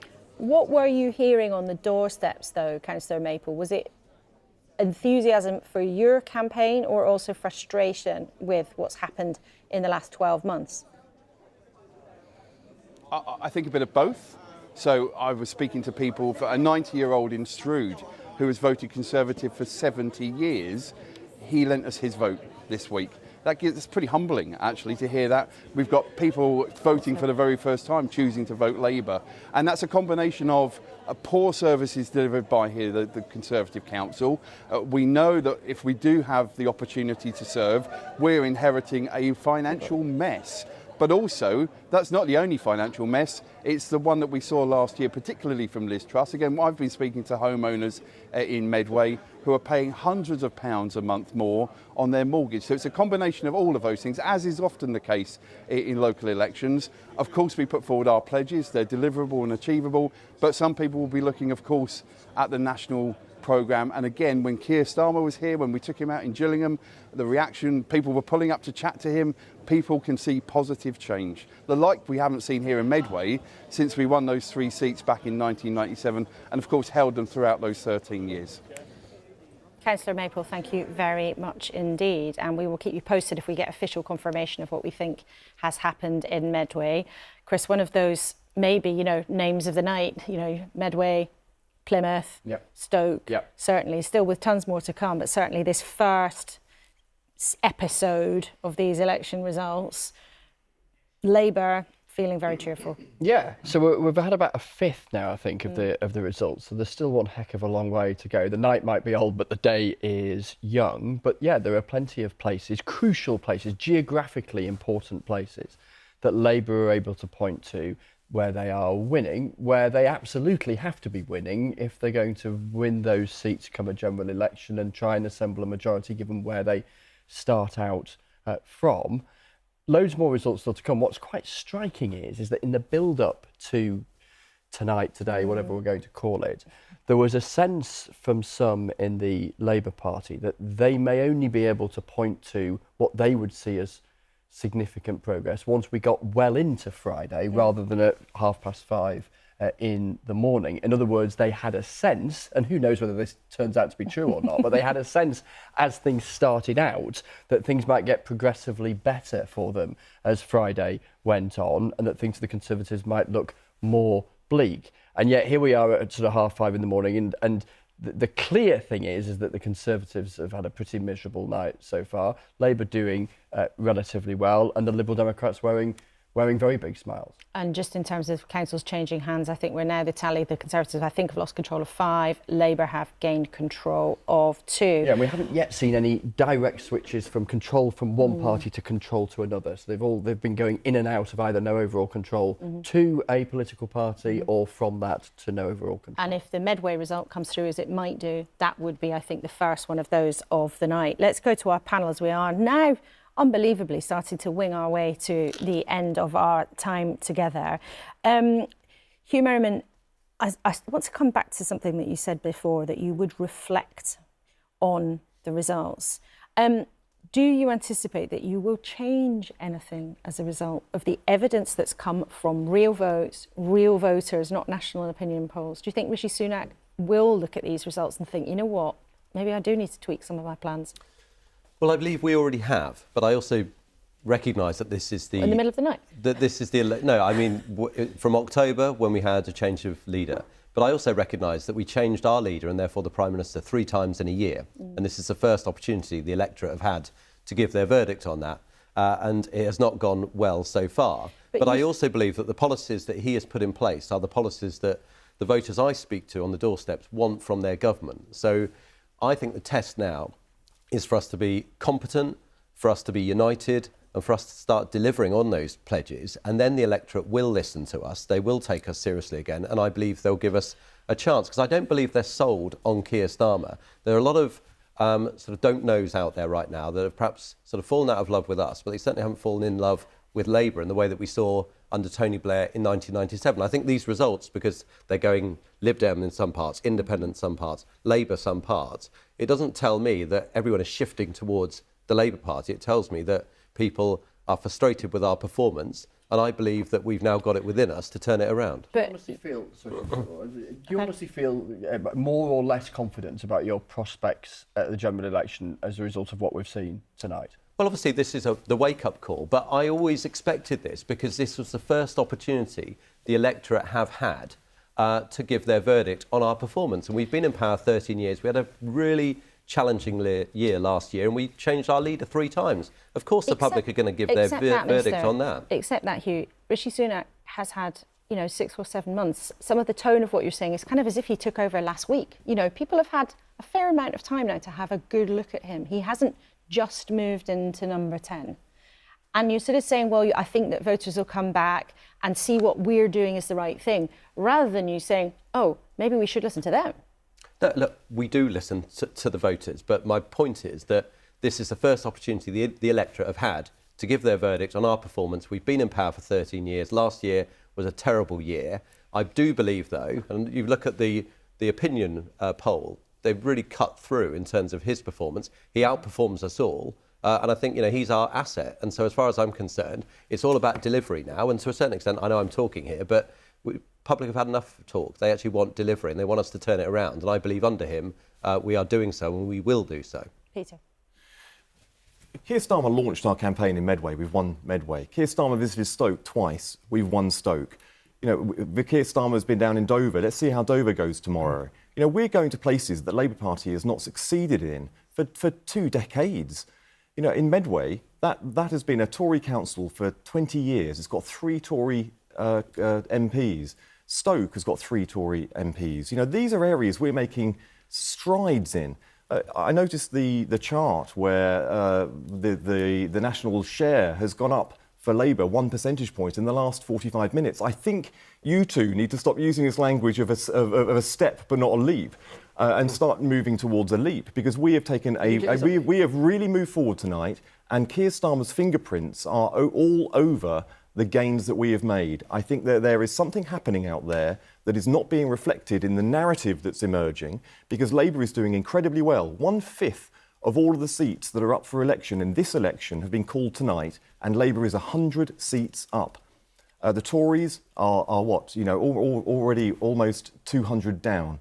So I think this is a really good, solid performance for the Labour Party tonight. It's encouraging. It shows that we're targeting right. We're getting the messaging right centrally and locally.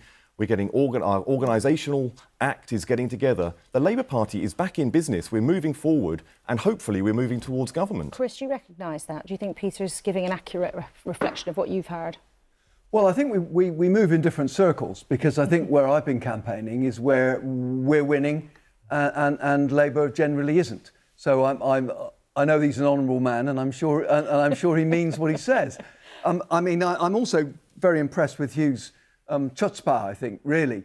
I mean, he talks about being on a course and it's all kind of back in track. But what are we on a course for? When the Deputy Governor of the Bank of England tells the people of the United Kingdom that they have to accept that they're poorer, and even if you factor in public sector pay increases, they are poorer, and they will still be poorer in a year's time when we have the election. The GP queues will be longer than they are now, and the rivers will have more sewage in them then than they have now. So what are we on course for? And I think that is what people are telling us, whether they're telling Labour campaigners or Liberal Democrat campaigners or other campaigners. That's what they, in their hearts, they see. They know that they're poorer. They know that the health service is absolutely against a wall. And they know that mismanagement of things like the environment spell real problems for them and their children. And that's what we're seeing. OK, all three of you, thank you very much indeed for now. Let's go quickly to another couple of keen observers of the political scene.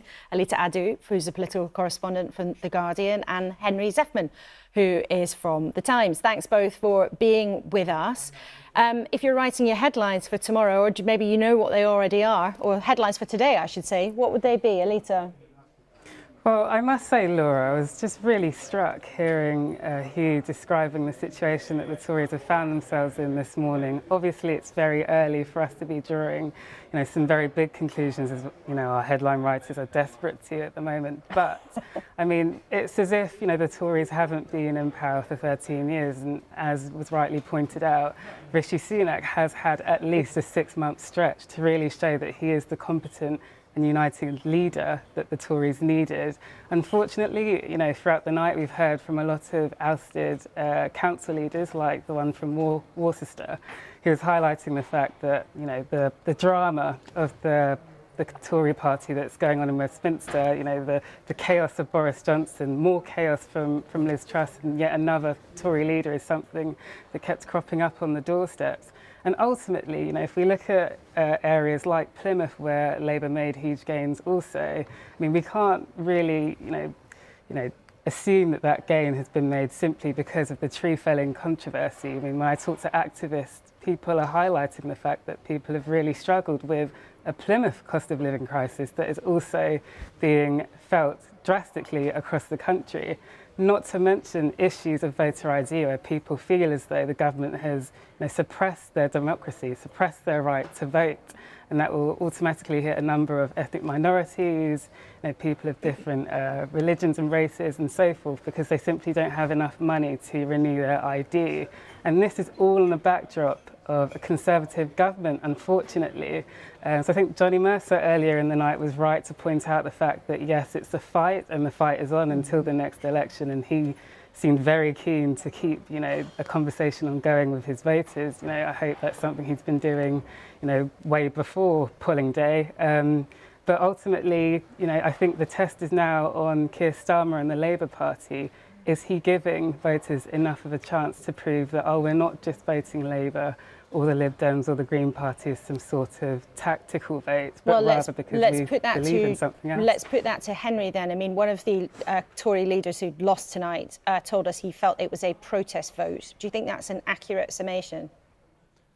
It's definitely a protest vote. It's just a question of what they're protesting against. I mean, are they protesting against the last year of Conservative tumult, as Hugh Merriman was arguing, or are they protesting against the last 13 years of Conservative government and saying they want a Labour government afterwards? I think there's plenty of grounds for optimism for Labour politicians from these results so far, that the answer is the latter, and that this is a precursor to Labour getting into government in a year or 18-month or so's time.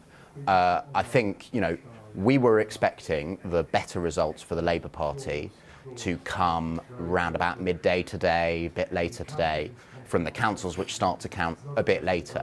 But actually what seems to have happened is that the Labour Party has done better than they expected to overnight. And Look, I think fundamentally, you can get quite complicated about these things. Fundamentally, a terrible night for the Conservatives, which this is shaping up to be, is a good night for the Labour Party, because in the two-party system that we have at Westminster, or 2.5 parties, or however you want to put it, if the Conservatives are losing support to the Lib Dems in the south and sort of commuter belt territory, and to Labour, not just in the southwest in Plymouth, but also in Stoke and the Midlands and other parts of the country, well, that is only going to benefit the only other party that can form a government or can lead a government in Westminster, which is, of course, the Labour Party. Henry Zeffman and Elisa Adu, thank you very much indeed for waiting patiently and for speaking to us as we come to nearly 10 to 6 in the morning.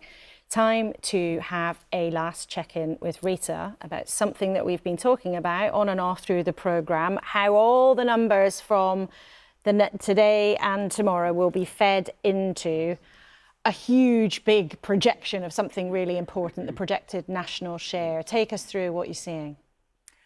This is the vote share over time, a projection based on the results that we have in now of how the parties are doing overall. It is, I hasten to say, a projection, but this is, if the direction of travel continues as it has done, this is where we are estimating the parties land. So Labour compared to last year, really pretty much the same, actually, just a fraction of a percentage point up. The Conservatives down sharply, -5%, the Lib Dems up 1% and others up 4%. Now, you might look at this and think, well, how is it then that the Labour Party has been picking up seats tonight? And that's because we have to compare their performance there to the performance 4 years ago, which is the last time that these seats were fought over.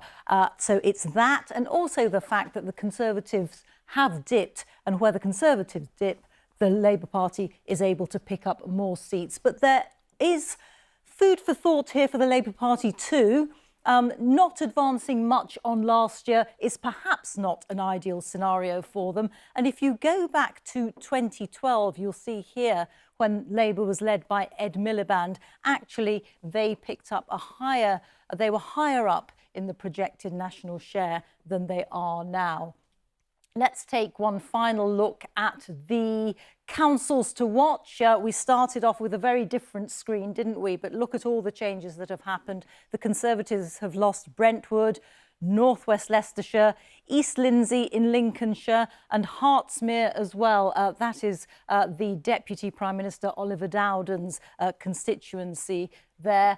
Labour have hung on to all of these councils here. The one or two that you see in grey or white have still not declared. The Lib Dems also have hung on to all of those councils. North Devon, they're still counting, and 2 gains among those that are hung for Labour, Plymouth and Stoke-on-Trent. So more red, quite a bit more red on this screen than blue, and quite a bit of yellow as well. Will that change in the hours to come? We shall see. Thank you very much, Rita, because a reminder, of course, the losses for the Tories could slow down or speed up, and the gains for the Labour Party could slow down or speed up. And of course, the Lib Dems, also their tally could go up and down at a rate of knots. We'll see what the next few hours brings. Let's check in for the final time before we go to breakfast news with Sir John Curtis, who's been feverishly working on all these incredible numbers. John, what are your closing thoughts towards the end of episode 1 of quite the box set?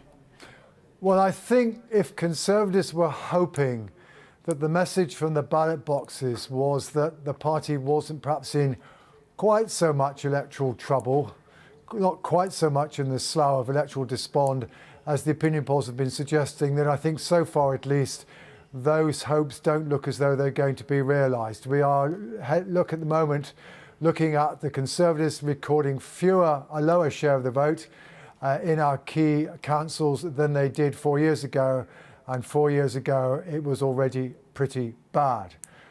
What is a little less clear is how much we should say that the plaudits go to Labour and how much the plaudits should go to the Liberal Democrats and to the Greens. Now, certainly when it comes to seat gains, it's definitely Labour who have made the biggest advance.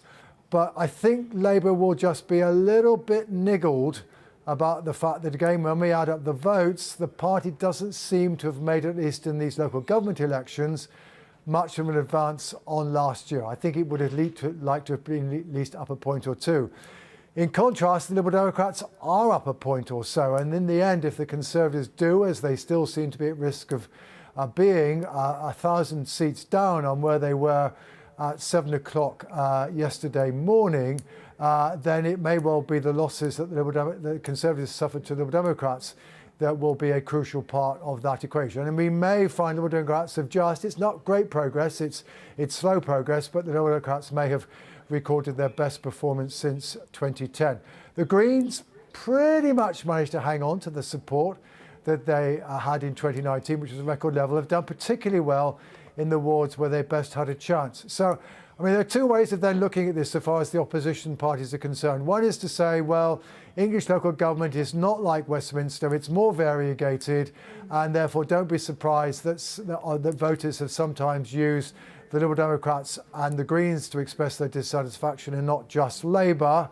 The alternative way of looking at it is perhaps there is a message here that voters are not yet necessarily fully enthused about the Labour alternative, even if they are clearly disenchanted about the current Conservative government. OK, Sir John, well, we're always very infused by your insight and wisdom, and thank you very much indeed for that. We are running short of time, but a final word to each of the panel. Sir John suggesting to you, Chris, that this could be your best performance in a long time at local council elections. Well, I think it will be. And when I left my house in Windsor, it was represented by 3 Conservatives. And by the time I get home, it'll be represented by 3 brilliant Liberal Democrats. And that's happening all over the country, north, south, east and west. And that's great. Sir John suggested that you might be a bit niggled, Peter Cow. I'm not niggled, actually. I'm quite ecstatic about the progress that we've made tonight. It's not the right thing to do to compare last year's local elections to this year's local elections. This year's local elections is just in England, and it's not including London. It's not including most of Manchester. You know, these are parts of the country that actually are quite challenging for the Labour Party. It shows that we're reconnecting to parts of the country, to England that we've lost to. But let's not have a row about statistics. Yeah. But the point he's making that I'm asking you for your comment on is whether or not there is a bit where you just would like to be just a bit further forward to look more decisive. I think we are making really solid progress today. I mean, we're really happy.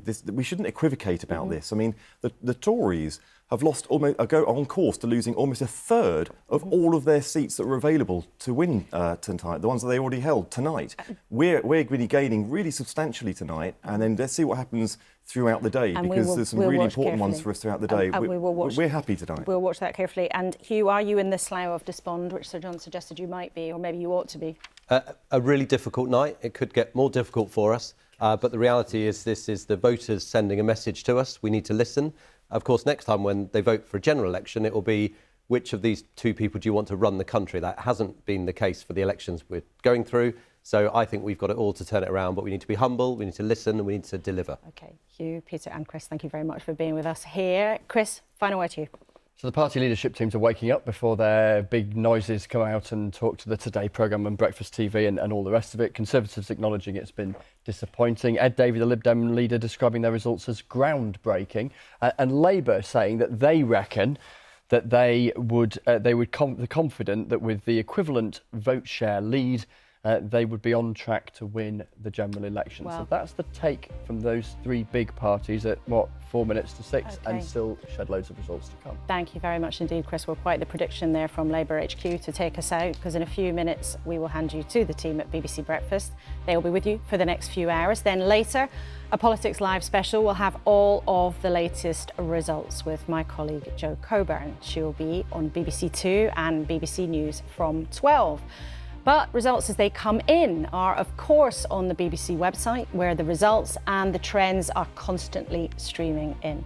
A huge thank you in the meantime to all my guests here around the country, and of course to our teams who've burned the midnight oil staying up as the story has been developing across England, unfolding in front of our very eyes. It's been a very difficult night for the Conservatives. They predicted they might lose 1,000 seats, and it looks like that prediction might have been right, while Labour has taken councils like Plymouth and Stoke, although their share of the vote so far at this stage is barely up on last year's local elections. But remember, a huge amount more to come. The picture is as yet incomplete. It's the first big public verdict on Rishi Sunak as Prime Minister and an important marker for Keir Starmer, he hopes, on the road to number 10. But lastly, most of all, thank you for your company. It's been great to have you with us for the last few hours, but for now, from me and from BBC Election 2023, goodbye, and I'll see you on Sunday.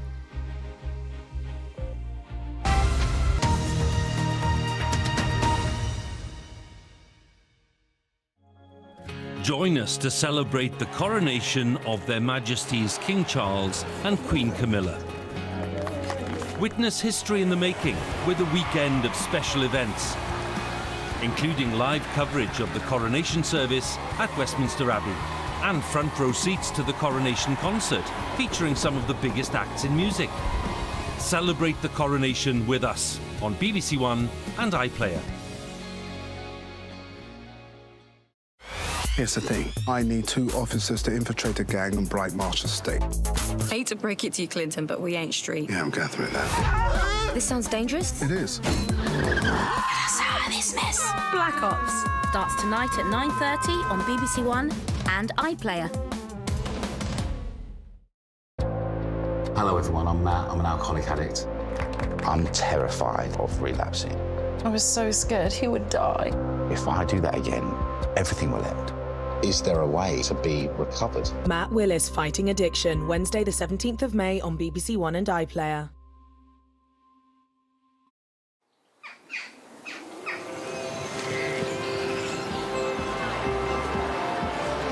Good morning and welcome to Friday on BBC One. Now at 6 o'clock, all the latest at breakfast.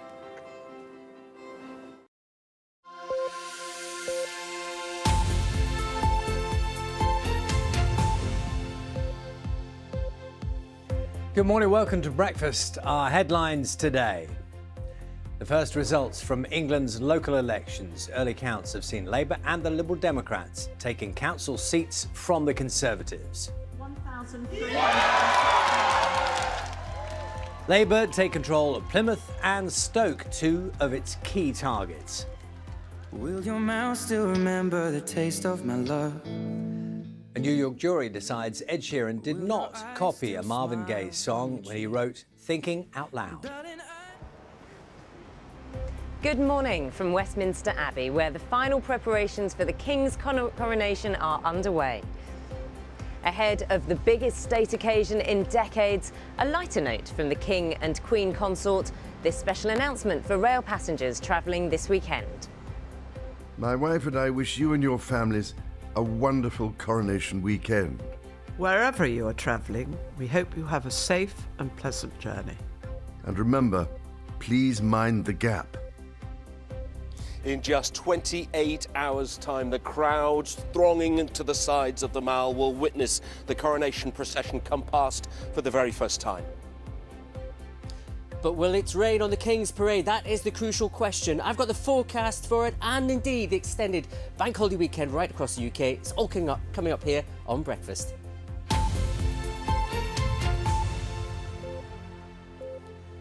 Good morning, it's Friday the 5th of May. Our main story this morning. The first results are in from the local elections in England, with Labour and the Liberal Democrats both taking council seats from the Conservatives. More than 8,000 councillors will be chosen in a vote which is seen as the first big test of Rishi Sunak's electoral popularity since becoming Prime Minister. Our political correspondent Jonathan Blake has the latest. Celebration in Stoke-on-Trent. Seat by seat, councillors are finding out their fate. Here, it's Labour that are making gains. Ballots are being counted in some of the 200 or so towns, cities and rural areas across England where voters have had their say on who should run local services. The Tories have had a tough night, hoping to limit their losses, but they've seen control of several councils slip away. Brentwood in Essex was an early loss for the Conservatives here and elsewhere. It's the Lib Dems who are cheering the loudest. Fantastic result for the Liberal Democrats in one of the safest Tory seats.